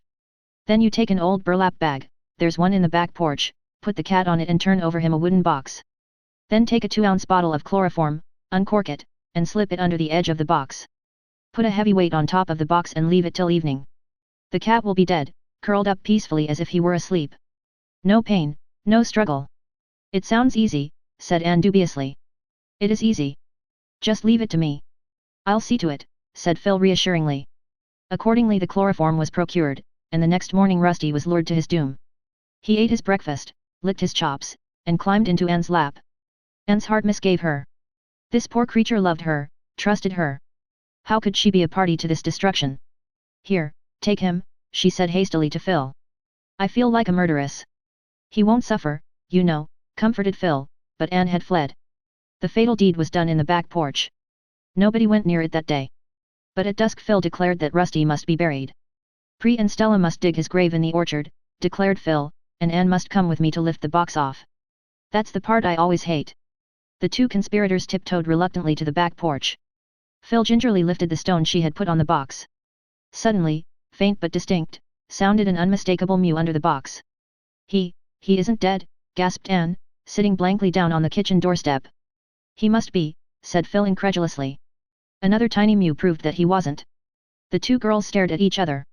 "What will we do?" questioned Anne. "Why in the world don't you come?" demanded Stella, appearing in the doorway. "We've got the grave ready." "What silent still and silent all," she quoted teasingly. "Oh, no, the voices of the dead sound like the distant torrent's fall," promptly counter-quoted Anne, pointing solemnly to the box. A burst of laughter broke the tension. "We must leave him here till morning," said Phil, replacing the stone. "He hasn't mewed for 5 minutes. Perhaps the mews we heard were his dying groan. Or perhaps we merely imagined them, under the strain of our guilty consciences." But, when the box was lifted in the morning, Rusty bounded at one gay leap to Anne's shoulder where he began to lick her face affectionately. Never was there a cat more decidedly alive. "Here's a knothole in the box," groaned Phil. "I never saw it. That's why he didn't die. Now, we've got to do it all over again." "No, we haven't," declared Anne suddenly. "Rusty isn't going to be killed again. He's my cat, and you've just got to make the best of it." "Oh, well, if you'll settle with Aunt Jimsy and the Sarah cat," said Stella, with the air of one washing her hands of the whole affair. From that time Rusty was one of the family. He slept nights on the scrubbing cushion in the back porch and lived on the fat of the land. By the time Aunt Jamesina came he was plump and glossy and tolerably respectable. But, like Kipling's cat, he walked by himself. His paw was against every cat, and every cat's paw against him. One by one he vanquished the aristocratic felines of Spofford Avenue. As for human beings, he loved Anne and Anne alone. Nobody else even dared stroke him. An angry spit and something that sounded much like very improper language greeted anyone who did. The airs that cat puts on are perfectly intolerable, declared Stella. Him was a nice old puissance, him was, vowed Anne, cuddling her pet defiantly. Well, I don't know how he and the Sarah cat will ever make out to live together, said Stella pessimistically. Cat fights in the orchard nights are bad enough. But cat fights here in the living room are unthinkable. In due time Aunt Jamesina arrived. Anne and Priscilla and Phil had awaited her advent rather dubiously, but when Aunt Jamesina was enthroned in the rocking chair before the open fire they figuratively bowed down and worshipped her. Aunt Jamesina was a tiny old woman with a little, softly triangular face, and large, soft blue eyes that were alight with unquenchable youth, and as full of hopes as a girl's. She had pink cheeks and snow-white hair which she wore in quaint little puffs over her ears. It's a very old-fashioned way, she said, knitting industriously at something as dainty and pink as a sunset cloud. But I am old-fashioned. My clothes are, and it stands to reason my opinions are, too. I don't say they're any the better of that, mind you. In fact, I dare say they're a good deal the worse. But they've worn nice and easy. New shoes are smarter than old ones, but the old ones are more comfortable. I'm old enough to indulge myself in the matter of shoes and opinions. I mean to take it real easy here. I know you expect me to look after you and keep you proper, but I'm not going to do it. You're old enough to know how to behave if you're ever going to be. So, as far as I am concerned, concluded Aunt Jamesina, with a twinkle in her young eyes, you can all go to destruction in your own way. Oh, will somebody separate those cats, pleaded Stella, shudderingly. Aunt Jamesina had brought with her not only the Sarah cat but Joseph. Joseph, she explained, had belonged to a dear friend of hers who had gone to live in Vancouver. She couldn't take Joseph with her so she begged me to take him. I really couldn't refuse. He's a beautiful cat, that is, his disposition is beautiful. She called him Joseph because his coat is of many colors. It certainly was. Joseph, as the disgusted Stella said, looked like a walking rag bag. It was impossible to say what his ground color was. His legs were white with black spots on them. His back was grey with a huge patch of yellow on one side and a black patch on the other. His tail was yellow with a grey tip. One ear was black and one yellow. A black patch over one eye gave him a fearfully rakish look. In reality he was meek and inoffensive, of a sociable disposition. In one respect, if in no other, Joseph was like a lily of the field. He toiled not, neither did he spin or catch mice. Yet Solomon in all his glory slept not on softer cushions, or feasted more fully on fat things. Joseph and the Sarah cat arrived by express in separate boxes. After they had been released and fed, Joseph selected the cushion and corner which appealed to him, and the Sarah cat gravely sat herself down before the fire and proceeded to wash her face. She was a large, sleek, grey and white cat, with an enormous dignity which was not at all impaired by any consciousness of her plebeian origin. She had been given to Aunt Jamesina by her washerwoman. Her name was Sarah, so my husband always called Puss the Sarah cat, explained Aunt Jamesina. She is 8 years old, and a remarkable mouser. Don't worry, Stella. The Sarah cat never fights and Joseph rarely. They'll have to fight here in self-defense, said Stella. At this juncture Rusty arrived on the scene. He bounded joyously halfway across the room before he saw the intruders. Then he stopped short, his tail expanded until it was as big as 3 tails. The fur on his back rose up in a defiant arch. Rusty lowered his head, uttered a fearful shriek of hatred and defiance, and launched himself at the Sarah cat. The stately animal had stopped washing her face and was looking at him curiously. She met his onslaught with one contemptuous sweep of her capable paw. Rusty went rolling helplessly over on the rug. He picked himself up dazedly. What sort of a cat was this who had boxed his ears? He looked dubiously at the Sarah cat. Would he or would he not? The Sarah cat deliberately turned her back on him and resumed her toilet operations. Rusty decided that he would not. He never did. From that time on the Sarah cat ruled the roost. Rusty never again interfered with her. But Joseph rashly sat up and yawned. Rusty, burning to avenge his disgrace, swooped down upon him. Joseph, pacific by nature, could fight upon occasion and fight well. The result was a series of drawn battles. Every day Rusty and Joseph fought at sight. Anne took Rusty's part and detested Joseph. Stella was in despair.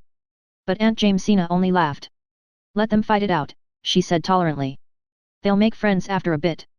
Joseph needs some exercise, he was getting too fat. And Rusty has to learn he isn't the only cat in the world. Eventually Joseph and Rusty accepted the situation and from sworn enemies became sworn friends. They slept on the same cushion with their paws about each other, and gravely washed each other's faces. We've all got used to each other, said Phil. And I've learned how to wash dishes and sweep a floor. But you needn't try to make us believe you can chloroform a cat, laughed Anne. It was all the fault of the knothole, protested Phil. It was a good thing the knothole was there, said Aunt Jamesina rather severely. Kittens have to be drowned, I admit, or the world would be overrun. But no decent, grown-up cat should be done to death, unless he sucks eggs. You wouldn't have thought Rusty very decent if you'd seen him when he came here, said Stella. He positively looked like the old Nick. I don't believe old Nick can be so very ugly, said Aunt Jamesina reflectively. He wouldn't do so much harm if he was. I always think of him as a rather handsome gentleman. Chapter 17. A letter from Davy. It's beginning to snow, girls, said Phil, coming in one November evening, and there are the loveliest little stars and crosses all over the garden walk. I never noticed before what exquisite things snowflakes really are. One has time to notice things like that in the simple life.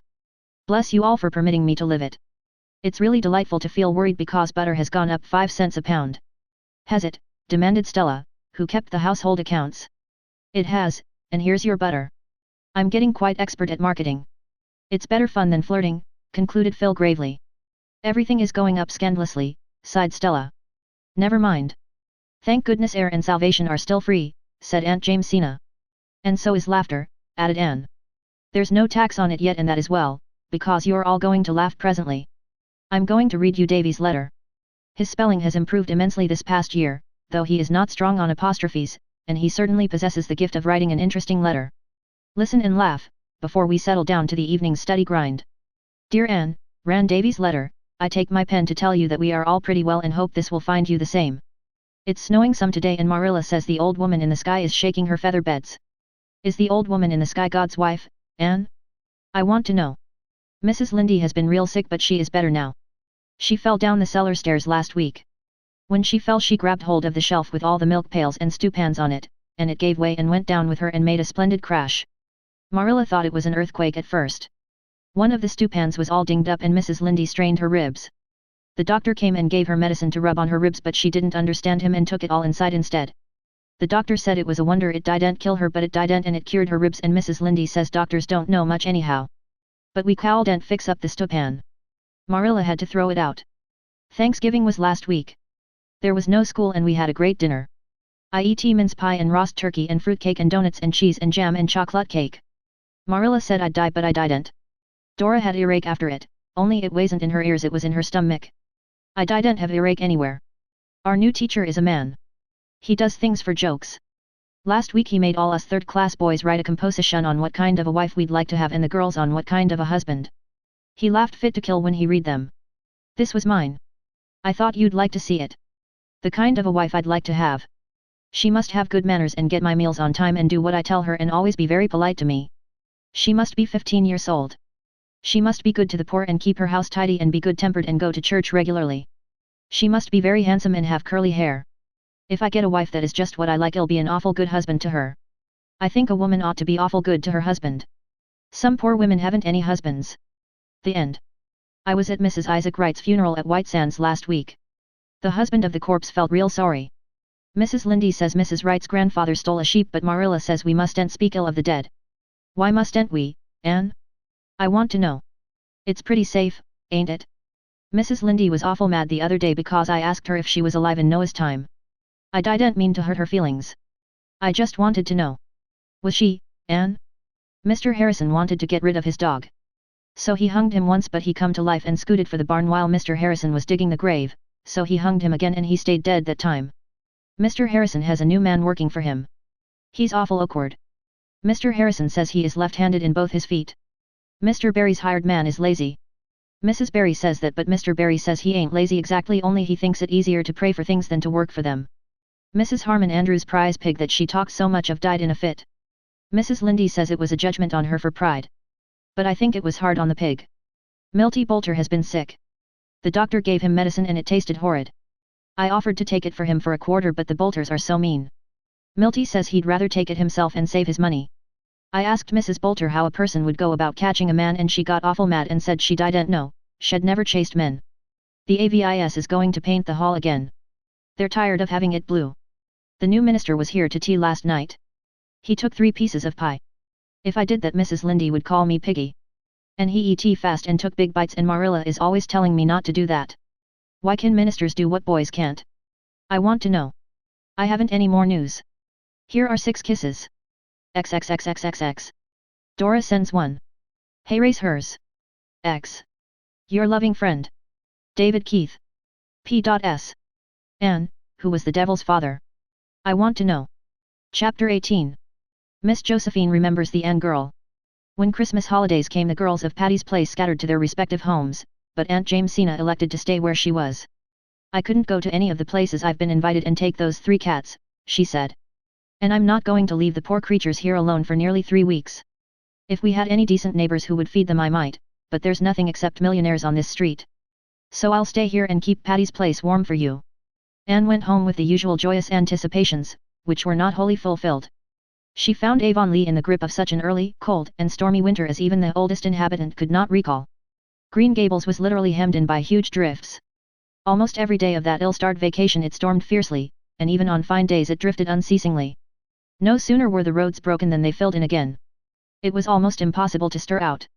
The AVIS tried, on 3 evenings, to have a party in honor of the college students, and on each evening the storm was so wild that nobody could go, so they gave up the attempt in despair.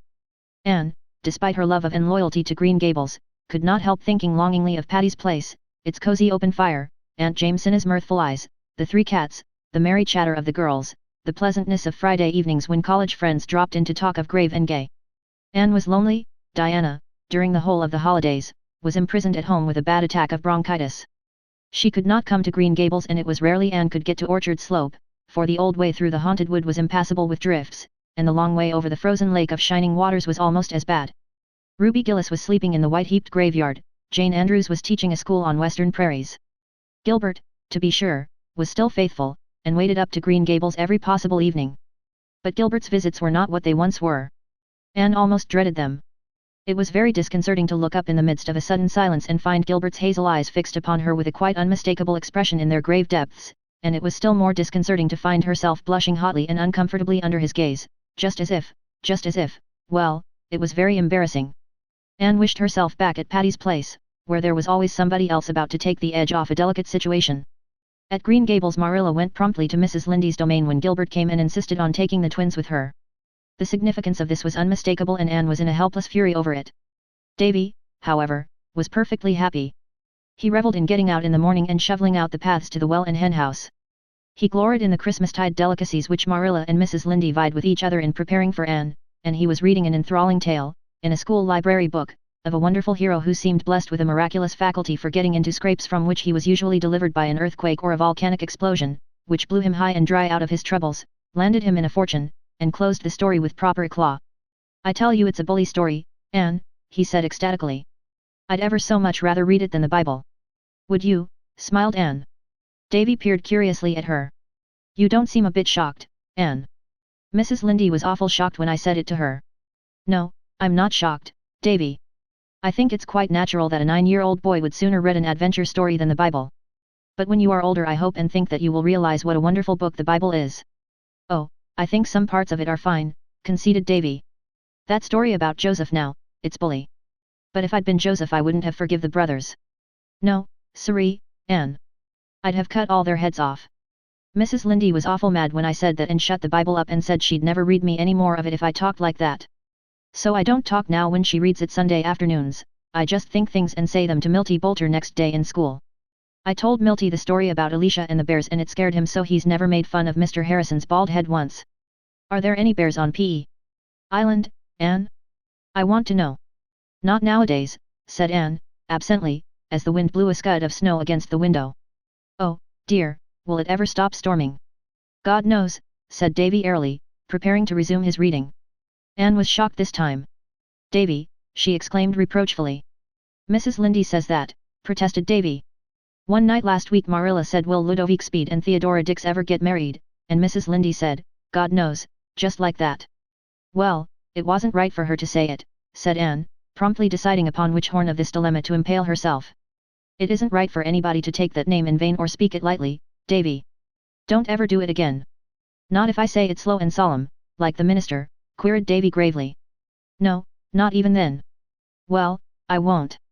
Ludovic Speed and Theodora Dix live in Middle Grafton and Mrs. Rachel says he has been courting her for 100 years. Won't they soon be too old to get married, Anne? I hope Gilbert won't court you that long.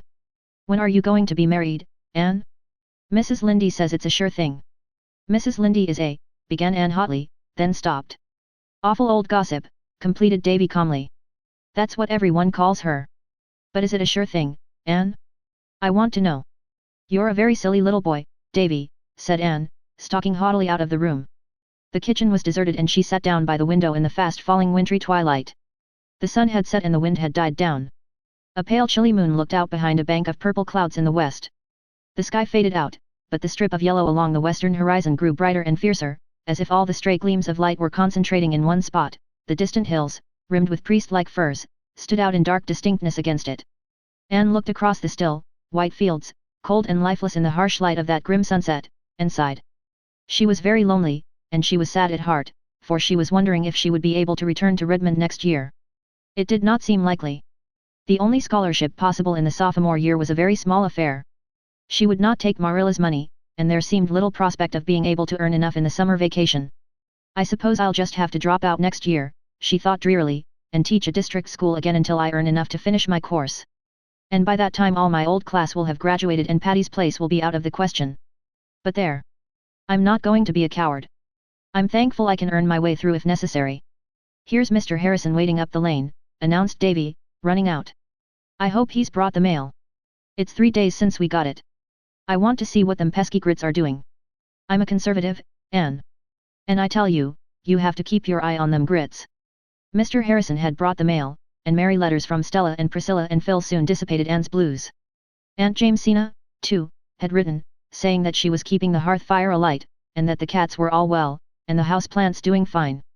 The weather has been real cold, she wrote, so I let the cats sleep in the house, Rusty and Joseph on the sofa in the living room, and the Sarah cat on the foot of my bed. It's real company to hear her purring when I wake up in the night and think of my poor daughter in the foreign field. If it was anywhere but in India I wouldn't worry, but they say the snakes out there are terrible.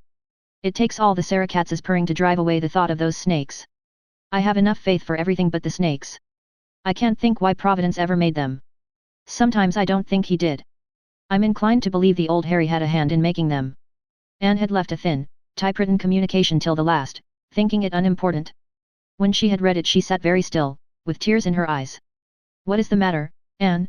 Asked Marilla. Miss Josephine Barry is dead, said Anne, in a low tone. So she has gone at last, said Marilla. Well, she has been sick for over a year, and the Barrys have been expecting to hear of her death any time.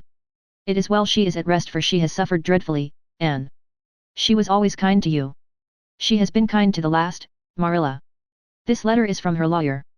She has left me $1,000 in her will. Gracious, ain't that an awful lot of money, exclaimed Davy.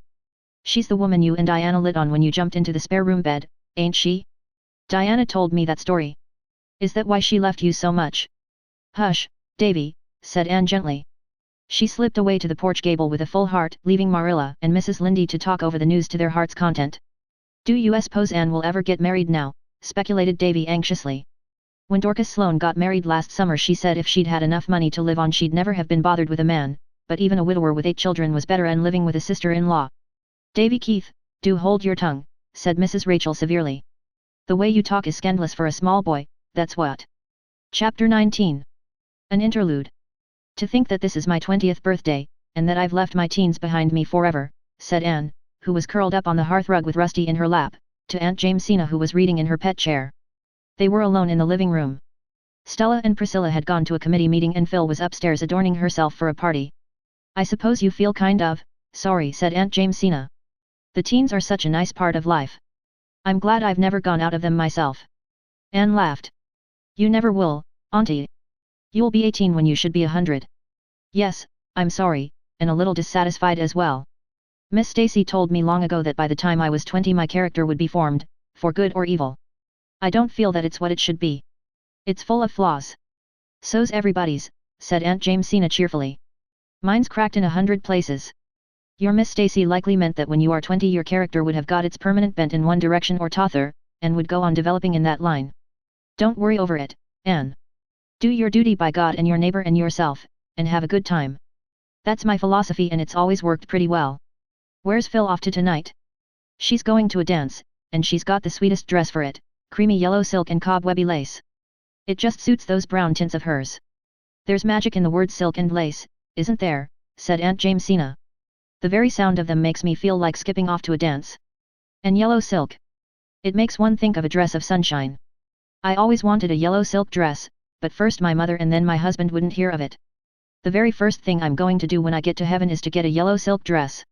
Amid Anne's peal of laughter, Phil came downstairs, trailing clouds of glory, and surveyed herself in the long oval mirror on the wall. A flattering-looking glass is a promoter of amiability, she said. The one in my room does certainly make me green. Do I look pretty nice, Anne? Do you really know how pretty you are, Phil? Asked Anne, in honest admiration. Of course I do. What are looking glasses in men for? That wasn't what I meant.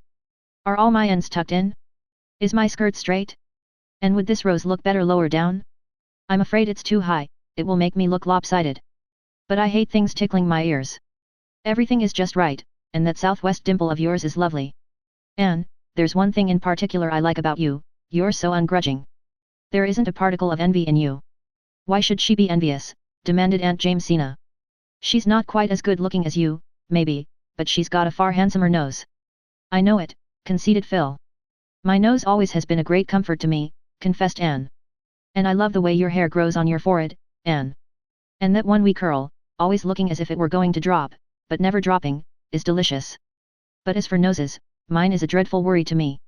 I know by the time I'm 40 it will be Bernie. What do you think I'll look like when I'm 40, Anne? Like an old, matronly, married woman, teased Anne. I won't, said Phil, sitting down comfortably to wait for her escort. Joseph, you calico beastie, don't you dare jump on my lap. I won't go to a dance all over cat hairs. No, Anne, I won't look matronly. But no doubt I'll be married. To Alec or Alonzo? Asked Anne. To one of them, I suppose, sighed Phil, if I can ever decide which. It shouldn't be hard to decide, scolded Aunt Jamesina. I was born a seesaw auntie, and nothing can ever prevent me from teetering. You ought to be more level-headed, Philippa. It's best to be level-headed, of course, agreed Philippa, but you miss lots of fun. As for Alec and Alonzo, if you knew them you'd understand why it's difficult to choose between them. They're equally nice. Then take somebody who is nicer, suggested Aunt Jamesina. There's that senior who is so devoted to you, Will Leslie. He has such nice, large, mild eyes. They're a little bit too large and too mild, like a cow's, said Phil cruelly. What do you say about George Parker? There's nothing to say about him except that he always looks as if he had just been starched and ironed. Mar Holworthy then. You can't find a fault with him. No, he would do if he wasn't poor. I must marry a rich man, Aunt Jamesina. That, and good looks, is an indispensable qualification. I'd marry Gilbert Blythe if he were rich. Oh, would you? Said Anne, rather viciously. We don't like that idea a little bit, although we don't want Gilbert ourselves. Oh, no, mocked Phil. But don't let's talk of disagreeable subjects. I'll have to marry sometime, I suppose, but I shall put off the evil day as long as I can. You mustn't marry anybody you don't love, Phil, when all's said and done, said Aunt Jamesina. Oh, hearts that loved in the good old way have been out o' the fashion this many a day, trilled Phil mockingly. There's the carriage. I fly, bye-bye, you two old-fashioned darlings. When Phil had gone, Aunt Jamesina looked solemnly at Anne. That girl is pretty and sweet and good-hearted, but do you think she is quite right in her mind, by spells, Anne? Oh, I don't think there's anything the matter with Phil's mind, said Anne, hiding a smile. It's just her way of talking. Aunt Jamesina shook her head. Well, I hope so, Anne. I do hope so, because I love her. But I can't understand her, she beats me. She isn't like any of the girls I ever knew, or any of the girls I was myself. How many girls were you, Aunt Jimsy? About half a dozen, my dear. Chapter 20. Gilbert speaks. This has been a dull, prosy day, yawned Phil, stretching herself idly on the sofa, having previously dispossessed two exceedingly indignant cats. Anne looked up from Pickwick Papers. Now that spring examinations were over she was treating herself to Dickens. It has been a prosy day for us, she said thoughtfully, but to some people it has been a wonderful day. Someone has been rapturously happy in it. Perhaps a great deed has been done somewhere today, or a great poem written, or a great man born. And some heart has been broken, philosophy. Why did you spoil your pretty thought by tagging that last sentence on, honey, grumbled Phil. I don't like to think of broken hearts, or anything unpleasant. Do you think you'll be able to shirk unpleasant things all your life, Phil? Dear me, no. Am I not up against them now? You don't call Alec and Alonzo pleasant things, do you, when they simply plague my life out? You never take anything seriously, philosophy. Why should I? There are enough folks who do.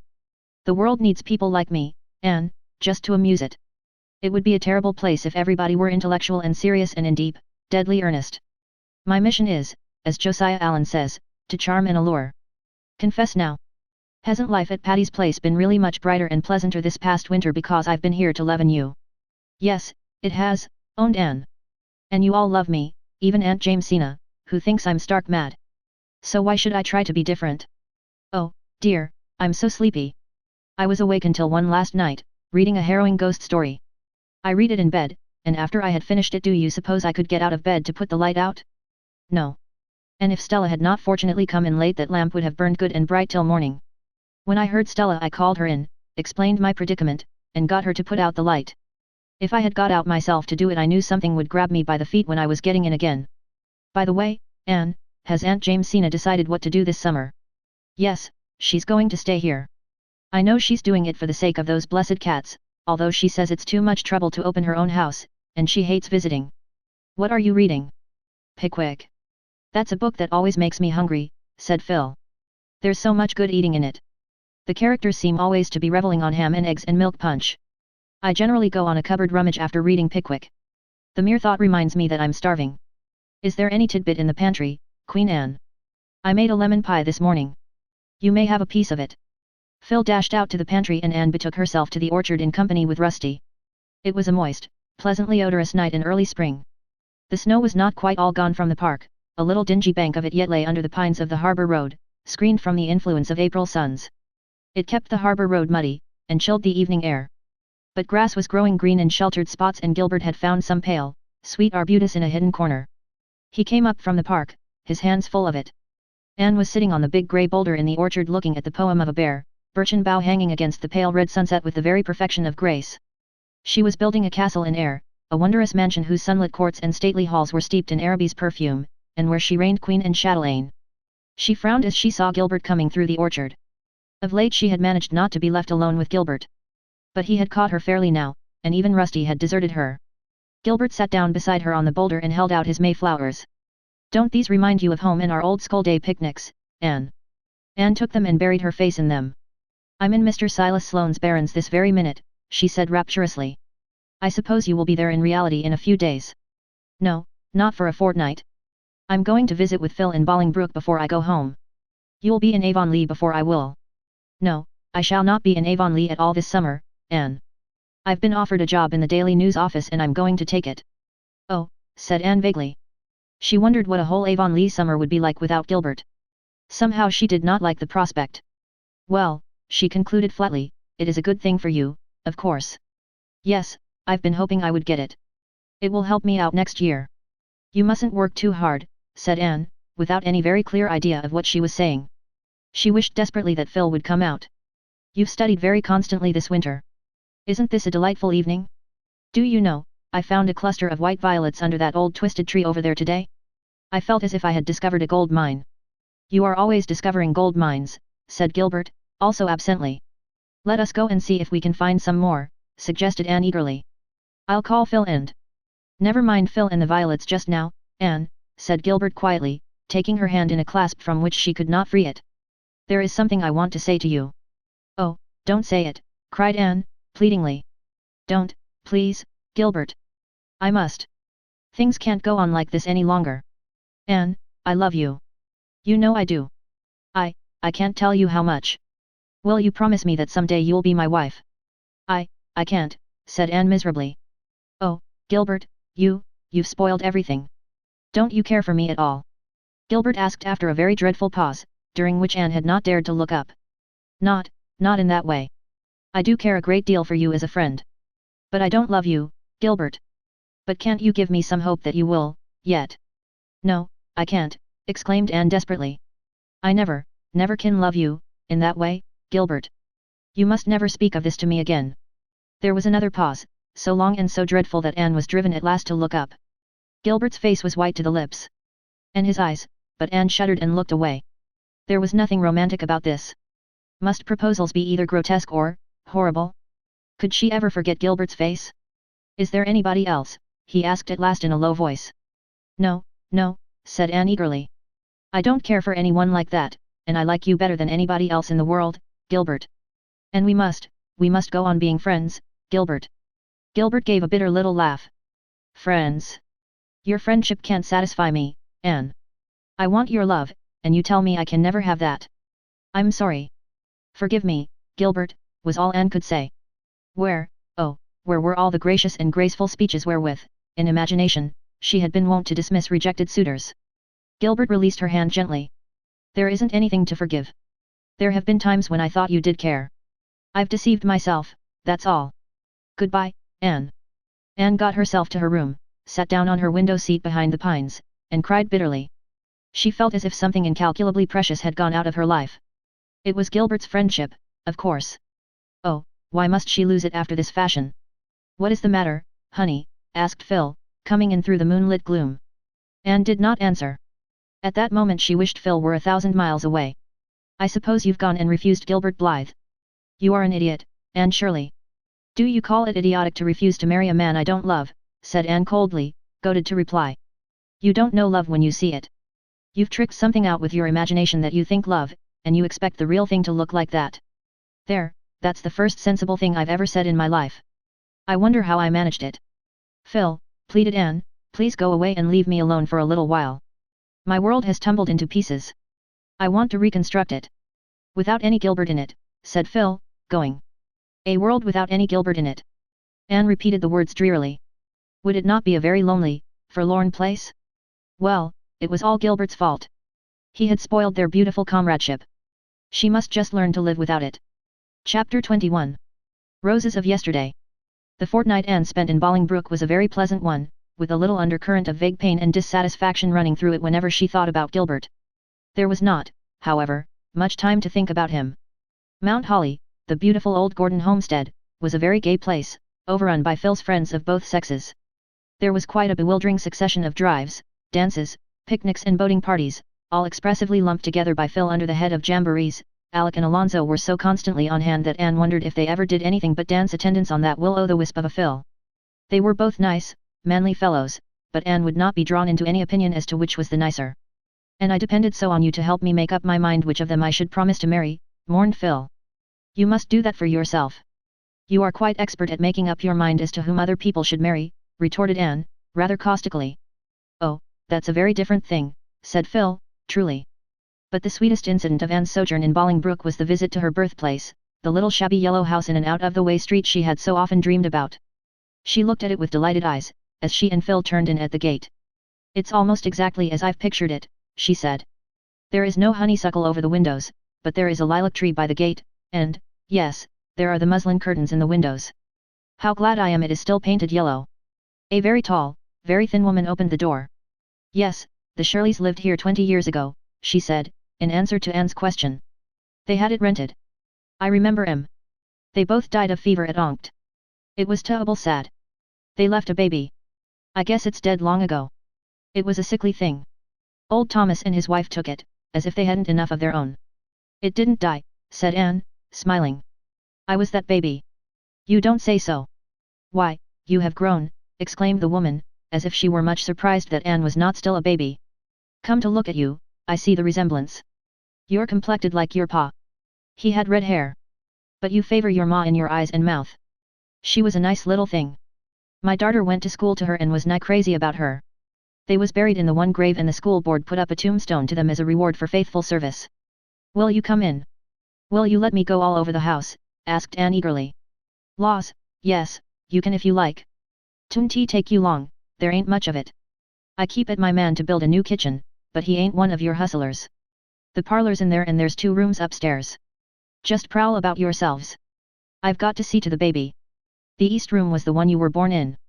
I remember your ma saying she loved to see the sunrise, and I mind hearing that you was born just as the sun was rising and its light on your face was the first thing your ma saw. Anne went up the narrow stairs and into that little east room with a full heart. It was as a shrine to her. Here her mother had dreamed the exquisite, happy dreams of anticipated motherhood, here that red sunrise light had fallen over them both in the sacred hour of birth, here her mother had died. Anne looked about her reverently, her eyes with tears.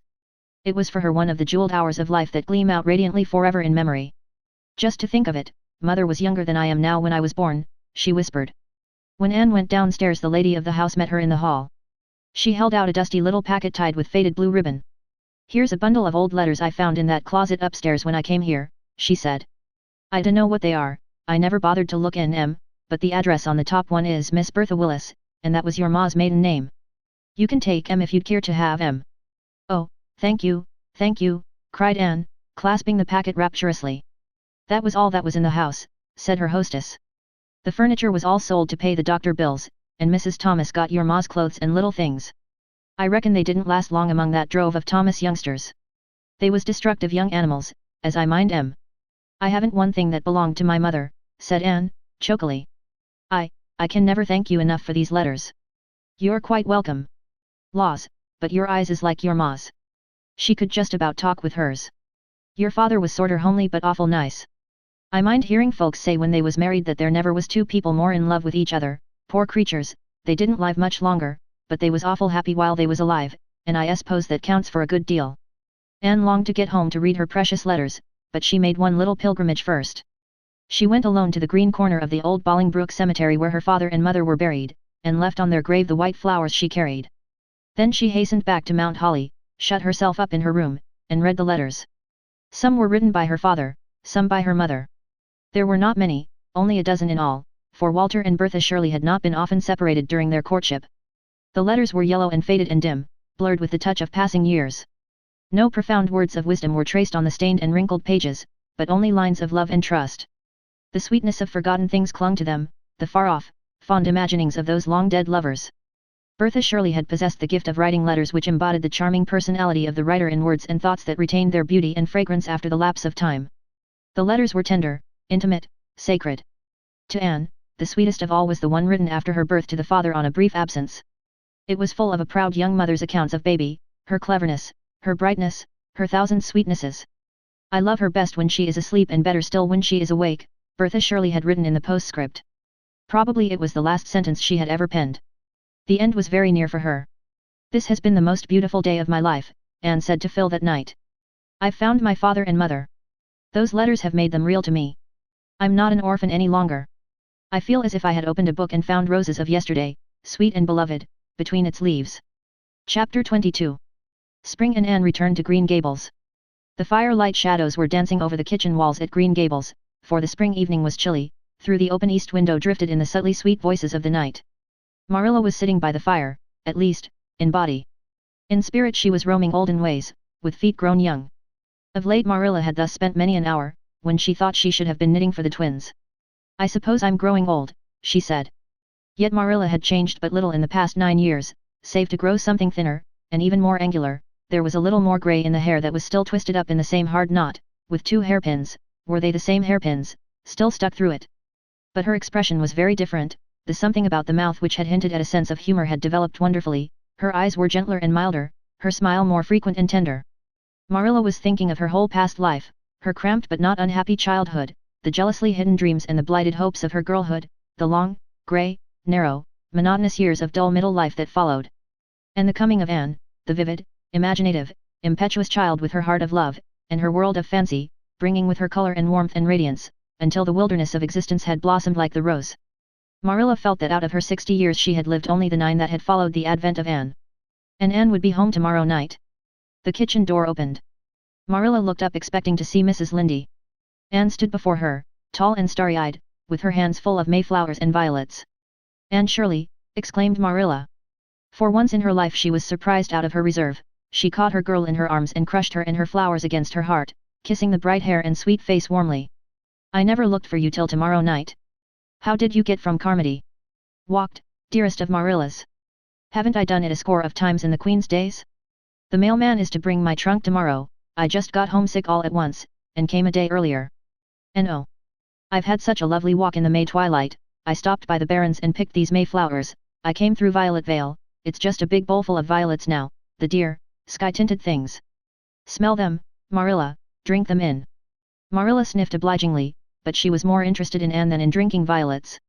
"Sit down, child. You must be real tired. I'm going to get you some supper. There's a darling moonrise behind the hills tonight, Marilla, and oh, how the frogs sang me home from Carmody. I do love the music of the frogs. It seems bound up with all my happiest recollections of old spring evenings. And it always reminds me of the night I came here first. Do you remember it, Marilla?" Well, yes, said Marilla with emphasis. I'm not likely to forget it ever. They used to sing so madly in the marsh and brook that year. I would listen to them at my window in the dusk, and wonder how they could seem so glad and so sad at the same time. Oh, but it's good to be home again. Redmond was splendid and Bolingbroke delightful, but Green Gables is home. Gilbert isn't coming home this summer, I hear, said Marilla. No, something in Anne's tone made Marilla glance at her sharply, but Anne was apparently absorbed in arranging her violets in a bowl. See, aren't they sweet, she went on hurriedly. The year is a book, isn't it, Marilla? Spring's pages are written in mayflowers and violets, summer's in roses, autumn's in red maple leaves, and winter in holly and evergreen. Did Gilbert do well in his examinations? Persisted Marilla. Excellently well. He led his class. But where are the twins and Mrs. Lynde? Rachel and Dora are over at Mr. Harrison's. Davy is down at Bolter's. I think I hear him coming now. Davy burst in, saw Anne, stopped, and then hurled himself upon her with a joyful yell. Oh, Anne, ain't I glad to see you. Say, Anne, I've grown 2 inches since last fall. Mrs. Lynde measured me with her tape today, and say, Anne, see my front tooth. It's gone. Mrs. Lynde tied one end of a string to it and the other end to the door, and then shut the door. I sold it to Milty for 2 cents. Milty's collecting teeth. What in the world does he want teeth for? Asked Marilla. To make a necklace for playing Indian chief, explained Davy, climbing upon Anne's lap. He's got 15 already, and everybody's else is promised, so there's no use in the rest of us starting to collect, too. I tell you the Bolters are great business people. Were you a good boy at Mrs. Bolter's? Asked Marilla severely. Yes, but say, Marilla, I'm tired of being good. You'd get tired of being bad much sooner, Davy boy, said Anne. Well, it'd be fun while it lasted, wouldn't it? Persisted Davy. I could be sorry for it afterwards, couldn't I? Being sorry wouldn't do away with the consequences of being bad, Davy. Don't you remember the Sunday last summer when you ran away from Sunday school? You told me then that being bad wasn't worthwhile. What were you and Milty doing today? Oh, we fished and chased the cat, and hunted for eggs, and yelled at the echo. There's a great echo in the bush behind the Bolter barn. Say, what is Echo, Anne? I want to know. Echo is a beautiful nymph, Davy, living far away in the woods, and laughing at the world from among the hills. What does she look like? Her hair and eyes are dark, but her neck and arms are white as snow. No mortal can ever see how fair she is. She is fleeter than a deer, and that mocking voice of hers is all we can know of her. You can hear her calling at night, you can hear her laughing under the stars. But you can never see her. She flies afar if you follow her, and laughs at you always just over the next hill. Is that true, Anne? Or is it a whopper? Demanded Davy staring. Davy, said Anne despairingly, haven't you sense enough to distinguish between a fairy tale and a falsehood? Then what is it that sassy's back from the Bolter bush? I want to know, insisted Davy. When you are a little older, Davy, I'll explain it all to you. The mention of age evidently gave a new turn to Davy's thoughts, for after a few moments of reflection, he whispered solemnly. Anne, I'm going to be married. When? Asked Anne with equal solemnity. Oh, not until I'm grown up, of course. Well, that's a relief, Davy. Who is the lady? Stella Fletcher, she's in my class at school. And say, Anne, she's the prettiest girl you ever saw. If I die before I grow up you'll keep an eye on her, won't you?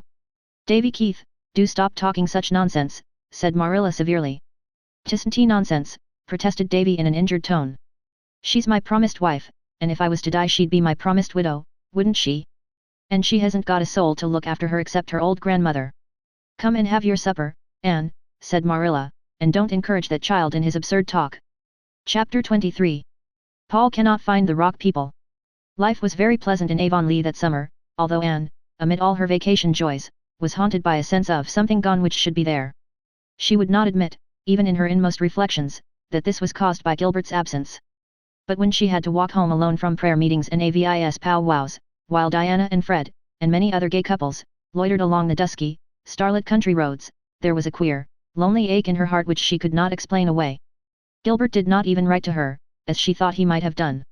She knew he wrote to Diana occasionally, but she would not inquire about him, and Diana, supposing that Anne heard from him, volunteered no information. Gilbert's mother, who was a gay, frank, light-hearted lady, but not overburdened with tact, had a very embarrassing habit of asking Anne, always in a painfully distinct voice and always in the presence of a crowd, if she had heard from Gilbert lately. Poor Anne could only blush horribly and murmur, not very lately, which was taken by all, Mrs. Blythe included, to be merely a maidenly evasion. Apart from this, Anne enjoyed her summer. Priscilla came for a merry visit in June, and, when she had gone, Mr. and Mrs. Irving, Paul and Charlotta IV came home for July and August. Echo Lodge was the scene of gaieties once more, and the echoes over the river were kept busy mimicking the laughter that rang in the old garden behind the spruces. Miss Lavendar had not changed, except to grow even sweeter and prettier. Paul adored her, and the companionship between them was beautiful to see. But I don't call her mother just by itself, he explained to Anne. You see, that name belongs just to my own little mother, and I can't give it to anyone else. You know, teacher. But I call her Mother Lavendar and I love her next best to father. I even love her a little better than you, teacher. Which is just as it ought to be, answered Anne. Paul was 13 now and very tall for his years. His face and eyes were as beautiful as ever, and his fancy was still like a prism, separating everything that fell upon it into rainbows. He and Anne had delightful rambles to wood and field and shore. Never were there two more thoroughly kindred spirits.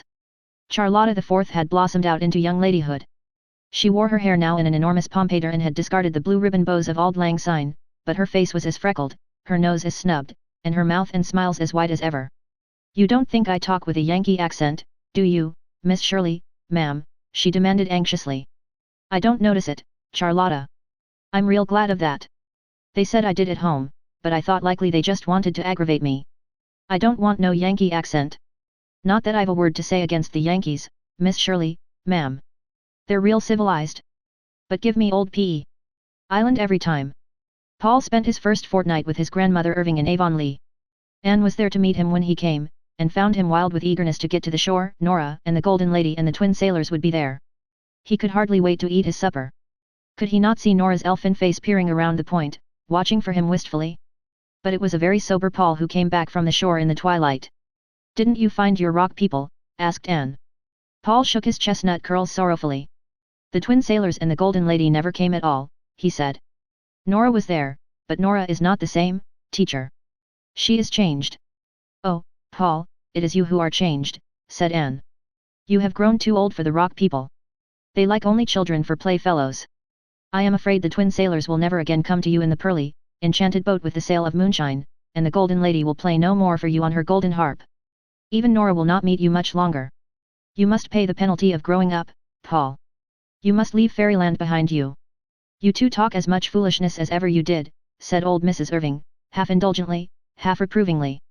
Oh, no, we don't, said Anne, shaking her head gravely. We are getting very, very wise, and it is such a pity. We are never half so interesting when we have learned that language is given us to enable us to conceal our thoughts. But it isn't, it is given us to exchange our thoughts, said Mrs. Irving seriously. She had never heard of Talleyrand and did not understand epigrams. Anne spent a fortnight of halcyon days at Echo Lodge in the golden prime of August. While there she incidentally contrived to hurry Ludovic Speed in his leisurely courting of Theodora Dix, as related duly in another chronicle of her history. 1. Arnold Sherman, an elderly friend of the Irvings, was there at the same time, and added not a little to the general pleasantness of life. 1 Chronicles of Avonlea. What a nice playtime this has been, said Anne. I feel like a giant refreshed. And it's only a fortnight more till I go back to Kingsport and Redmond and Patty's Place. Patty's Place is the dearest spot, Miss Lavendar. I feel as if I had 2 homes, one at Green Gables and one at Patty's Place. But where has the summer gone? It doesn't seem a day since I came home that spring evening with the Mayflowers. When I was little I couldn't see from one end of the summer to the other. It stretched before me like an unending season. Now, 'tis a handbreadth, 'tis a tale. Anne, are you and Gilbert Blythe as good friends as you used to be? Asked Miss Lavendar quietly. I am just as much Gilbert's friend as ever I was, Miss Lavendar. Miss Lavendar shook her head. I see something's gone wrong, Anne. I'm going to be impertinent and ask what? Have you quarreled? No, it's only that Gilbert wants more than friendship and I can't give him more. Are you sure of that, Anne? Perfectly sure. I'm very, very sorry. I wonder why everybody seems to think I ought to marry Gilbert Blythe, said Anne petulantly. Because you were made and meant for each other, Anne, that is why. You needn't toss that young head of yours. It's a fact. Chapter 24. Enter Jonas. Prospect Point. August 20th. Dear Anne, spelled, with, an, e, wrote Phil, I must prop my eyelids open long enough to write you.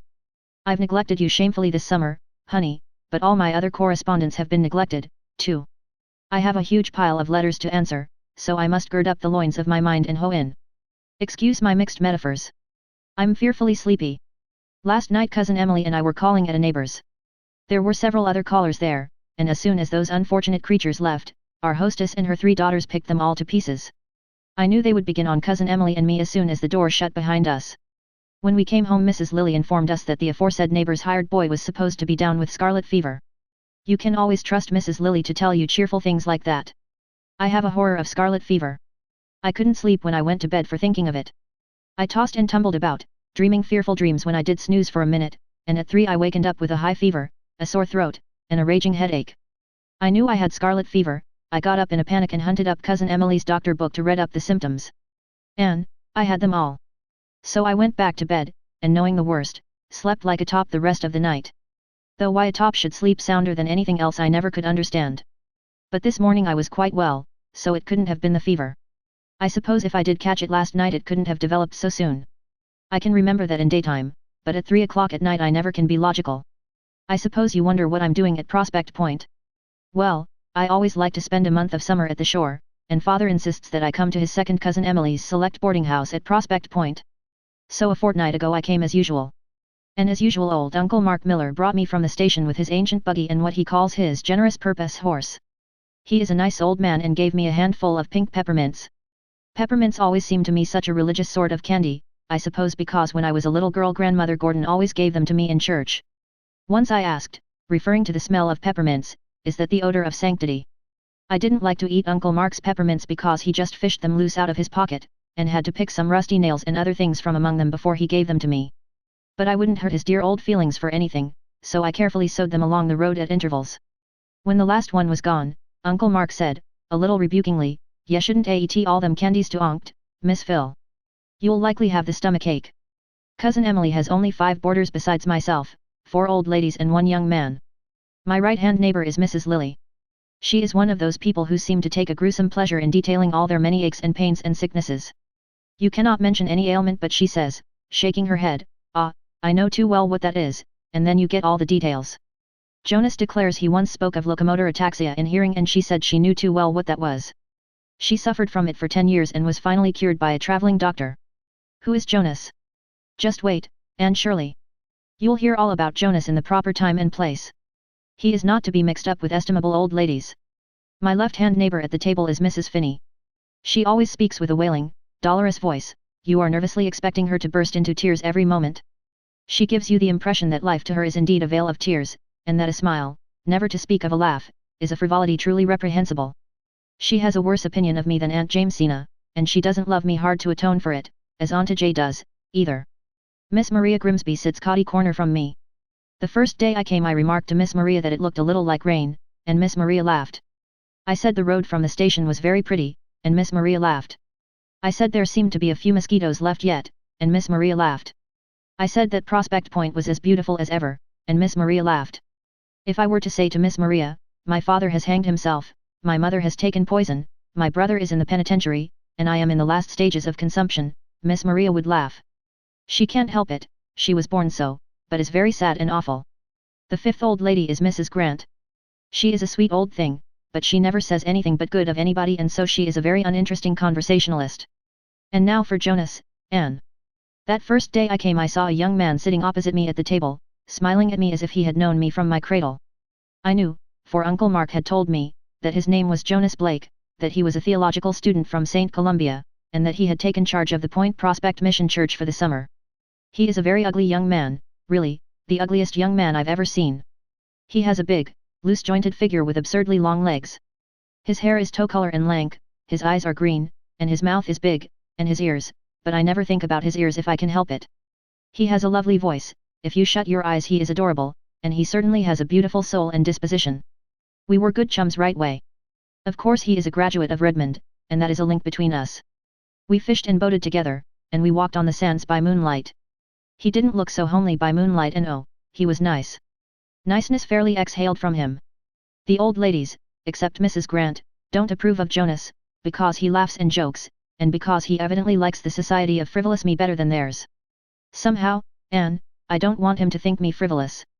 This is ridiculous. Why should I care what a tow-haired person called Jonas, whom I never saw before thinks of me?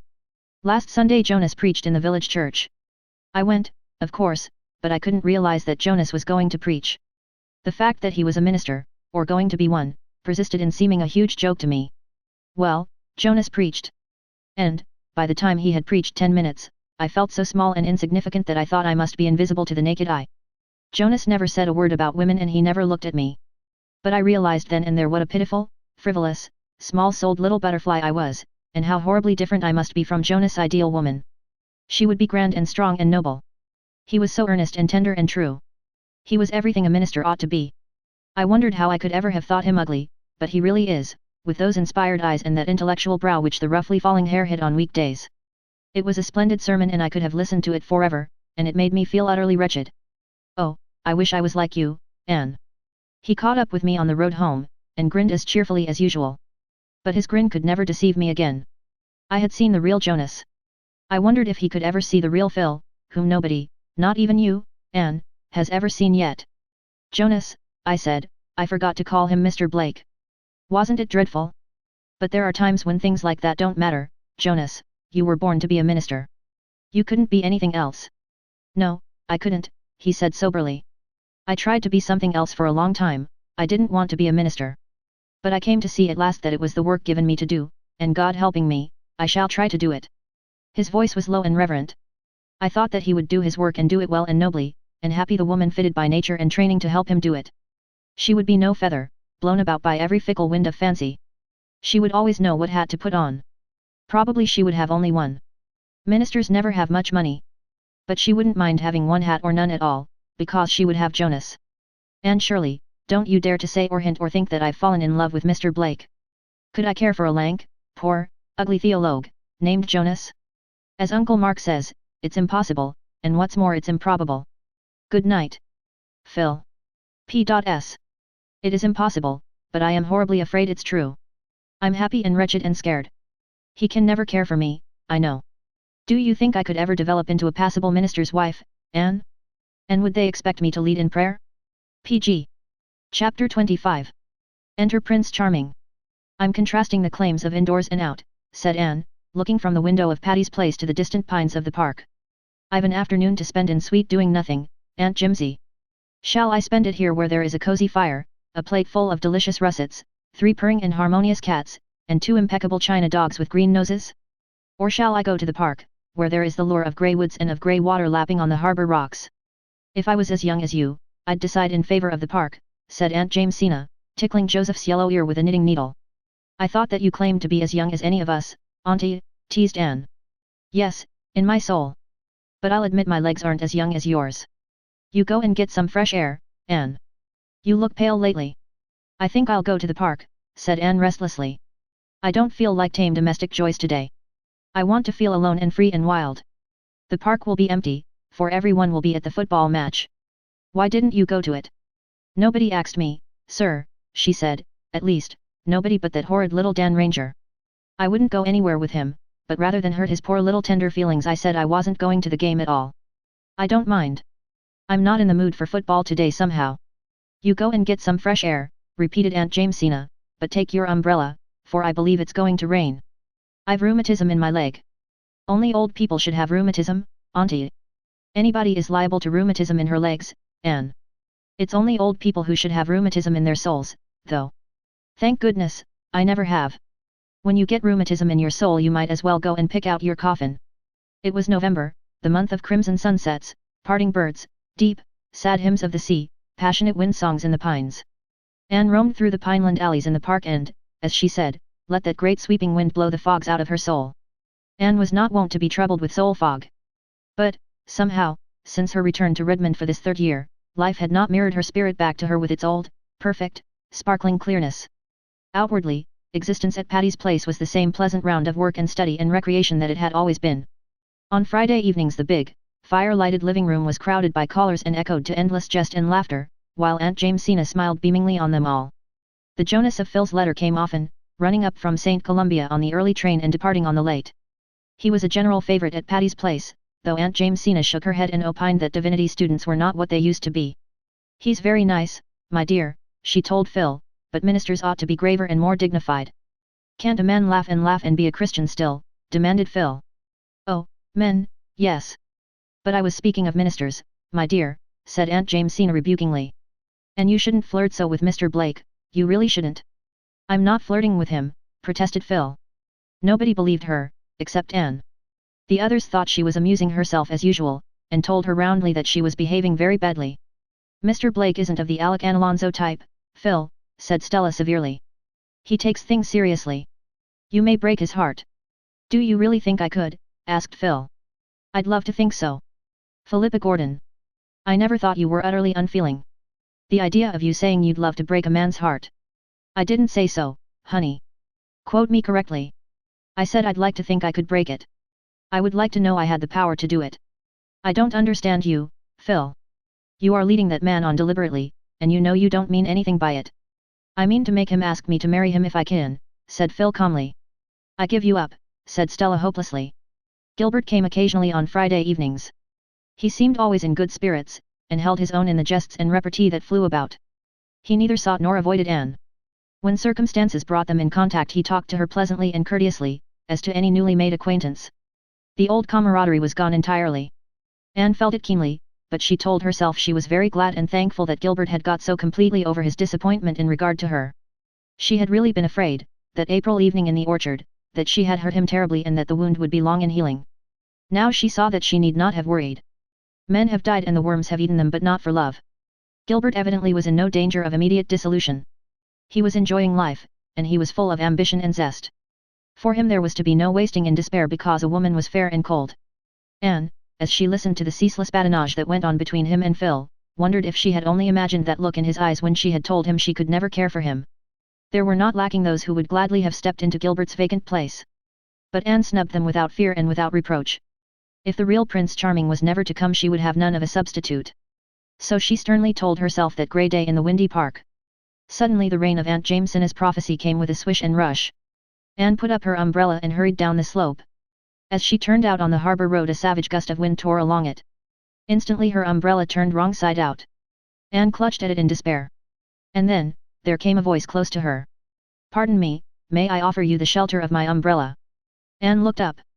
Tall and handsome and distinguished looking, dark, melancholy, inscrutable eyes, melting, musical, sympathetic voice, yes, the very hero of her dreams stood before her in the flesh. He could not have more closely resembled her ideal if he had been made to order. Thank you, she said confusedly. We'd better hurry over to that little pavilion on the point, suggested the unknown.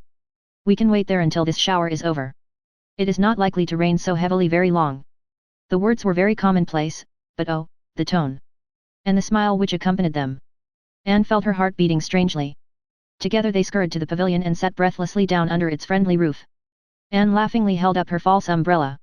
It is when my umbrella turns inside out that I am convinced of the total depravity of inanimate things, she said gaily. The raindrops sparkled on her shining hair, its loosened rings curled around her neck and forehead. Her cheeks were flushed, her eyes big and starry. Her companion looked down at her admiringly. She felt herself blushing under his gaze. Who could he be? Why, there was a bit of the Redmond white and scarlet pinned to his coat lapel. Yet she had thought she knew, by sight at least, all the Redmond students except the freshmen. And this courtly youth surely was no freshman.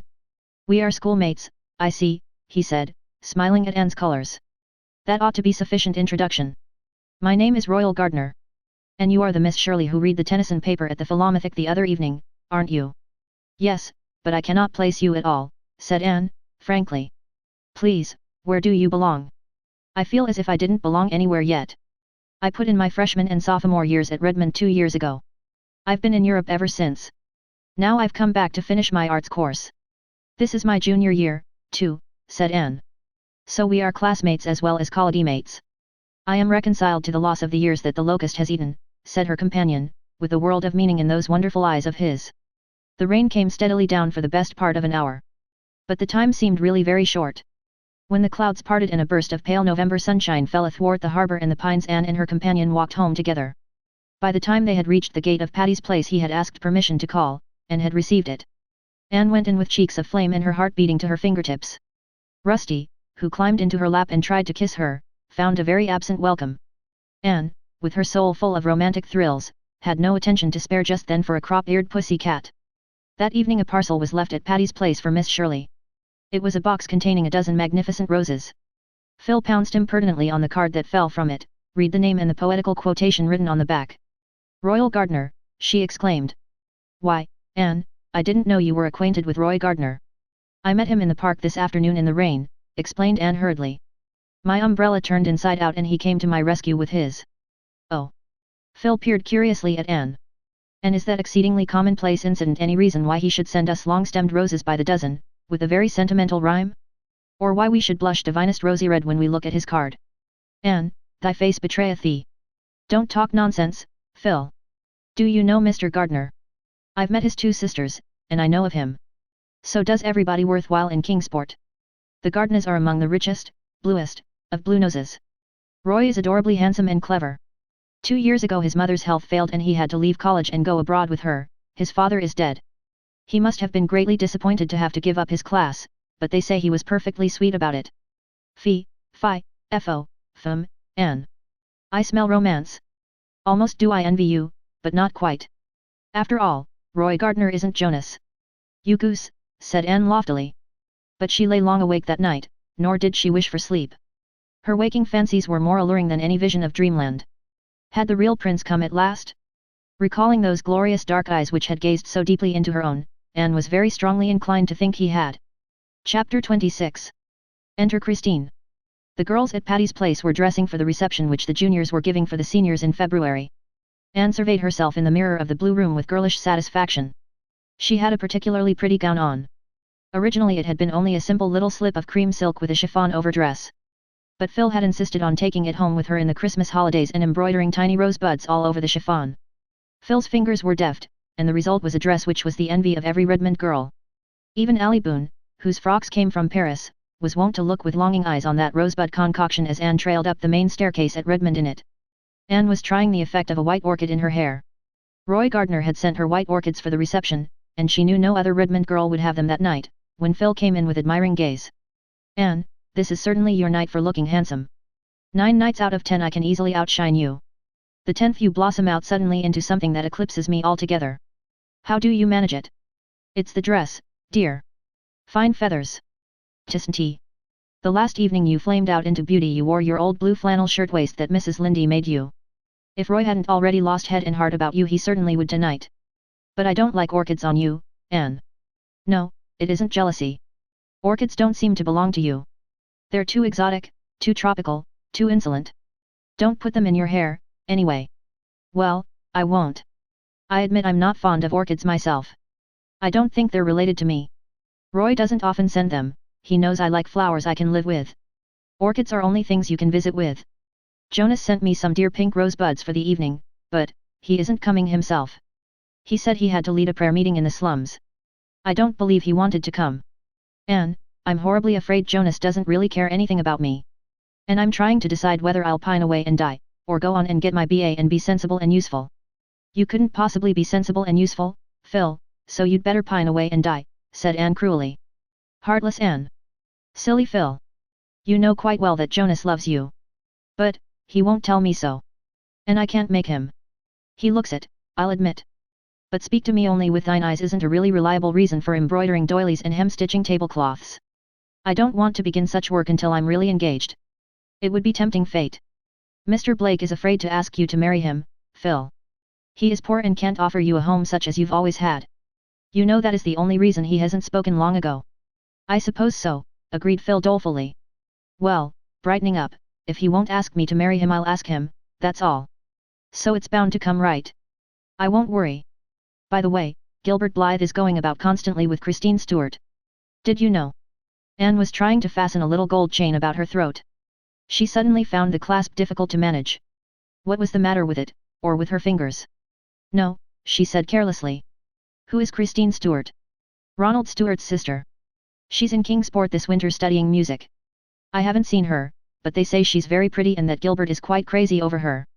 How angry I was when you refused Gilbert, Anne. But Roy Gardner was foreordained for you. I can see that now. You were right, after all. Anne did not blush, as she usually did when the girls assumed that her eventual marriage to Roy Gardner was a settled thing. All at once she felt rather dull. Phil's chatter seemed trivial and the reception a bore. She boxed poor Rusty's ears. Get off that cushion instantly, you cat, you. Why don't you stay down where you belong? Anne picked up her orchids and went downstairs, where Aunt Jamesina was presiding over a row of coats hung before the fire to warm.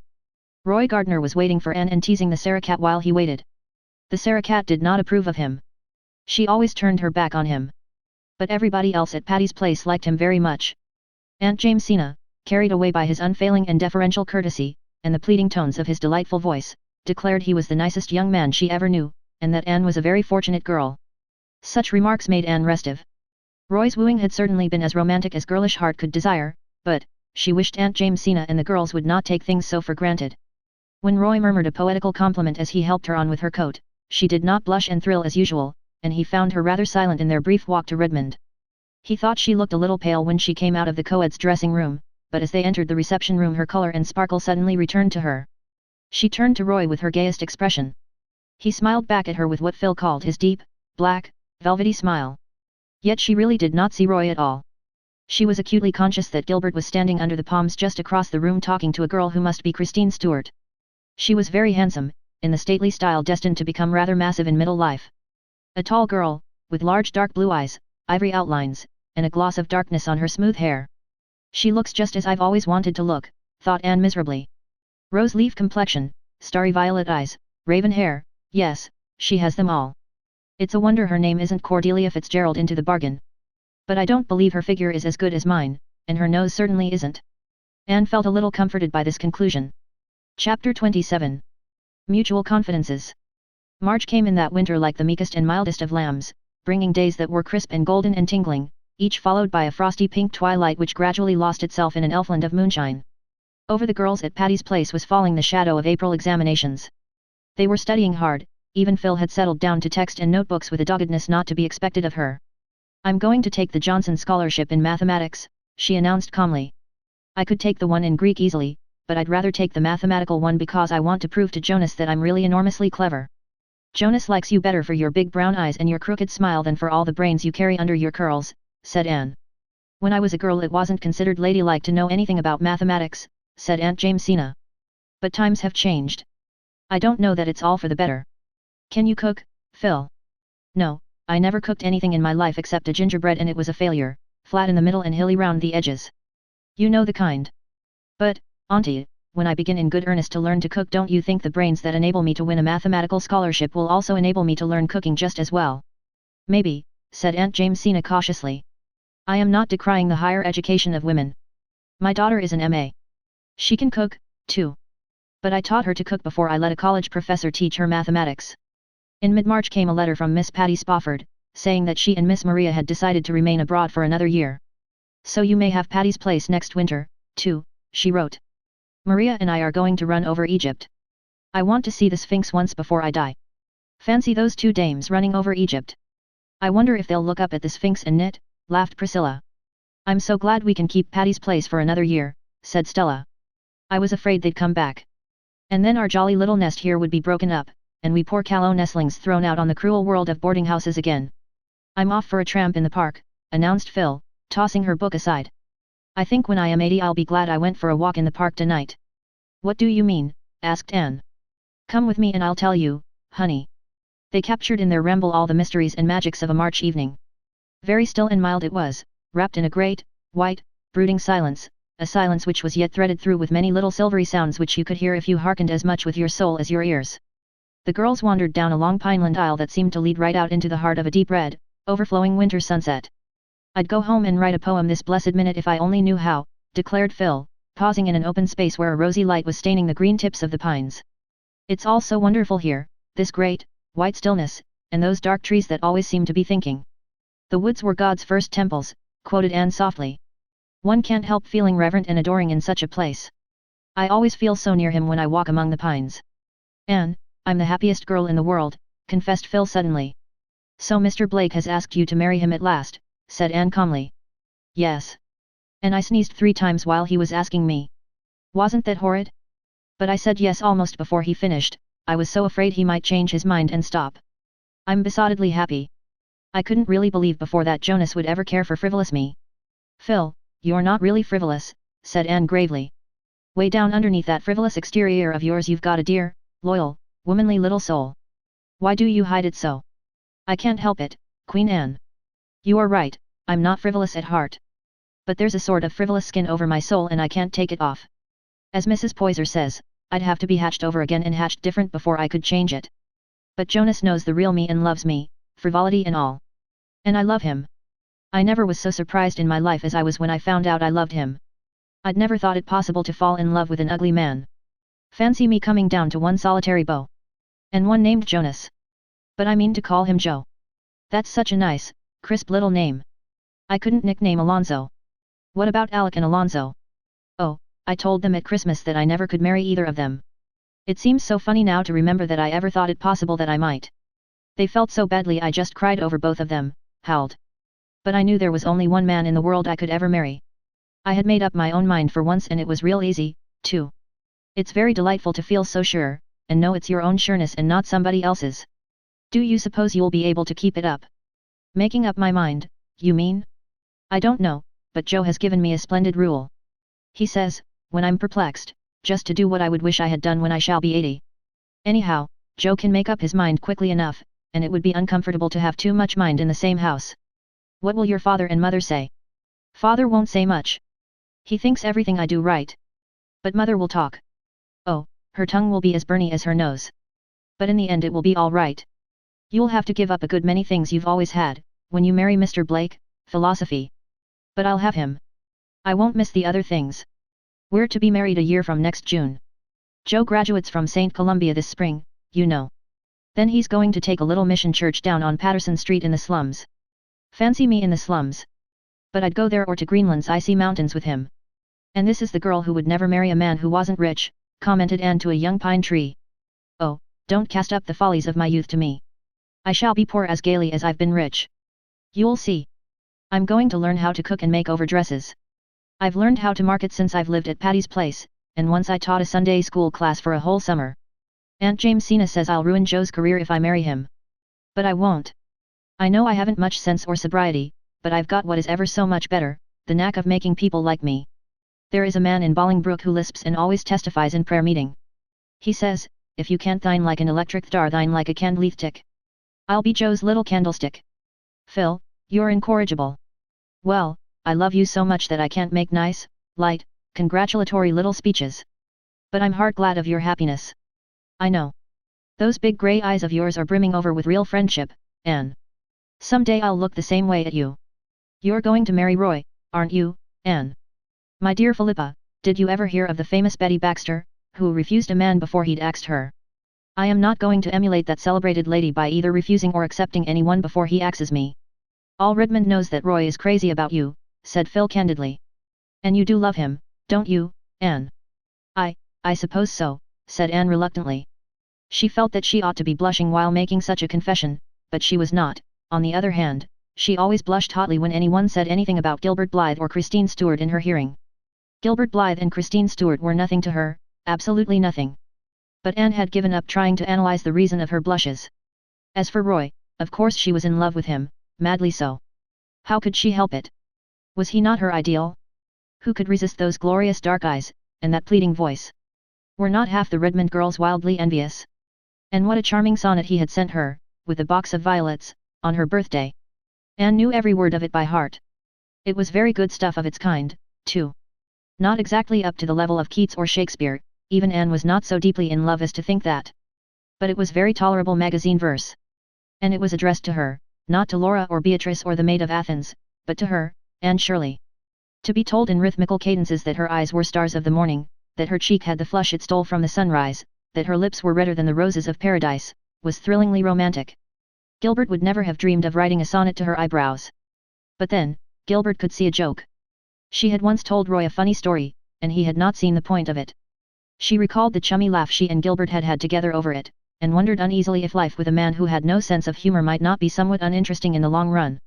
But who could expect a melancholy, inscrutable hero to see the humorous side of things? It would be flatly unreasonable. Chapter 28. A June evening. I wonder what it would be like to live in a world where it was always June, said Anne, as she came through the spice and bloom of the twilit orchard to the front door steps where Marilla and Mrs. Rachel were sitting, talking over Mrs. Sampson Coates' funeral, which they had attended that day. Dora sat between them, diligently studying her lessons, but Davy was sitting tailor fashion on the grass, looking as gloomy and depressed as his single dimple would let him. You'd get tired of it, said Marilla, with a sigh. I dare say, but just now I feel that it would take me a long time to get tired of it, if it were all as charming as today. Everything loves June. Davy boy, why this melancholy November face in blossom time? I'm just sick and tired of living, said the youthful pessimist. At 10 years? Dear me, how sad. I'm not making fun, said Davy with dignity. I'm discouraged, bringing out the big word with a valiant effort. Why and wherefore? Asked Anne, sitting down beside him. Cause the new teacher that come when Mr. Holmes got sick give me 10 sums to do for Monday. It'll take me all day tomorrow to do them. It isn't fair to have to work Saturdays. Milty Boulter said he wouldn't do them, but Marilla says I've got to. I don't like Miss Carson a bit. Don't talk like that about your teacher, Davy Keith, said Mrs. Rachel severely. Miss Carson is a very fine girl. There is no nonsense about her. That doesn't sound very attractive, laughed Anne. I like people to have a little nonsense about them. But I'm inclined to have a better opinion of Miss Carson than you have. I saw her in prayer meeting last night, and she has a pair of eyes that can't always look sensible. Now, Davy boy, take heart of grace. Tomorrow will bring another day and I'll help you with the sums as far as in me lies. Don't waste this lovely hour twixt light and dark worrying over arithmetic. Well, I won't, said Davy, brightening up. If you help me with the sums I'll have 'em done in time to go fishing with Milty. I wish old Aunt Atossa's funeral was tomorrow instead of today. I wanted to go to it 'cause Milty said his mother said Aunt Atossa would be sure to rise up in her coffin and say sarcastic things to the folks that come to see her buried. But Marilla said she didn't. Poor Atossa laid in her coffin peaceful enough, said Mrs. Lynde solemnly. I never saw her look so pleasant before, that's what. Well, there weren't many tears shed over her, poor old soul. The Alicia Wrights are thankful to be rid of her, and I can't say I blame them a mite. It seems to me a most dreadful thing to go out of the world and not leave one person behind you who is sorry you are gone, said Anne, shuddering. Nobody except her parents ever loved poor Atossa, that's certain, not even her husband, averred Mrs. Lynde. She was his fourth wife. He'd sort of got into the habit of marrying.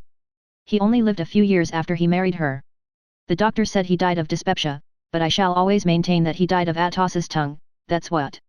Poor soul, she always knew everything about her neighbors, but she never was very well acquainted with herself. Well, she's gone anyhow, and I suppose the next excitement will be Diana's wedding. It seems funny and horrible to think of Diana's being married, sighed Anne, hugging her knees and looking through the gap in the haunted wood to the light that was shining in Diana's room. I don't see what's horrible about it, when she's doing so well, said Mrs. Lynde emphatically. Fred Wright has a fine farm and he is a model young man. He certainly isn't the wild, dashing, wicked, young man Diana once wanted to marry, smiled Anne. Fred is extremely good. That's just what he ought to be. Would you want Diana to marry a wicked man? Or marry one yourself? Oh, no. I wouldn't want to marry anybody who was wicked, but I think I'd like it if he could be wicked and wouldn't. Now, Fred is hopelessly good. You'll have more sense someday, I hope, said Marilla. Marilla spoke rather bitterly. She was grievously disappointed. She knew Anne had refused Gilbert Blythe. Avonlea gossip buzzed over the fact, which had leaked out, nobody knew how. Perhaps Charlie Sloane had guessed and told his guesses for truth. Perhaps Diana had betrayed it to Fred and Fred had been indiscreet. At all events it was known, Mrs. Blythe no longer asked Anne, in public or private, if she had heard lately from Gilbert, but passed her by with a frosty bow. Anne, who had always liked Gilbert's merry, young-hearted mother, was grieved in secret over this. Marilla said nothing, but Mrs. Lynde gave Anne many exasperated digs about it, until fresh gossip reached that worthy lady, through the medium of Moody Spurgeon Macpherson's mother, that Anne had another beau at college, who was rich and handsome and good all in one. After that Mrs. Rachel held her tongue, though she still wished in her inmost heart that Anne had accepted Gilbert. Riches were all very well, but even Mrs. Rachel, practical soul though she was, did not consider them the one essential. If Anne liked the handsome unknown better than Gilbert there was nothing more to be said, but Mrs. Rachel was dreadfully afraid that Anne was going to make the mistake of marrying for money. Marilla knew Anne too well to fear this, but she felt that something in the universal scheme of things had gone sadly awry. What is to be, will be, said Mrs. Rachel gloomily, and what isn't to be happens sometimes. I can't help believing it's going to happen in Anne's case, if Providence doesn't interfere, that's what. Mrs. Rachel sighed. She was afraid Providence wouldn't interfere, and she didn't dare to. Anne had wandered down to the Dryad's Bubble and was curled up among the ferns at the root of the big white birch where she and Gilbert had so often sat in summers gone by. He had gone into the newspaper office again when college closed, and Avonlea seemed very dull without him. He never wrote to her, and Anne missed the letters that never came. To be sure, Roy wrote twice a week. His letters were exquisite compositions which would have read beautifully in a memoir or biography. Anne felt herself more deeply in love with him than ever when she read them, but her heart never gave the queer, quick, painful bound at sight of his letters which it had given one day when Mrs. Hiram Sloane had handed her out an envelope addressed in Gilbert's black, upright handwriting. Anne had hurried home to the east gable and opened it eagerly, to find a typewritten copy of some college society report, only that and nothing more. Anne flung the harmless screed across her room and sat down to write an especially nice epistle to Roy. Diana was to be married in 5 more days.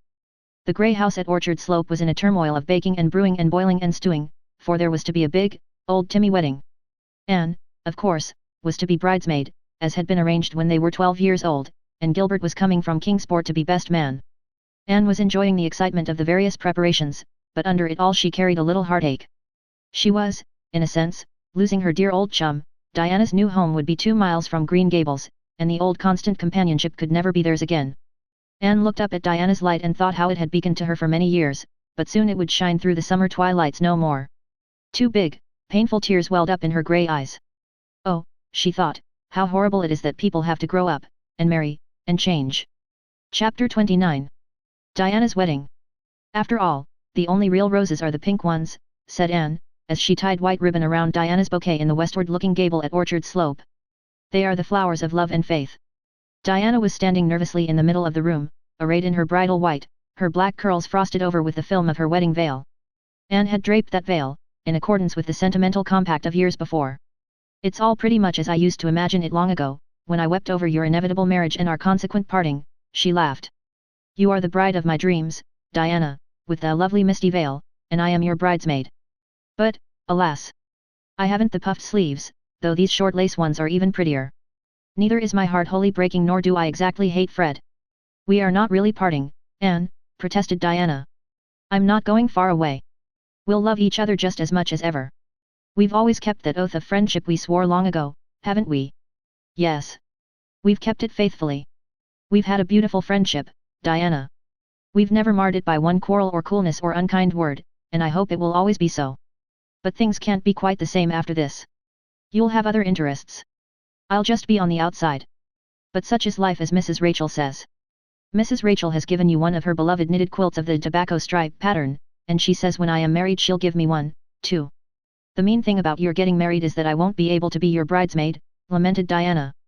I'm to be Phil's bridesmaid next June, when she marries Mr. Blake, and then I must stop, for you know the proverb 3 times a bridesmaid, never a bride, said Anne, peeping through the window over the pink and snow of the blossoming orchard beneath. Here comes the minister, Diana. Oh, Anne, gasped Diana, suddenly turning very pale and beginning to tremble. Oh, Anne, I'm so nervous, I can't go through with it, Anne, I know I'm going to faint. If you do I'll drag you down to the rainwater hogshead and drop you in, said Anne unsympathetically. Cheer up, dearest. Getting married can't be so very terrible when so many people survive the ceremony. See how cool and composed I am, and take courage. Wait till your turn comes, Miss Anne. Oh, Anne, I hear father coming upstairs. Give me my bouquet. Is my veil right? Am I very pale? You look just lovely. Darling, kiss me goodbye for the last time. Diana Barry will never kiss me again. Diana Wright will, though.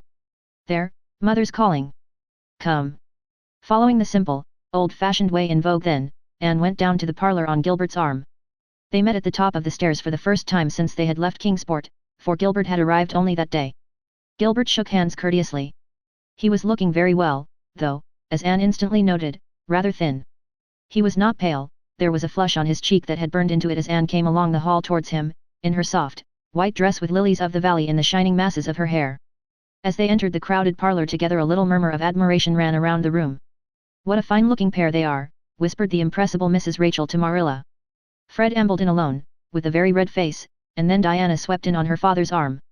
She did not faint, and nothing untoward occurred to interrupt the ceremony.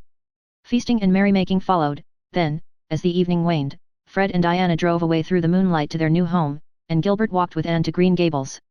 Something of their old comradeship had returned during the informal mirth of the evening. Oh, it was nice to be walking over that well-known road with Gilbert again. The night was so very still that one should have been able to hear the whisper of roses in blossom, the laughter of daisies, the piping of grasses, many sweet sounds, all tangled up together. The beauty of moonlight on familiar fields irradiated the world. Can't we take a ramble up Lover's Lane before you go in? Asked Gilbert as they crossed the bridge over the lake of shining waters, in which the moon lay like a great, drowned blossom of gold. Anne assented readily. Lover's Lane was a veritable path in a fairyland that night, a shimmering, mysterious place, full of wizardry in the white-woven enchantment of moonlight. There had been a time when such a walk with Gilbert through Lover's Lane would have been far too dangerous. But Roy and Christine had made it very safe now. Anne found herself thinking a good deal about Christine as she chatted lightly to Gilbert. She had met her several times before leaving Kingsport, and had been charmingly sweet to her. Christine had also been charmingly sweet.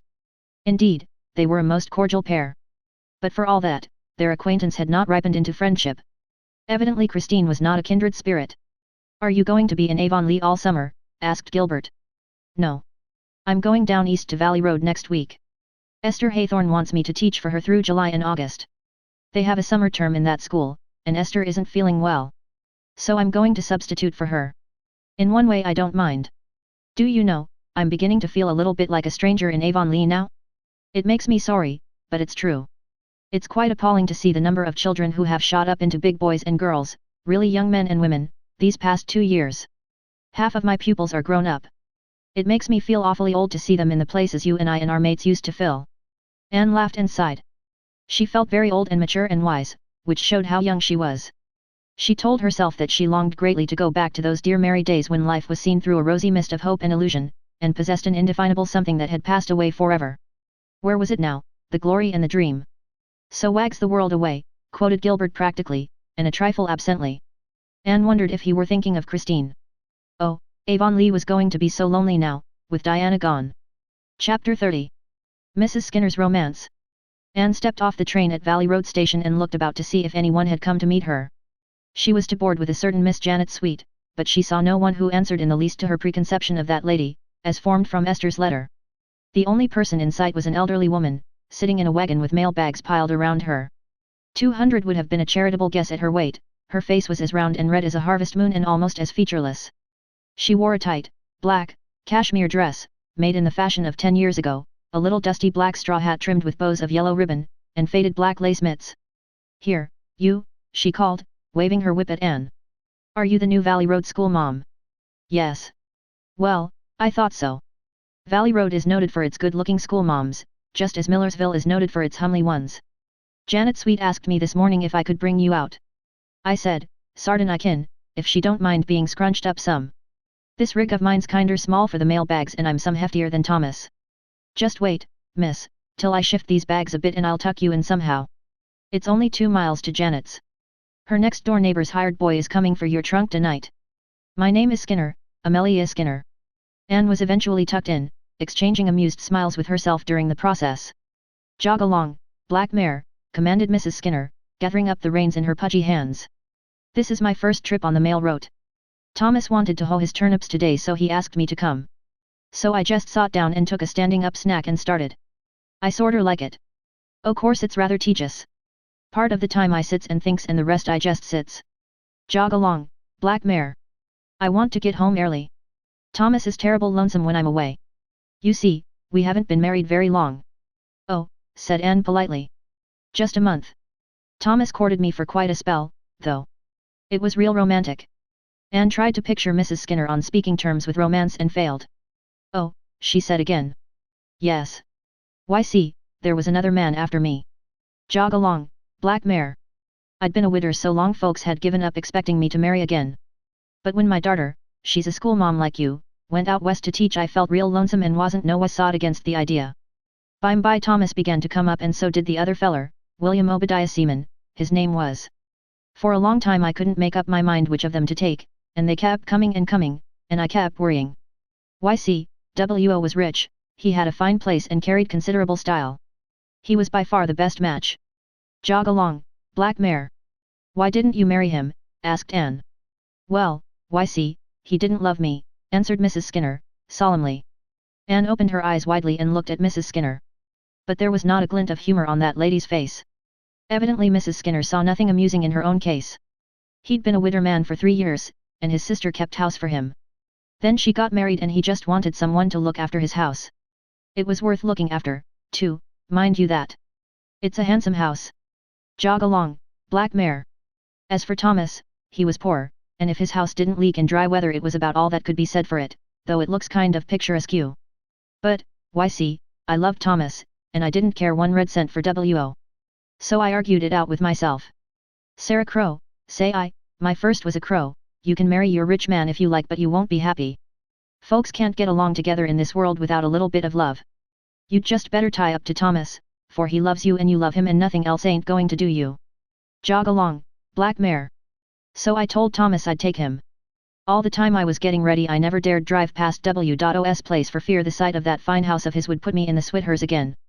But now I never think of it at all, and I'm just that comfortable and happy with Thomas. Jog along, black mare. How did William Obadiah take it? Queried Anne. Oh, he rumpussed a bit. But he's going to see a skinny old maid in Millersville now, and I guess she'll take him fast enough. She'll make him a better wife than his first did. W.O. never wanted to marry her. He just asked her to marry him cause his father wanted him to, never dreaming but that she'd say no, but mind you, she said yes. There was a predicament for you. Jog along, black mare. She was a great housekeeper, but most awful mean. She wore the same bonnet for 18 years. Then she got a new one and W.O. met her on the road and didn't know her. Jog along, black mare. I feel that I'd a narrow escape. I might have married him and been most awful miserable, like my poor cousin, Jane Ann. Jane Ann married a rich man she didn't care anything about, and she hasn't the life of a dog. She come to see me last week and says she, Sarah Skinner, I envy you. I'd rather live in a little hut on the side of the road with a man I was fond of than in my big house with the one I've got. Jane Ann's man ain't such a bad sort, nuther, though he's so contrary that he wears his fur coat when the thermometer's at 90. The only way to get him to do anything is to coax him to do the opposite. But there ain't any love to smooth things down and it's a poor way of living. Jog along, black mare. There's Janet's place in the hollow, wayside, she calls it. Quite picturesque, ain't it? I guess you'll be glad to get out of this, with all them mailbags jamming round you. Yes, but I have enjoyed my drive with you very much, said Anne sincerely. Get away now, said Mrs. Skinner, highly flattered. Wait till I tell Thomas that. He always feels dreadful tickled when I get a compliment. Jog along, black mare. Well, here we are. I hope you'll get on well in the school, miss. There's a shortcut to it through the Ma.sh back of Janet's. If you take that way be awful careful. If you once got stuck in that black mud you'd be sucked right down and never seen or heard tell of again till the day of judgment, like Adam Palmer's cow. Jog along, black mare. Chapter 31. Anne to Philippa. Anne Shirley to Philippa Gordon, greeting. Well beloved, it's high time I was writing you. Here am I, installed once more as a country schoolma'am at Valley Road, boarding at Wayside, the home of Miss Janet Sweet. Janet is a dear soul and very nice looking, tall, but not over tall, stoutish, yet with a certain restraint of outline suggestive of a thrifty soul who is not going to be over lavish even in the matter of avoirdupois.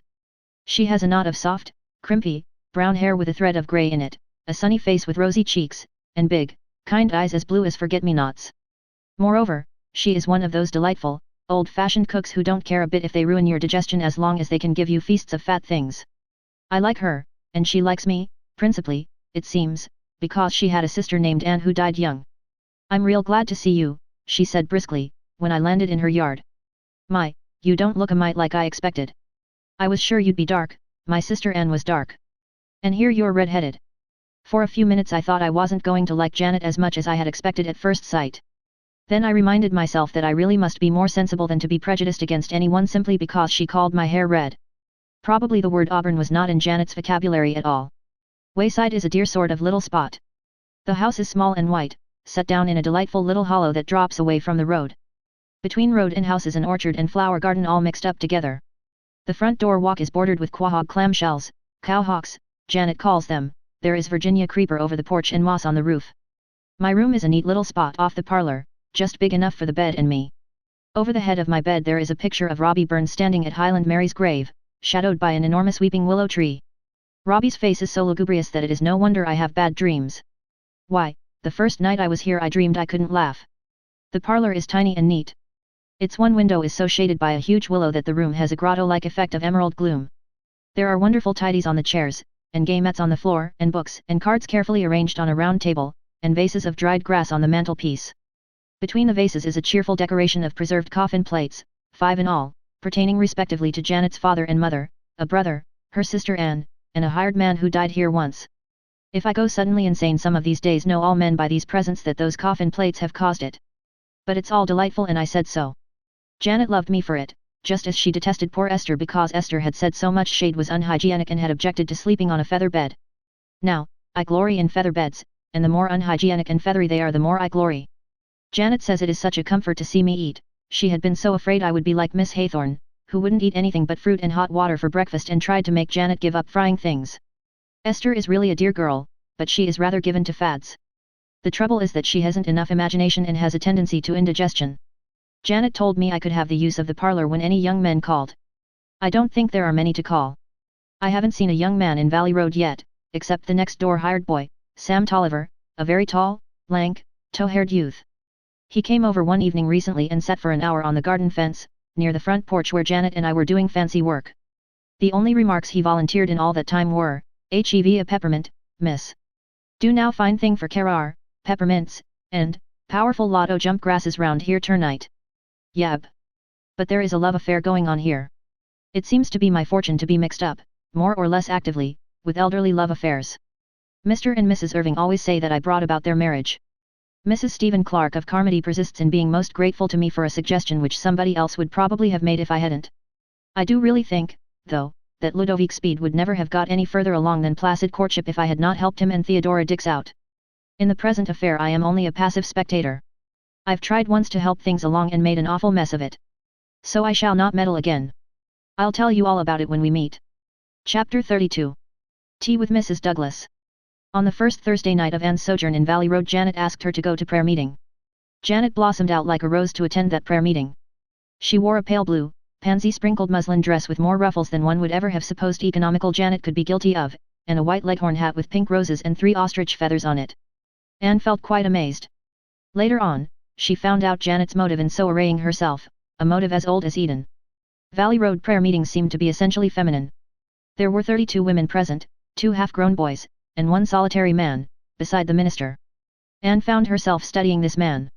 He was not handsome or young or graceful, he had remarkably long legs, so long that he had to keep them coiled up under his chair to dispose of them, and he was stoop-shouldered. His hands were big, his hair wanted barbering, and his mustache was unkempt. But Anne thought she liked his face, it was kind and honest and tender. There was something else in it, too. Just what? Anne found it hard to define. She finally concluded that this man had suffered and been strong, and it had been made manifest in his face.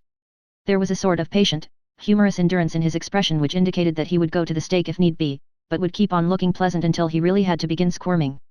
When prayer meeting was over, this man came up to Janet and said, "May I see you home, Janet?" Janet took his arm, as primly and shyly as if she were no more than 16, having her first escort home, and told the girls at Patty's place later on. "Miss Shirley, permit me to introduce Mr. Douglas," she said stiffly. Mr. Douglas nodded and said, "I was looking at you in prayer meeting, miss, and thinking what a nice little girl you were." Such a speech from 99 people out of 100 would have annoyed Anne bitterly, but the way in which Mr. Douglas said it made her feel that she had received a very real and pleasing compliment. She smiled appreciatively at him and dropped obligingly behind on the moonlit road. So Janet had a beau. Anne was delighted. Janet would make a paragon of a wife, cheery, economical, tolerant, and a very queen of cooks. It would be a flagrant waste on nature's part to keep her a permanent old maid. "John Douglas asked me to take you up to see his mother," said Janet the next day. "She's bedrid a lot of the time and never goes out of the house. But she's powerful fond of company and always wants to see my boarders. Can you go up this evening?" Anne assented, but later in the day Mr. Douglas called on his mother's behalf to invite them up to tea on Saturday evening. "Oh, why didn't you put on your pretty pansy dress?" asked Anne, when they left home. It was a hot day, and poor Janet, between her excitement and her heavy black cashmere dress, looked as if she were being broiled alive. "Old Mrs. Douglas would think it terrible frivolous and unsuitable, I'm afraid. John likes that dress, though," she added wistfully. The old Douglas homestead was half a mile from Wayside, cresting a windy hill. The house itself was large and comfortable, old enough to be dignified, and girdled with maple groves and orchards. There were big, trim barns behind it, and everything bespoke prosperity. Whatever the patient endurance in Mr. Douglas' face had meant, it hadn't, so Anne reflected, meant debts and duns. John Douglas met them at the door and took them into the sitting room, where his mother was enthroned in an armchair. Anne had expected old Mrs. Douglas to be tall and thin, because Mr. Douglas was. Instead, she was a tiny scrap of a woman, with soft pink cheeks, mild blue eyes, and a mouth like a baby's. Dressed in a beautiful, fashionably made black silk dress, with a fluffy white shawl over her shoulders, and her snowy hair surmounted by a dainty lace cap, she might have posed as a grandmother doll. "How do you do, Janet dear?" she said sweetly. "I am so glad to see you again, dear." She put up her pretty old face to be kissed. "And this is our new teacher. I'm delighted to meet you." My son has been singing your praises until I'm half jealous, and I'm sure Janet ought to be wholly so. Poor Janet blushed, and said something polite and conventional, and then everybody sat down and made talk. It was hard work, even for Anne, for nobody seemed at ease except old Mrs. Douglas, who certainly did not find any difficulty in talking.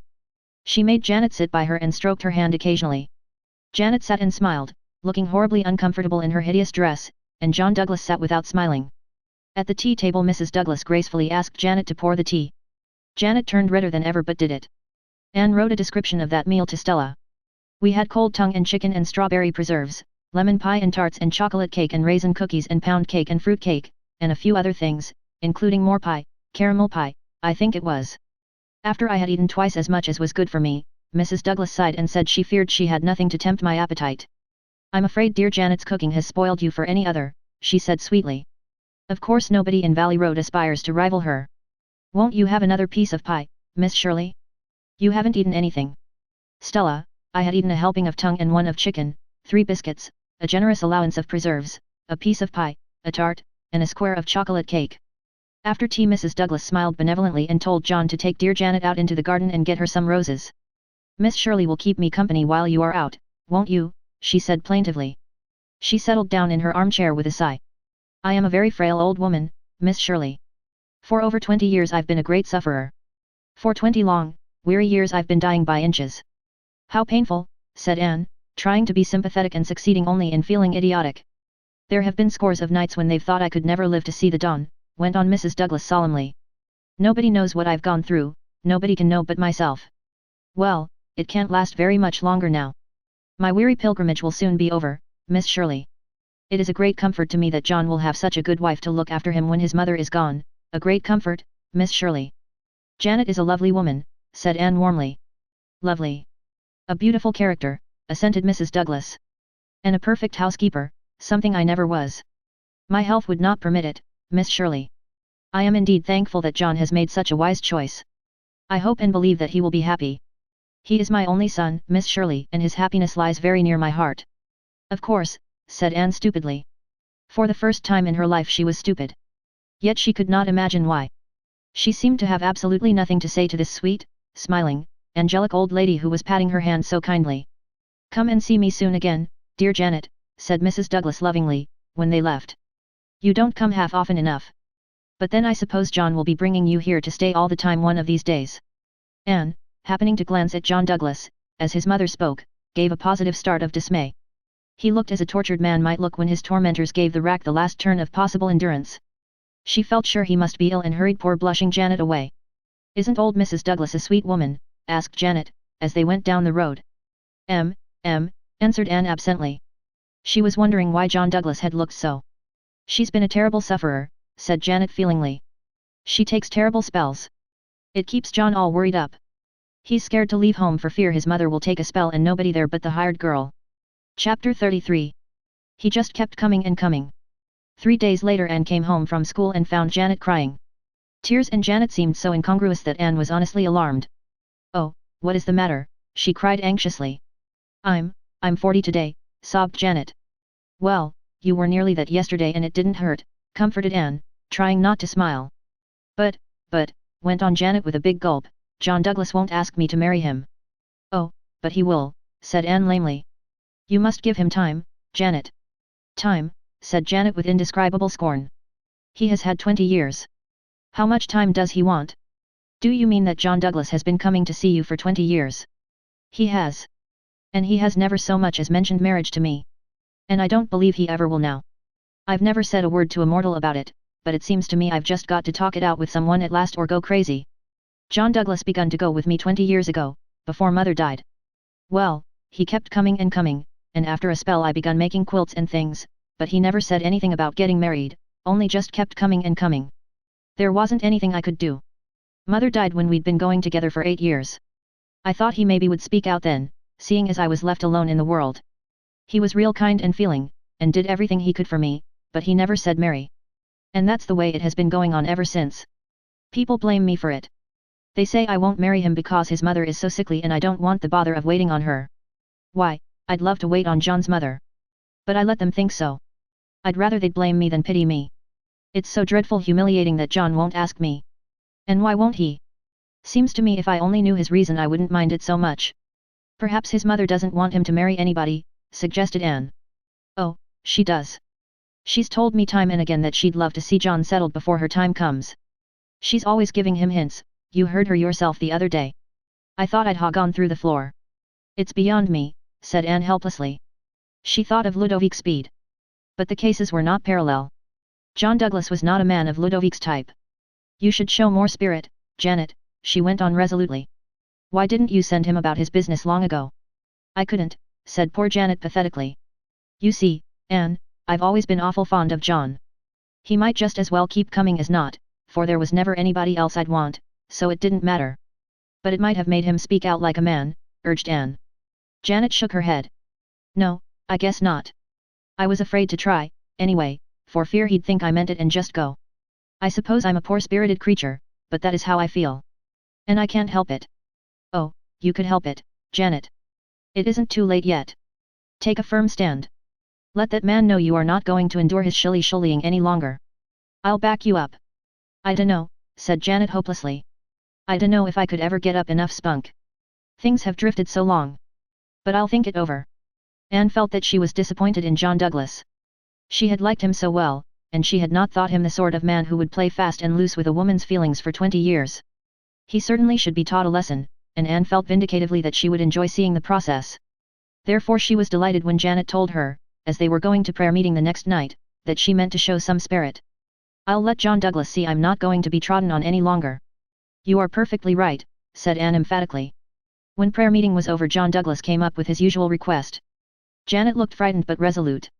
No, thank you, she said icily. I know the road home pretty well alone. I ought to, seeing I've been traveling it for 40 years. So you needn't trouble yourself, Mr. Douglas.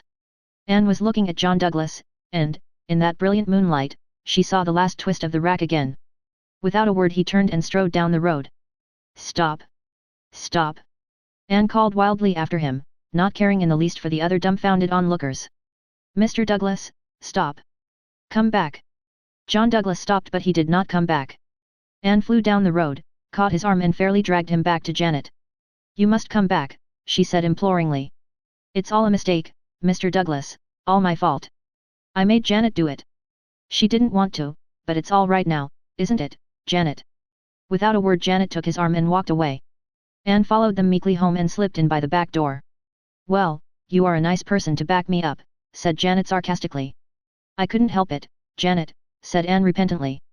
I just felt as if I had stood by and seen murder done. I had to run after him. Oh, I'm just as glad you did. When I saw John Douglas making off down that road I just felt as if every little bit of joy and happiness that was left in my life was going with him. It was an awful feeling. Did he ask you why you did it? Asked Anne. No, he never said a word about it, replied Janet dully. Chapter 34. John Douglas speaks at last. Anne was not without a feeble hope that something might come of it after all. But nothing did. John Douglas came and took Janet driving, and walked home from prayer meeting with her, as he had been doing for 20 years, and as he seemed likely to do for 20 years more. The summer waned. Anne taught her school and wrote letters and studied a little. Her walks to and from school were pleasant. She always went by way of the swamp. It was a lovely place, a boggy soil, green with the greenest of mossy hillocks, a silvery brook meandered through it and spruces stood erectly, their boughs a trail with grey-green mosses, their roots overgrown with all sorts of woodland lovelinesses. Nevertheless, Anne found life in Valley Road a little monotonous. To be sure, there was one diverting incident. She had not seen the lank, tow-headed Samuel of the Peppermints since the evening of his call, save for chance meetings on the road. But one warm August night he appeared, and solemnly seated himself on the rustic bench by the porch. He wore his usual working habiliments, consisting of very-patched trousers, a blue jean shirt, out at the elbows, and a ragged straw hat. He was chewing a straw and he kept on chewing it while he looked solemnly at Anne. Anne laid her book aside with a sigh and took up her doily. Conversation with Sam was really out of the question. After a long silence Sam suddenly spoke. I'm leaving over there, he said abruptly, waving his straw in the direction of the neighboring house. Oh, are you? Said Anne politely. Yab. And where are you going now? Wall, I've been thinking some of getting a place of my own. There's one that'd suit me over at Millersville. But if I rents it I'll want a woman. I suppose so, said Anne vaguely. Yab. There was another long silence. Finally Sam removed his straw again and said. Will ya hev me? W-H-A-T, gasped Anne. Will ya achieve me? Do you mean, marry you? Queried poor Anne feebly. Yab. Why, I'm hardly acquainted with you, cried Anne indignantly. But yet ye get acquainted with me after we was married, said Sam. Anne gathered up her poor dignity. Certainly I won't marry you, she said haughtily. Wall, ya might do worse, expostulated Sam. I'm a good worker and I've got some money in the bank. Don't speak of this to me again. Whatever put such an idea into your head, said Anne, her sense of humor getting the better of her wrath. It was such an absurd situation. Yerry a likely looking girl and hev a right smart way o stepping, said Sam. I don't want no lazy woman. Think it over. I won't change my mind yet a while. Wall, I must be kidding. Gotter milk the cows. Anne's illusions concerning proposals had suffered so much of late years that there were few of them left. So she could laugh wholeheartedly over this one, not feeling any secret sting. She mimicked poor Sam to Janet that night, and both of them laughed immoderately over his plunge into sentiment. One afternoon, when Anne's sojourn in Valley Road was drawing to a close, Alec Ward came driving down to Wayside in hot haste for Janet. They want you at the Douglas place quick, he said. I really believe old Mrs. Douglas is going to die at last, after pretending to do it for 20 years. Janet ran to get her hat. Anne asked if Mrs. Douglas was worse than usual. She's not half as bad, said Alec solemnly, and that's what makes me think it's serious. Other times she'd be screaming and throwing herself all over the place. This time she's lying still and mum. When Mrs. Douglas is mum she is pretty sick, you bet. You don't like old Mrs. Douglas, said Anne curiously. I like cats as is cats. I don't like cats as is women, was Alec's cryptic reply. Janet came home in the twilight. Mrs. Douglas is dead, she said wearily. She died soon after I got there. She just spoke to me once. I suppose you'll marry John now, she said. It cut me to the heart, Anne. To think John's own mother thought I wouldn't marry him because of her. I couldn't say a word either, there were other women there. I was thankful John had gone out. Janet began to cry drearily. But Anne brewed her a hot drink of ginger tea to her comforting. To be sure, Anne discovered later on that she had used white pepper instead of ginger, but Janet never knew the difference. The evening after the funeral Janet and Anne were sitting on the front porch steps at sunset. The wind had fallen asleep in the pinelands and lurid sheets of heat lightning flickered across the northern skies. Janet wore her ugly black dress and looked her very worst, her eyes and nose red from crying. They talked little, for Janet seemed faintly to resent Anne's efforts to cheer her up. She plainly preferred to be miserable. Suddenly the gate latch clicked and John Douglas strode into the garden. He walked towards them straight over the geranium bed. Janet stood up. So did Anne. Anne was a tall girl and wore a white dress, but John Douglas did not see her. Janet, he said, will you marry me? The words burst out as if they had been wanting to be said for 20 years and must be uttered now, before anything else. Janet's face was so red from crying that it couldn't turn any redder, so it turned a most unbecoming purple. Why didn't you ask me before? She said slowly. I couldn't. She made me promise not to, Mother made me promise not to. 19 years ago she took a terrible spell. We thought she couldn't live through it. She implored me to promise not to ask you to marry me while she was alive. I didn't want to promise such a thing, even though we all thought she couldn't live very long, the doctor only gave her 6 months. But she begged it on her knees, sick and suffering. I had to promise. What had your mother against me? Cried Janet. Nothing, nothing. She just didn't want another woman, any woman, there while she was living. She said if I didn't promise she'd die right there and I'd have killed her. So I promised.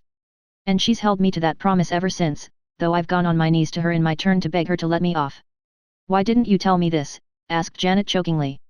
If I'd only known. Why didn't you just tell me? She made me promise I wouldn't tell a soul, said John hoarsely.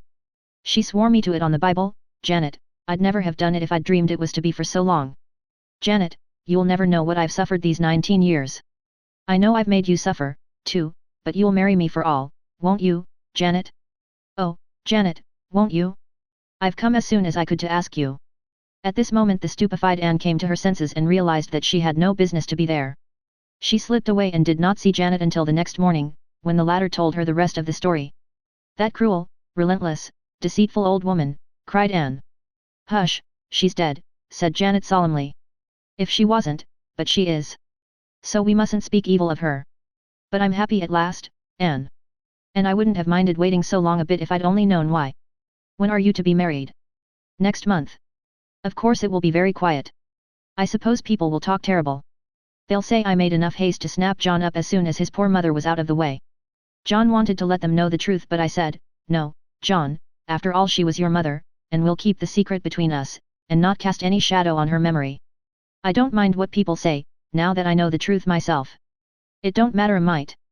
Let it all be buried with the dead, says I to him. So I coaxed him round to agree with me. You're much more forgiving than I could ever be, Anne said, rather crossly. You'll feel differently about a good many things when you get to be my age, said Janet tolerantly. That's one of the things we learn as we grow older, how to forgive. It comes easier at 40 than it did at 20. Chapter 35. The last Redmond year opens. Here we are, all back again, nicely sunburned and rejoicing as a strong man to run a race, said Phil, sitting down on a suitcase with a sigh of pleasure. Isn't it jolly to see this dear old Patty's Place again, and Auntie, and the cats? Rusty has lost another piece of ear, hasn't he? Rusty would be the nicest cat in the world if he had no ears at all, declared Anne loyally from her trunk, while Rusty writhed about her lap in a frenzy of welcome. Aren't you glad to see us back, Auntie? Demanded Phil. Yes. But I wish you'd tidy things up, said Aunt Jamesina plaintively, looking at the wilderness of trunks and suitcases by which the four laughing, chattering girls were surrounded. You can talk just as well later on. Work first and then play used to be my motto when I was a girl. Oh, we've just reversed that in this generation, Auntie. Our motto is play your play and then dig in. You can do your work so much better if you've had a good bout of play first. If you are going to marry a minister, said Aunt Jamesina, picking up Joseph in her knitting and resigning herself to the inevitable with the charming grace that made her the queen of house mothers, you will have to give up such expressions as dig in. Why, moaned Phil. Oh, why must a minister's wife be supposed to utter only prunes and prisms? I shan't. Everybody on Patterson Street uses slang, that is to say, metaphorical language, and if I didn't they would think me insufferably proud and stuck up. Have you broken the news to your family? Asked Priscilla, feeding the Sarah-cat bits from her lunch basket. Phil nodded. How did they take it? Oh, Mother rampaged.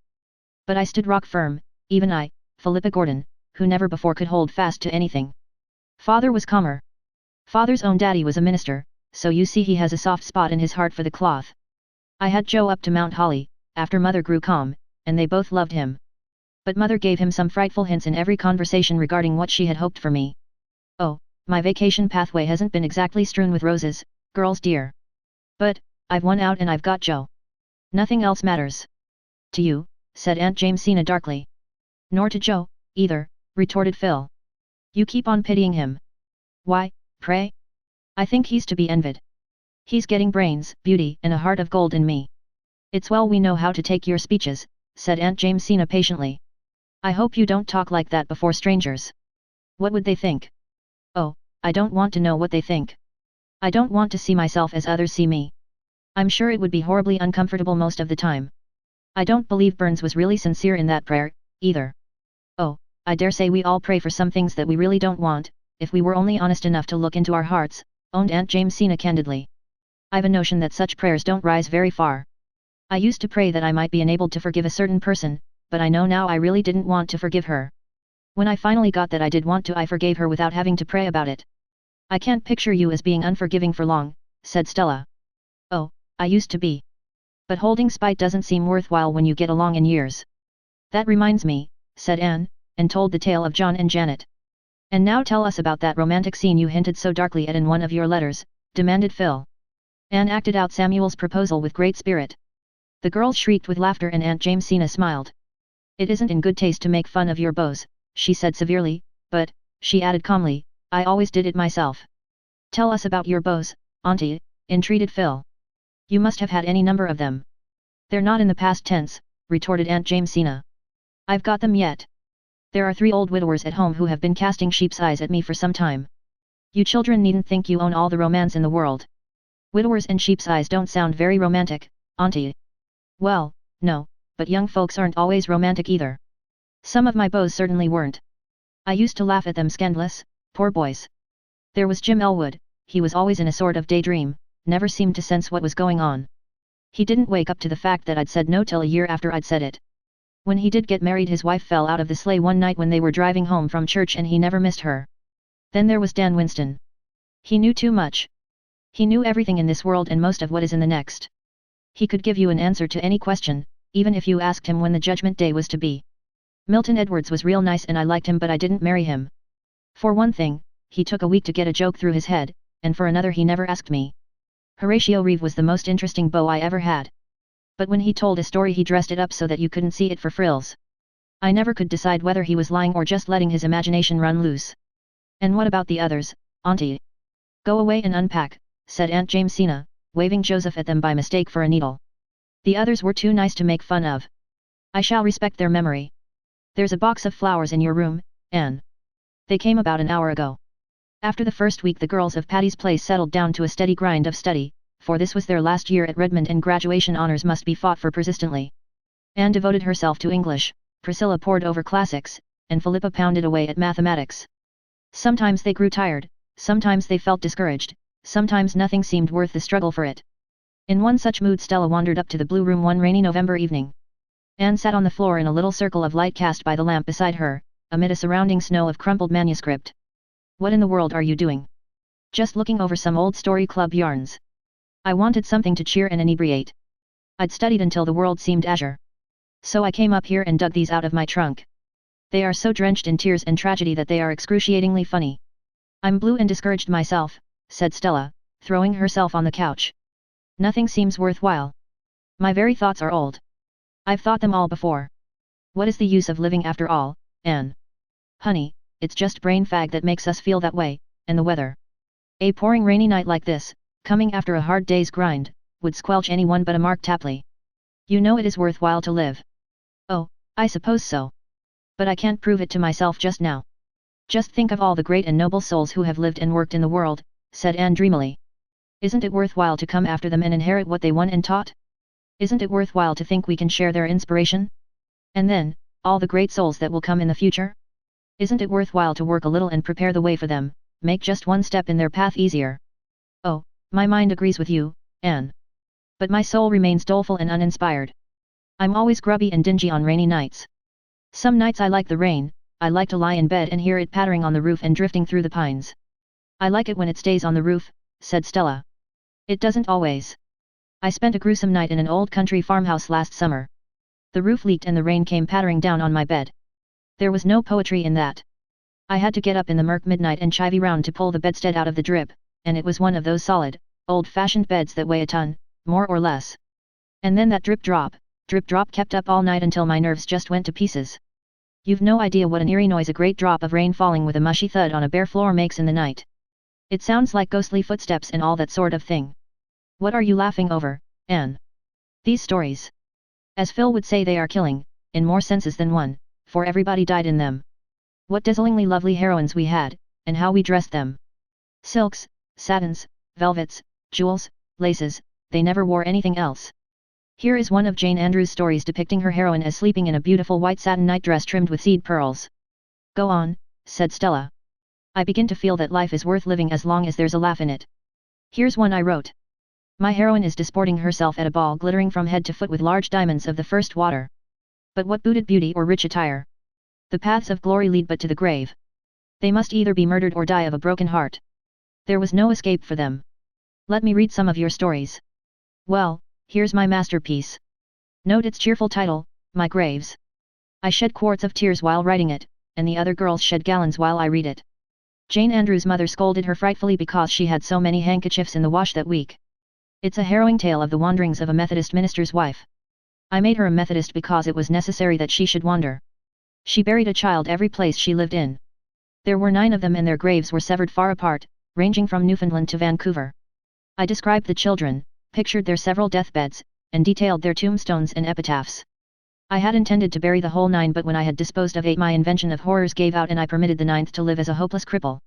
While Stella read My Graves, punctuating its tragic paragraphs with chuckles, and Rusty slept the sleep of a just cat who has been out all night curled up on a Jane Andrews tale of a beautiful maiden of 15 who went to nurse in a leper colony, of course dying of the loathsome disease finally, Anne glanced over the other manuscripts and recalled the old days at Avonlea School when the members of the Story Club, sitting under the spruce trees or down among the ferns by the brook, had written them. What fun they had had! How the sunshine and mirth of those olden summers returned as she read. Not all the glory that was Greece or the grandeur that was Rome could weave such wizardry as those funny, tearful tales of the Story Club. Among the manuscripts Anne found one written on sheets of wrapping paper.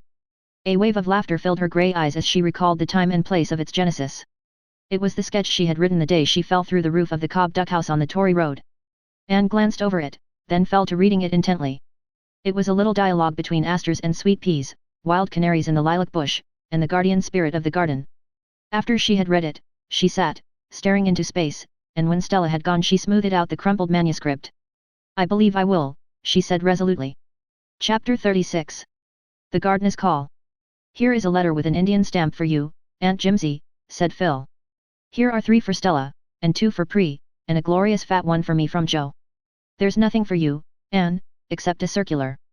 Nobody noticed Anne's flush as she took the thin letter Phil tossed her carelessly. But a few minutes later Phil looked up to see a transfigured Anne.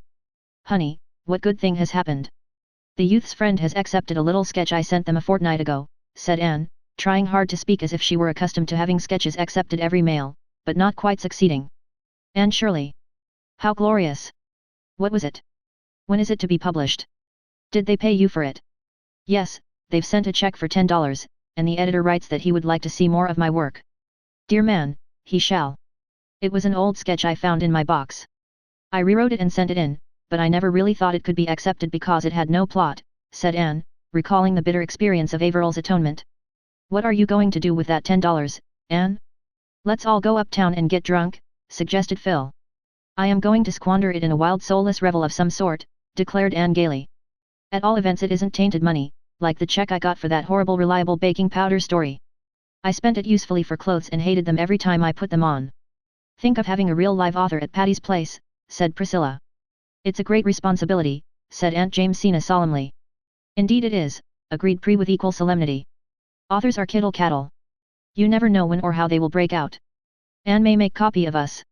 I meant that the ability to write for the press was a great responsibility, said Aunt Jamesina severely, and I hope Anne realizes it. My daughter used to write stories before she went to the foreign field, but now she has turned her attention to higher things. She used to say her motto was never write a line you would be ashamed to read at your own funeral. You'd better take that for yours, Anne, if you are going to embark in literature. Though, to be sure, added Aunt Jamesina perplexedly, Elizabeth always used to laugh when she said it.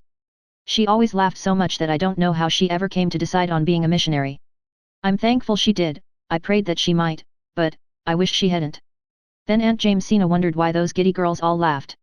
Anne's eyes shone all that day, literary ambitions sprouted and budded in her brain, their exhilaration accompanied her to Jenny Cooper's walking party, and not even the sight of Gilbert and Christine, walking just ahead of her and Roy, could quite subdue the sparkle of her starry hopes.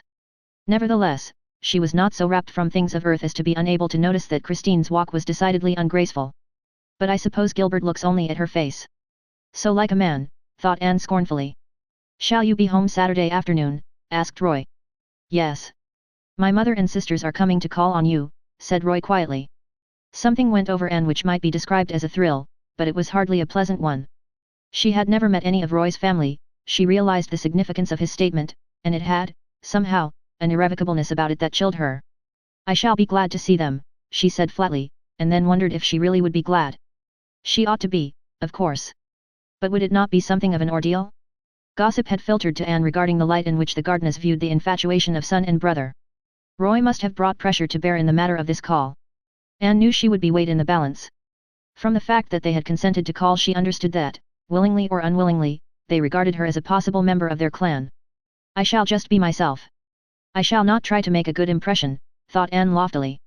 But she was wondering what dress she would better wear Saturday afternoon, and if the new style of high hairdressing would suit her better than the old, and the walking party was rather spoiled for her. By night she had decided that she would wear her brown chiffon on Saturday, but would do her hair low. Friday afternoon none of the girls had classes at Redmond. Stella took the opportunity to write a paper for the Philomathic Society, and was sitting at the table in the corner of the living room with an untidy litter of notes and manuscript on the floor around her. Stella always vowed she never could write anything unless she threw each sheet down as she completed it. Anne, in her flannel blouse and serge skirt, with her hair rather blown from her windy walk home, was sitting squarely in the middle of the floor, teasing the Sarah cat with a wishbone. Joseph and Rusty were both curled up in her lap. A warm plummy odor filled the whole house, for Priscilla was cooking in the kitchen. Presently she came in, enshrouded in a huge work apron, with a smudge of flour on her nose, to show Aunt Jamesina the chocolate cake she had just iced. At this auspicious moment the knocker sounded. Nobody paid any attention to it save Phil, who sprang up and opened it, expecting a boy with the hat she had bought that morning. On the doorstep stood Mrs. Gardner and her daughters. Anne scrambled to her feet somehow, emptying 2 indignant cats out of her lap as she did so, and mechanically shifting her wishbone from her right hand to her left. Priscilla, who would have had to cross the room to reach the kitchen door, lost her head, wildly plunged the chocolate cake under a cushion on the inglenook sofa, and dashed upstairs. Stella began feverishly gathering up her manuscript. Only Aunt Jamesina and Phil remained normal. Thanks to them, everybody was soon sitting at ease, even Anne. Priscilla came down, apronless and smudgeless. Stella reduced her corner to decency, and Phil saved the situation by a stream of ready small talk. Mrs. Gardner was tall and thin and handsome, exquisitely gowned, cordial with a cordiality that seemed a trifle forced. Aline Gardner was a younger edition of her mother, lacking the cordiality. She endeavored to be nice, but succeeded only in being haughty and patronizing. Dorothy Gardner was slim and jolly and rather tomboyish. Anne knew she was Roy's favorite sister and warmed to her. She would have looked very much like Roy if she had had dreamy dark eyes instead of roguish hazel ones. Thanks to her and Phil, the call really went off very well, except for a slight sense of strain in the atmosphere and two rather untoward incidents. Rusty and Joseph, left to themselves, began a game of chase, and sprang madly into Mrs. Gardner's silken lap and out of it in their wild career. Mrs. Gardner lifted her lorgnette and gazed after their flying forms as if she had never seen cats before, and Anne, choking back slightly nervous laughter, apologized as best she could. "You are fond of cats," said Mrs. Gardner, with a slight intonation of tolerant wonder. Anne, despite her affection for Rusty, was not especially fond of cats, but Mrs. Gardner's tone annoyed her. Inconsequently she remembered that Mrs. John Blythe was so fond of cats that she kept as many as her husband would allow. "They are adorable animals, aren't they?" she said wickedly. "I have never liked cats," said Mrs. Gardner remotely. "I love them," said Dorothy. "They are so nice and selfish. Dogs are too good and unselfish. They make me feel uncomfortable. But cats are gloriously human. You have two delightful old china dogs there." "May I look at them closely?" said Aline, crossing the room towards the fireplace and thereby becoming the unconscious cause of the other accident. Picking up Magog, she sat down on the cushion under which was secreted Priscilla's chocolate cake. Priscilla and Anne exchanged agonized glances but could do nothing. The stately Aline continued to sit on the cushion and discuss china dogs until the time of departure. Dorothy lingered behind a moment to squeeze Anne's hand and whisper impulsively. "I know you and I are going to be chums. Oh, Roy has told me all about you. I'm the only one of the family he tells things to, poor boy, nobody could confide in Mama and Aline, you know. What glorious times you girls must have here. Won't you let me come often and have a share in them?" "Come as often as you like," Anne responded heartily, thankful that one of Roy's sisters was likable. She would never like Aline, so much was certain, and Aline would never like her, though Mrs. Gardner might be one. Altogether, Anne sighed with relief when the ordeal was over. "Of all sad words of tongue or pen, the saddest are it might have been," quoted Priscilla tragically, lifting the cushion. "This cake is now what you might call a flat failure. And the cushion is likewise ruined. Never tell me that Friday isn't unlucky. People who send word they are coming on Saturday shouldn't come on Friday," said Aunt Jamesina. "I fancy it was Roy's mistake," said Phil. "That boy isn't really responsible for what he says when he talks to Anne." "Where is Anne?" Anne had gone upstairs. She felt oddly like crying. But she made herself laugh instead. Rusty and Joseph had been too awful. And Dorothy was a dear.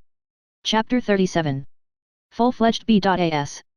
"I wish I were dead, or that it were tomorrow night," groaned Phil. "If you live long enough both wishes will come true," said Anne calmly. "It's easy for you to be serene. You're at home in philosophy. I'm not, and when I think of that horrible paper tomorrow I quail. If I should fail in it, what would Joe say?" "You won't fail. How did you get on in Greek today?" "I don't know. Perhaps it was a good paper and perhaps it was bad enough to make Homer turn over in his grave. I've studied and mulled over notebooks until I'm incapable of forming an opinion of anything. How thankful little Phil will be when all this examinating is over." "Examinating? I never heard such a word." "Well, haven't I as good a right to make a word as anyone else?" demanded Phil. "Words aren't made, they grow," said Anne. "Never mind, I begin faintly to discern clear water ahead where no examination breakers loom. Girls, can you realize that our Redmond life is almost over?" "I can't," said Anne, sorrowfully. "It seems just yesterday that Pri and I were alone in that crowd of freshmen at Redmond. And now we are seniors in our final examinations." "Potent, wise and reverend seniors," quoted Phil. "Do you suppose we really are any wiser than when we came to Redmond?" "You don't act as if you were by times," said Aunt Jamesina severely. "Oh, Aunt Jimsy, haven't we been pretty good girls, take us by and large, these 3 winters you've mothered us," pleaded Phil. "You've been 4 of the dearest, sweetest, goodest girls that ever went together through college," averred Aunt Jamesina, who never spoiled a compliment by misplaced economy. "But I mistrust you haven't any too much sense yet. It's not to be expected, of course. Experience teaches sense. You can't learn it in a college course. You've been to college 4 years and I never was, but I know heaps more than you do, young ladies. There are lots of things that never go by rule. There's a powerful pile o' knowledge that you never get at college. There are heaps of things you never learn at school. Quoted Stella. Have you learned anything at Redmond except dead languages and geometry and such trash? Queried Aunt Jamesina. Oh, yes. I think we have, Auntie, protested Anne. We've learned the truth of what Professor Woodley told us last Philomathic, said Phil. He said, humor is the spiciest condiment in the feast of existence. Laugh at your mistakes but learn from them, joke over your troubles but gather strength from them, make a jest of your difficulties but overcome them. Isn't that worth learning, Aunt Jimsy? Yes, it is, dearie. When you've learned to laugh at the things that should be laughed at, and not to laugh at those that shouldn't, you've got wisdom and understanding. What have you got out of your Redmond course, Anne? Murmured Priscilla aside. I think, said Anne slowly, that I really have learned to look upon each little hindrance as a jest and each great one as the foreshadowing of victory. Summing up, I think that is what Redmond has given me. I shall have to fall back on another Professor Woodley quotation to express what it has done for me, said Priscilla. You remember that he said in his address, there is so much in the world for us all if we only have the eyes to see it, and the heart to love it, and the hand to gather it to ourselves, so much in men and women, so much in art and literature, so much everywhere in which to delight, and for which to be thankful. I think Redmond has taught me that in some measure, Anne. Judging from what you all say, remarked Aunt Jamesina, the sum and substances that you can learn, if you've got natural gumption enough, in 4 years at college what it would take about 20 years of living to teach you. Well, that justifies higher education in my opinion. It's a matter I was always dubious about before. But what about people who haven't natural gumption, Aunt Jimsy? People who haven't natural gumption never learn, retorted Aunt Jamesina, neither in college nor life. If they live to be 100 they really don't know anything more than when they were born. It's their misfortune not their fault, poor souls. But those of us who have some gumption should duly thank the Lord for it. Will you please define what gumption is, Aunt Jimsy? Asked Phil. No, I won't, young woman. Anyone who has gumption knows what it is, and anyone who hasn't can never know what it is. So there is no need of defining it. The busy days flew by and examinations were over. Anne took high honors in English. Priscilla took honors in classics, and Phil in mathematics. Stella obtained a good all-round showing. Then came convocation. This is what I would once have called an epic in my life, said Anne, as she took Roy's violets out of their box and gazed at them thoughtfully. She meant to carry them, of course, but her eyes wandered to another box on her table. It was filled with lilies of the valley, as fresh and fragrant as those which bloomed in the Green Gables yard when June came to Avonlea. Gilbert Blythe's card lay beside it. Anne wondered why Gilbert should have sent her flowers for convocation. She had seen very little of him during the past winter. He had come to Patty's place only one Friday evening since the Christmas holidays, and they rarely met elsewhere. She knew he was studying very hard, aiming at high honors and the Cooper Prize, and he took little part in the social doings of Redmond. Anne's own winter had been quite gay socially. She had seen a good deal of the Gardners. She and Dorothy were very intimate. College circles expected the announcement of her engagement to Roy any day. Anne expected it herself. Yet just before she left Patty's place for convocation she flung Roy's violets aside and put Gilbert's lilies of the valley in their place. She could not have told why she did it. Somehow, old Avonlea days and dreams and friendships seemed very close to her in this attainment of her long-cherished ambitions. She and Gilbert had once pictured out merrily the day on which they should be capped and gowned graduates in arts. The wonderful day had come and Roy's violets had no place in it. Only her old friend's flowers seemed to belong to this fruition of old blossoming hopes which he had once shared. For years this day had beckoned and allured to her, but when it came the one single, keen, abiding memory it left with her was not that of the breathless moment when the stately president of Redmond gave her cap and diploma and hailed her B.A., it was not of the flash in Gilbert's eyes when he saw her lilies, nor the puzzled pained glance Roy gave her as he passed her on the platform. It was not of Aline Gardner's condescending congratulations, or Dorothy's ardent, impulsive good wishes. It was of one strange, unaccountable pang that spoiled this long-expected day for her and left in it a certain faint but enduring flavor of bitterness. The arts graduates gave a graduation dance that night. When Anne dressed for it she tossed aside the pearl beads she usually wore and took from her trunk the small box that had come to Green Gables on Christmas Day. In it was a thread-like gold chain with a tiny pink enamel heart as a pendant. On the accompanying card was written, "With all good wishes from your old chum, Gilbert." Anne, laughing over the memory the enamel heart conjured up the fatal day when Gilbert had called her carrots and vainly tried to make his peace with a pink candy heart, had written him a nice little note of thanks. But she had never worn the trinket. Tonight she fastened it about her white throat with a dreamy smile. She and Phil walked to Redmond together. Anne walked in silence, Phil chattered of many things. Suddenly she said, I heard today that Gilbert Blythe's engagement to Christine Stewart was to be announced as soon as convocation was over. Did you hear anything of it? No, said Anne. I think it's true, said Phil lightly. Anne did not speak. In the darkness she felt her face burning. She slipped her hand inside her collar and caught at the gold chain. One energetic twist and it gave way. Anne thrust the broken trinket into her pocket. Her hands were trembling and her eyes were smarting. But she was the gayest of all the gay revelers that night, and told Gilbert unregretfully that her card was full when he came to ask her for a dance. Afterwards, when she sat with the girls before the dying embers at Patty's place, removing the spring chilliness from their satin skins, none chatted more blithely than she of the day's events. Moody Spurgeon Macpherson called here tonight after you left, said Aunt Jamesina, who had sat up to keep the fire on.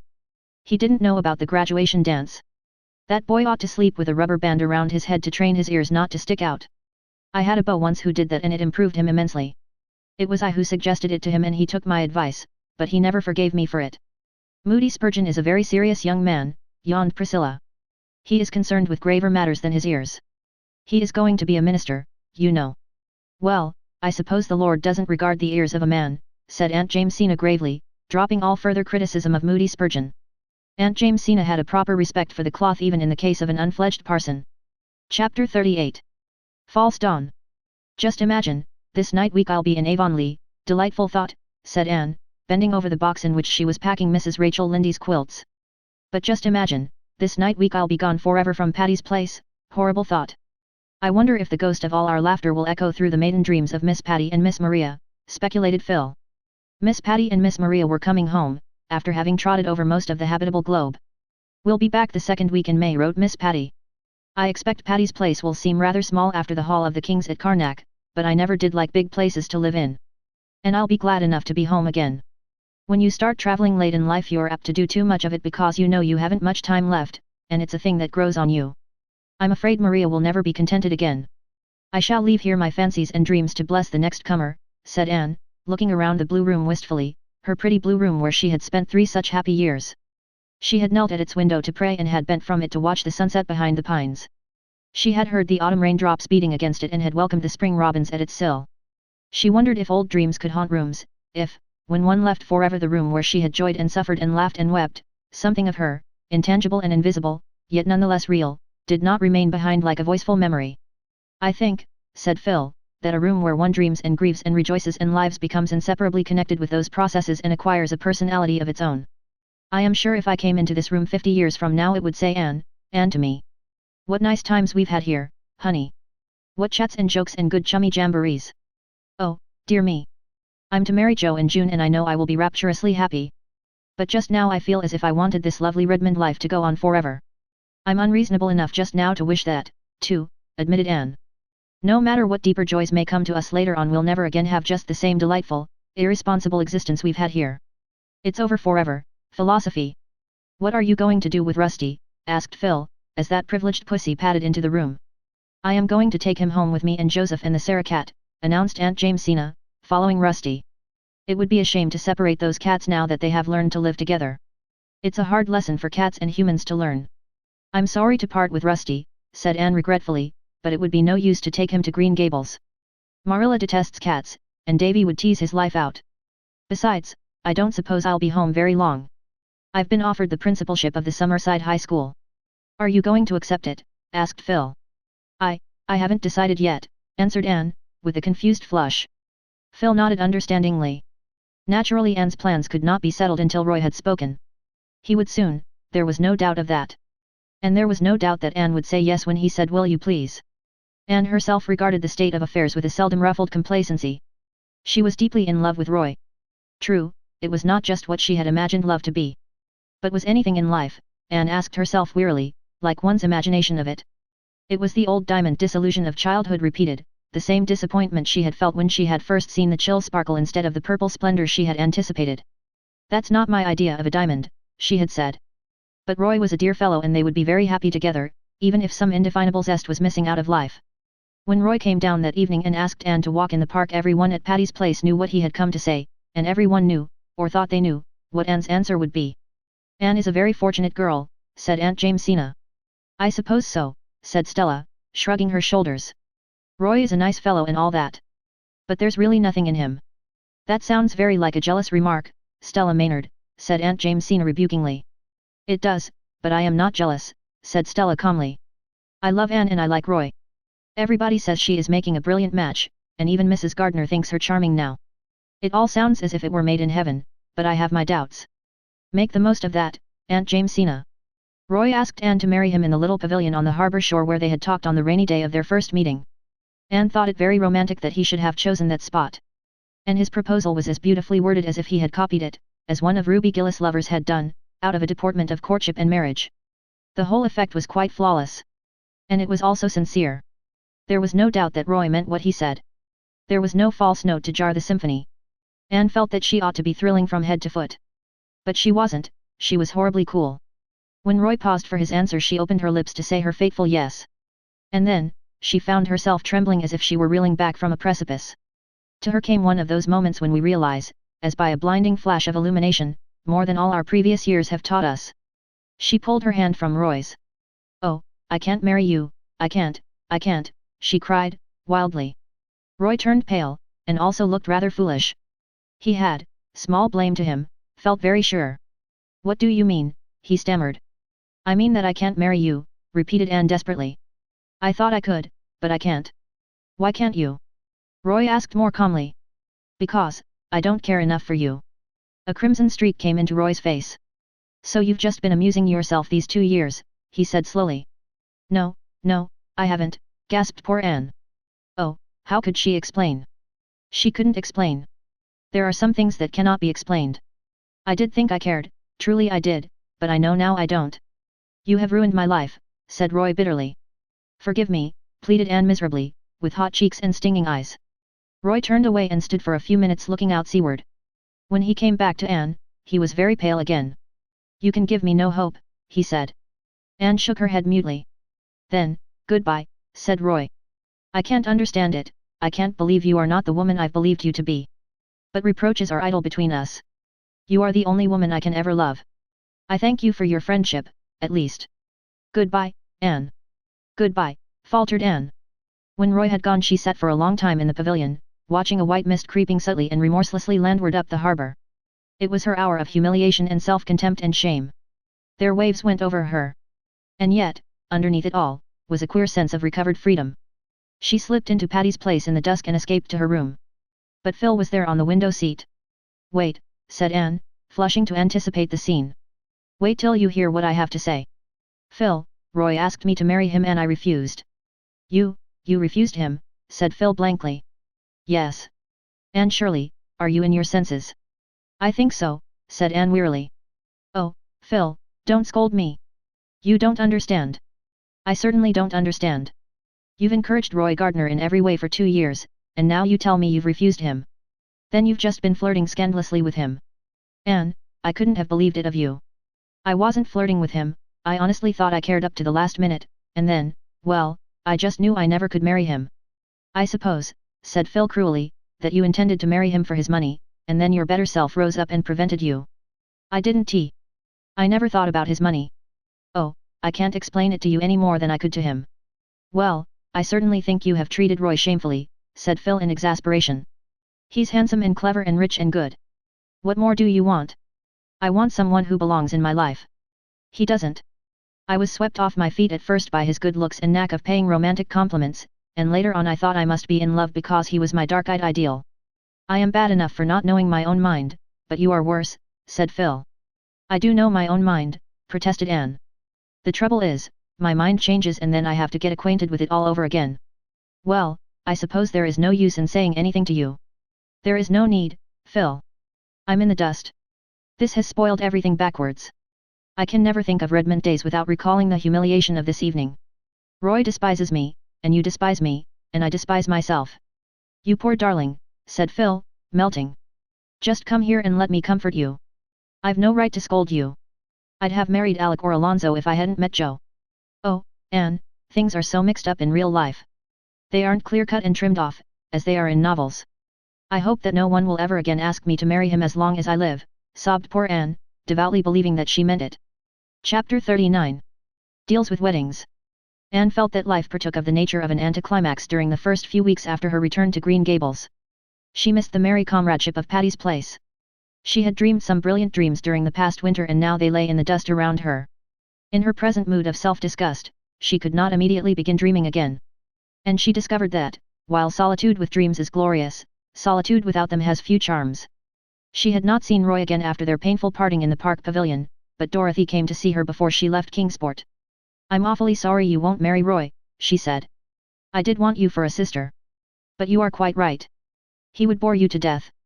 I love him, and he is a dear sweet boy, but really he isn't a bit interesting. He looks as if he ought to be, but he isn't. This won't spoil our friendship, will it, Dorothy?" Anne had asked wistfully. "No, indeed. You're too good to lose. If I can't have you for a sister I mean to keep you as a chum anyway. And don't fret over Roy. He is feeling terribly just now, I have to listen to his outpourings every day, but he'll get over it. He always does." "Oh, always," said Anne with a slight change of voice. "So he has got over it before?" "Dear me, yes," said Dorothy frankly. "Twice before. And he raved to me just the same both times. Not that the others actually refused him, they simply announced their engagements to someone else. Of course, when he met you he vowed to me that he had never really loved before, that the previous affairs had been merely boyish fancies. But I don't think you need worry." Anne decided not to worry. Her feelings were a mixture of relief and resentment. Roy had certainly told her she was the only one he had ever loved. No doubt he believed it. But it was a comfort to feel that she had not, in all likelihood, ruined his life. There were other goddesses, and Roy, according to Dorothy, must needs be worshipping at some shrine. Nevertheless, life was stripped of several more illusions, and Anne began to think drearily that it seemed rather bare. She came down from the porch gable on the evening of her return with a sorrowful face. "What has happened to the old Snow Queen, Marilla?" "Oh, I knew you'd feel bad over that," said Marilla. "I felt bad myself. That tree was there ever since I was a young girl. It blew down in the big gale we had in March. It was rotten at the core. I'll miss it so," grieved Anne. "The porch gable doesn't seem the same room without it. I'll never look from its window again without a sense of loss. And oh, I never came home to Green Gables before that Diana wasn't here to welcome me." "Diana has something else to think of just now," said Mrs. Lynde significantly. "Well, tell me all the Avonlea news," said Anne, sitting down on the porch steps, where the evening sunshine fell over her hair in a fine golden rain. "There isn't much news except what we've wrote you," said Mrs. Lynde. "I suppose you haven't heard that Simon Fletcher broke his leg last week. It's a great thing for his family. They're getting 100 things done that they've always wanted to do but couldn't as long as he was about, the old crank." "He came of an aggravating family," remarked Marilla. "Aggravating? Well, rather. His mother used to get up in prayer meeting and tell all her children's shortcomings and ask prayers for them. Course it made them mad, and worse than ever." "You haven't told Anne the news about Jane," suggested Marilla. "Oh, Jane," sniffed Mrs. Lynde. "Well," she conceded grudgingly, "Jane Andrews is home from the West, came last week, and she's going to be married to a Winnipeg millionaire. You may be sure Mrs. Harmon lost no time in telling it far and wide." "Dear old Jane, I'm so glad," said Anne heartily. "She deserves the good things of life." "Oh, I ain't saying anything against Jane. She's a nice enough girl. But she isn't in the millionaire class, and you'll find there's not much to recommend that man but his money, that's what. Mrs. Harmon says he's an Englishman who has made money in mines but I believe he'll turn out to be a Yankee. He certainly must have money, for he has just showered Jane with jewelry. Her engagement ring is a diamond cluster so big that it looks like a plaster on Jane's fat paw." Mrs. Lynde could not keep some bitterness out of her tone. Here was Jane Andrews, that plain little plodder, engaged to a millionaire, while Anne, it seemed, was not yet bespoken by anyone, rich or poor. And Mrs. Harmon Andrews did brag insufferably. "What has Gilbert Blythe been doing to at college?" asked Marilla. "I saw him when he came home last week, and he is so pale and thin I hardly knew him." "He studied very hard last winter," said Anne. "You know he took high honors in classics and the Cooper Prize. It hasn't been taken for 5 years. So I think he's rather run down. We're all a little tired. Anyhow, you're a BA and Jane Andrews isn't and never will be," said Mrs. Lynde, with gloomy satisfaction. A few evenings later Anne went down to see Jane, but the latter was away in Charlottetown, getting sewing done, Mrs. Harmon informed Anne proudly. Of course an Avonlea dressmaker wouldn't do for Jane under the circumstances. "I've heard something very nice about Jane," said Anne. "Yes, Jane has done pretty well, even if she isn't a B.A., said Mrs. Harmon, with a slight toss of her head. "Mr. Inglis is worth millions, and they're going to Europe on their wedding tour. When they come back they'll live in a perfect mansion of marble in Winnipeg. Jane has only one trouble, she can cook so well and her husband won't let her cook. He is so rich he hires his cooking done. They're going to keep a cook and 2 other maids and a coachman and a man of all work. But what about you, Anne? I don't hear anything of your being married, after all your college going. Oh, laughed Anne, I am going to be an old maid. I really can't find anyone to suit me. It was rather wicked of her. She deliberately meant to remind Mrs. Andrews that if she became an old maid it was not because she had not had at least one chance of marriage. But Mrs. Harmon took swift revenge. Well, the over-particular girls generally get left, I notice. And what's this I hear about Gilbert Blythe being engaged to a Miss Stewart? Charlie Sloane tells me she is perfectly beautiful. Is it true? I don't know if it is true that he is engaged to Miss Stewart, replied Anne, with Spartan composure, but it is certainly true that she is very lovely. I once thought you and Gilbert would have made a match of it, said Mrs. Harmon. If you don't take care, Anne, all of your bows will slip through your fingers. Anne decided not to continue her duel with Mrs. Harmon. You could not fence with an antagonist who met rapier thrust with blow of battle axe. Since Jane is away, she said, rising haughtily, I don't think I can stay longer this morning. I'll come down when she comes home. Do, said Mrs. Harmon effusively. Jane isn't a bit proud. She just means to associate with her old friends the same as ever. She'll be real glad to see you. Jane's millionaire arrived the last of May and carried her off in a blaze of splendor. Mrs. Lindy was spitefully gratified to find that Mr. Inglis was every day of 40, and short and thin and greyish. Mrs. Lindy did not spare him in her enumeration of his shortcomings, you may be sure. It will take all his gold to gild a pill like him, that's what, said Mrs. Rachel solemnly. He looks kind and good-hearted, said Anne loyally, and I'm sure he thinks the world of Jane. Humph, said Mrs. Rachel. Phil Gordon was married the next week and Anne went over to Bolingbroke to be her bridesmaid. Phil made a dainty fairy of a bride, and the Rev. Joe was so radiant in his happiness that nobody thought him plain. We're going for a lover's saunter through the land of Evangeline, said Phil, and then we'll settle down on Patterson Street. Mother thinks it is terrible, she thinks Joe might at least take a church in a decent place. But the wilderness of the Patterson slums will blossom like the rose for me if Joe is there. Oh, Anne, I'm so happy my heart aches with it. Anne was always glad in the happiness of her friends, but it is sometimes a little lonely to be surrounded everywhere by a happiness that is not your own. And it was just the same when she went back to Avonlea. This time it was Diana who was bathed in the wonderful glory that comes to a woman when her firstborn is laid beside her. Anne looked at the white young mother with a certain awe that had never entered into her feelings for Diana before. Could this pale woman with the rapture in her eyes be the little black-curled, rosy-cheeked Diana she had played with in vanished school days? It gave her a queer desolate feeling that she herself somehow belonged only in those past years and had no business in the present at all. Isn't he perfectly beautiful, said Diana proudly. The little fat fellow was absurdly like Fred, just as round, just as red.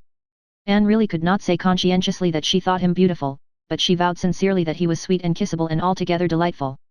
Before he came I wanted a girl, so that I could call her Anne, said Diana. But now that little Fred is here I wouldn't exchange him for a million girls. He just couldn't have been anything but his own precious self. Every little baby is the sweetest and the best, quoted Mrs. Allen gaily. If little Anne had come you'd have felt just the same about her. Mrs. Allen was visiting in Avonlea, for the first time since leaving it. She was as gay and sweet and sympathetic as ever. Her old girl friends had welcomed her back rapturously.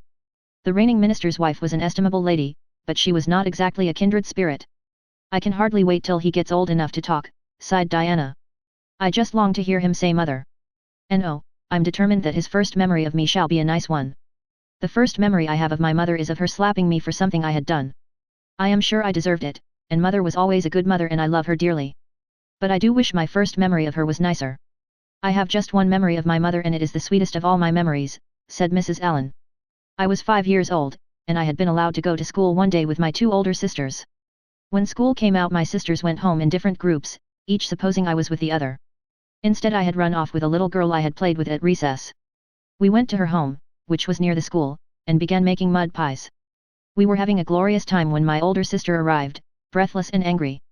You naughty girl, she cried, snatching my reluctant hand and dragging me along with her. Come home this minute. Oh, you're going to catch it.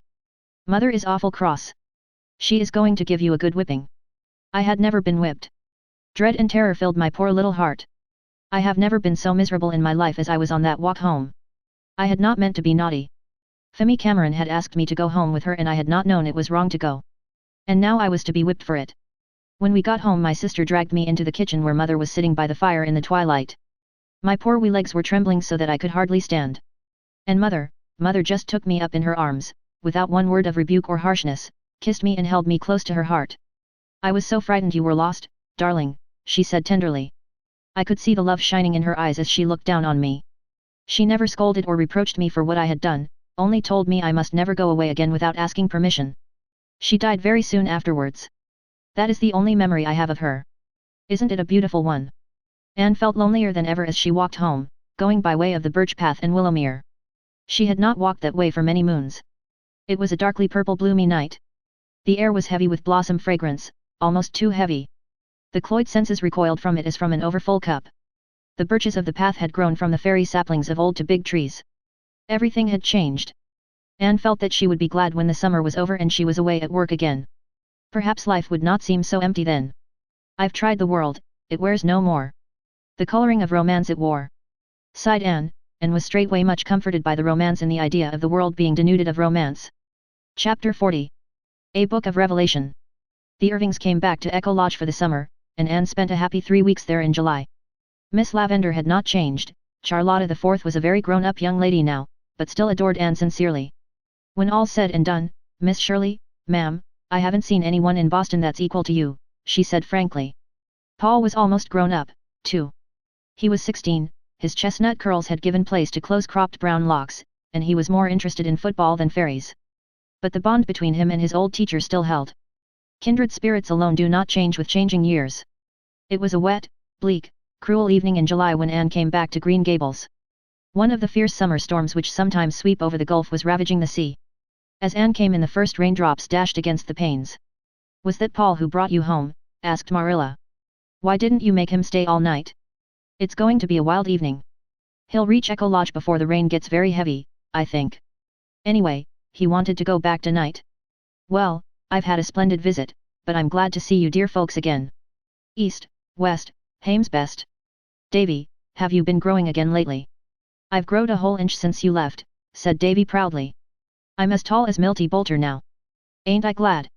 He'll have to stop crowing about being bigger. Say, Anne, did you know that Gilbert Blythe is dying?" Anne stood quite silent and motionless, looking at Davy. Her face had gone so white that Marilla thought she was going to faint. "Davy, hold your tongue," said Mrs. Rachel angrily. "Anne, don't look like that, don't look like that. We didn't mean to tell you so suddenly." "Is it true?" asked Anne in a voice that was not hers. "Gilbert is very ill," said Mrs. Lynde gravely. "He took down with typhoid fever just after you left for Echo Lodge." "Did you never hear of it?" "No," said that unknown voice. "It was a very bad case from the start. The doctor said he'd been terribly run down. They've a trained nurse and everything's been done." "Don't look like that, Anne. While there's life there's hope." "Mr. Harrison was here this evening and he said they had no hope of him," reiterated Davy. Marilla, looking old and worn and tired, got up and marched Davy grimly out of the kitchen.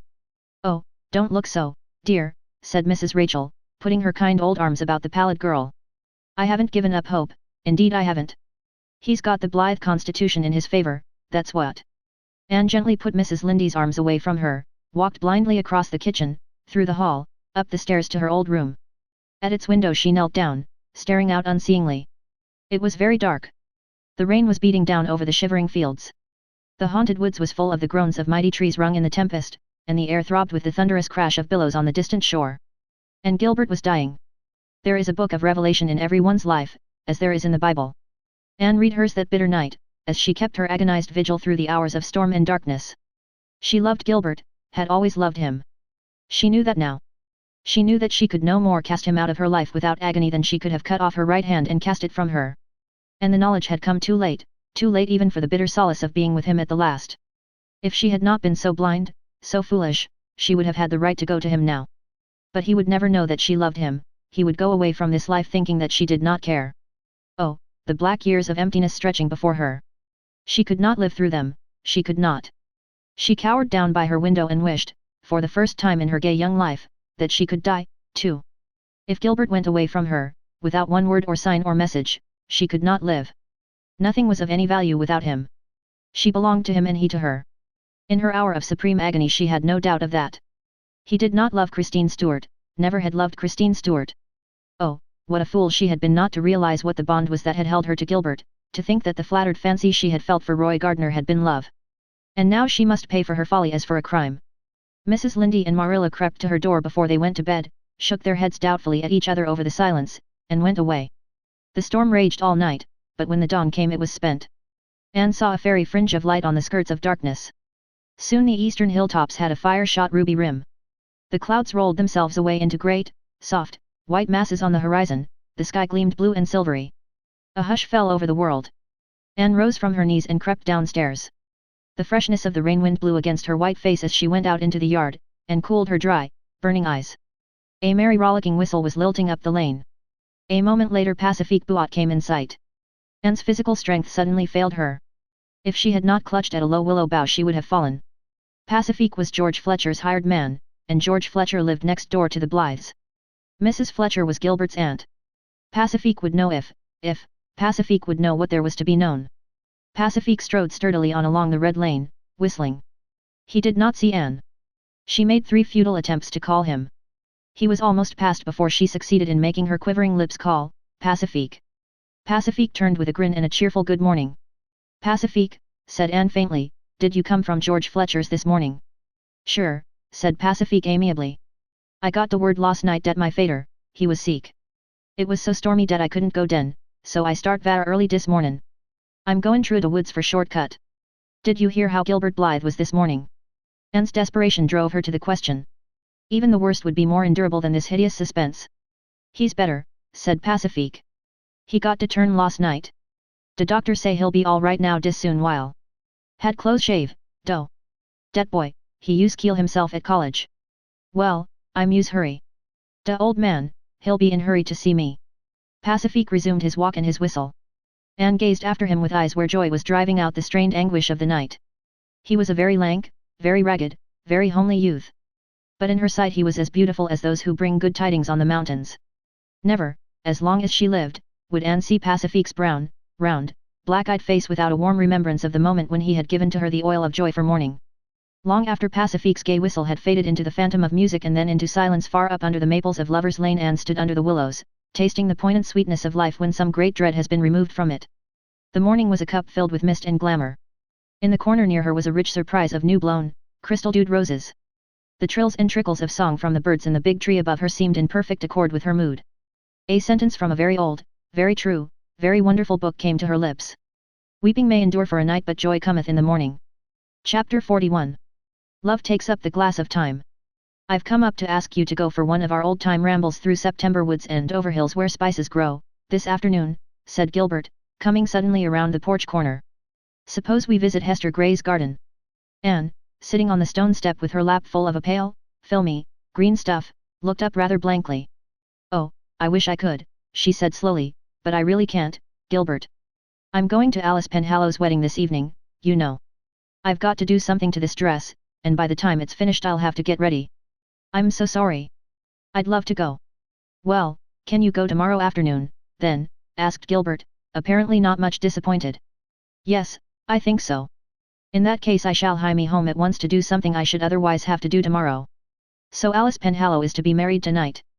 3 weddings for you in one summer, Anne, Phil's, Alice's, and Jane's. I'll never forgive Jane for not inviting me to her wedding. You really can't blame her when you think of the tremendous Andrews connection who had to be invited. The house could hardly hold them all. I was only bidden by grace of being Jane's old chum, at least on Jane's part. I think Mrs. Harmon's motive for inviting me was to let me see Jane's surpassing gorgeousness. Is it true that she wore so many diamonds that you couldn't tell where the diamonds left off and Jane began? Anne laughed. She certainly wore a good many.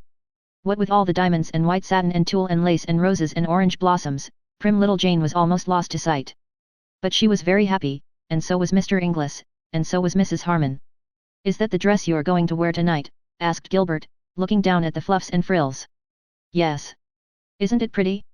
And I shall wear star flowers in my hair. The haunted wood is full of them this summer. Gilbert had a sudden vision of Anne, arrayed in a frilly green gown, with the virginal curves of arms and throat slipping out of it, and white stars shining against the coils of her ruddy hair. The vision made him catch his breath. But he turned lightly away. Well, I'll be up tomorrow. Hope you'll have a nice time tonight. Anne looked after him as he strode away, and sighed. Gilbert was friendly, very friendly, far too friendly. He had come quite often to Green Gables after his recovery, and something of their old comradeship had returned. But Anne no longer found it satisfying.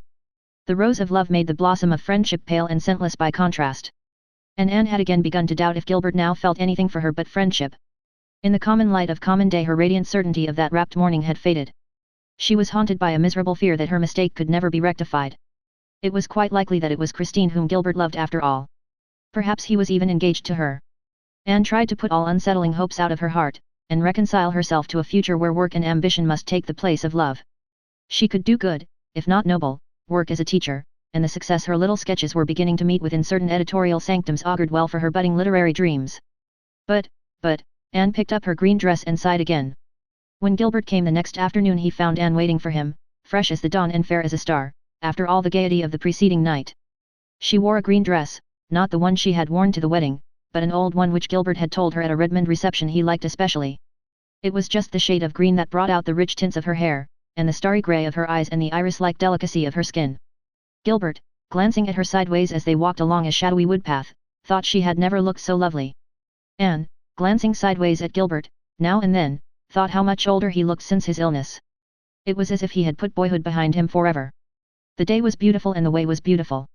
Anne was almost sorry when they reached Hester Gray's garden, and sat down on the old bench. But it was beautiful there, too, as beautiful as it had been on the faraway day of the golden picnic when Diana and Jane and Priscilla and she had found it. Then it had been lovely with narcissus and violets, now goldenrod had kindled its fairy torches in the corners and asters dotted it bluely.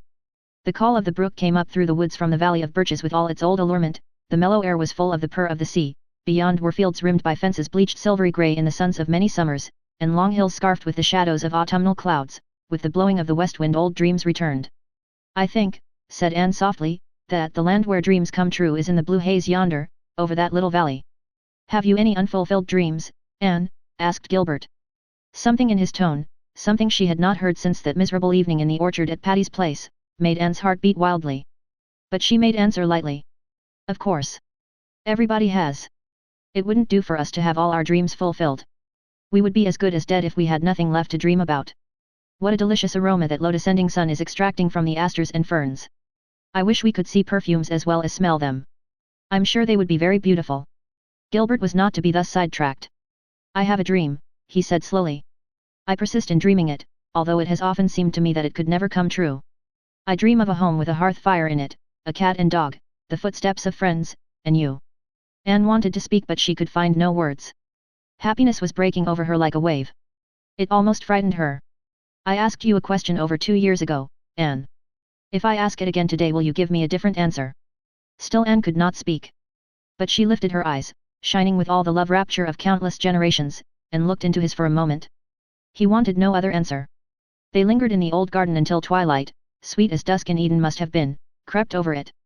There was so much to talk over and recall, things said and done and heard and thought and felt and misunderstood.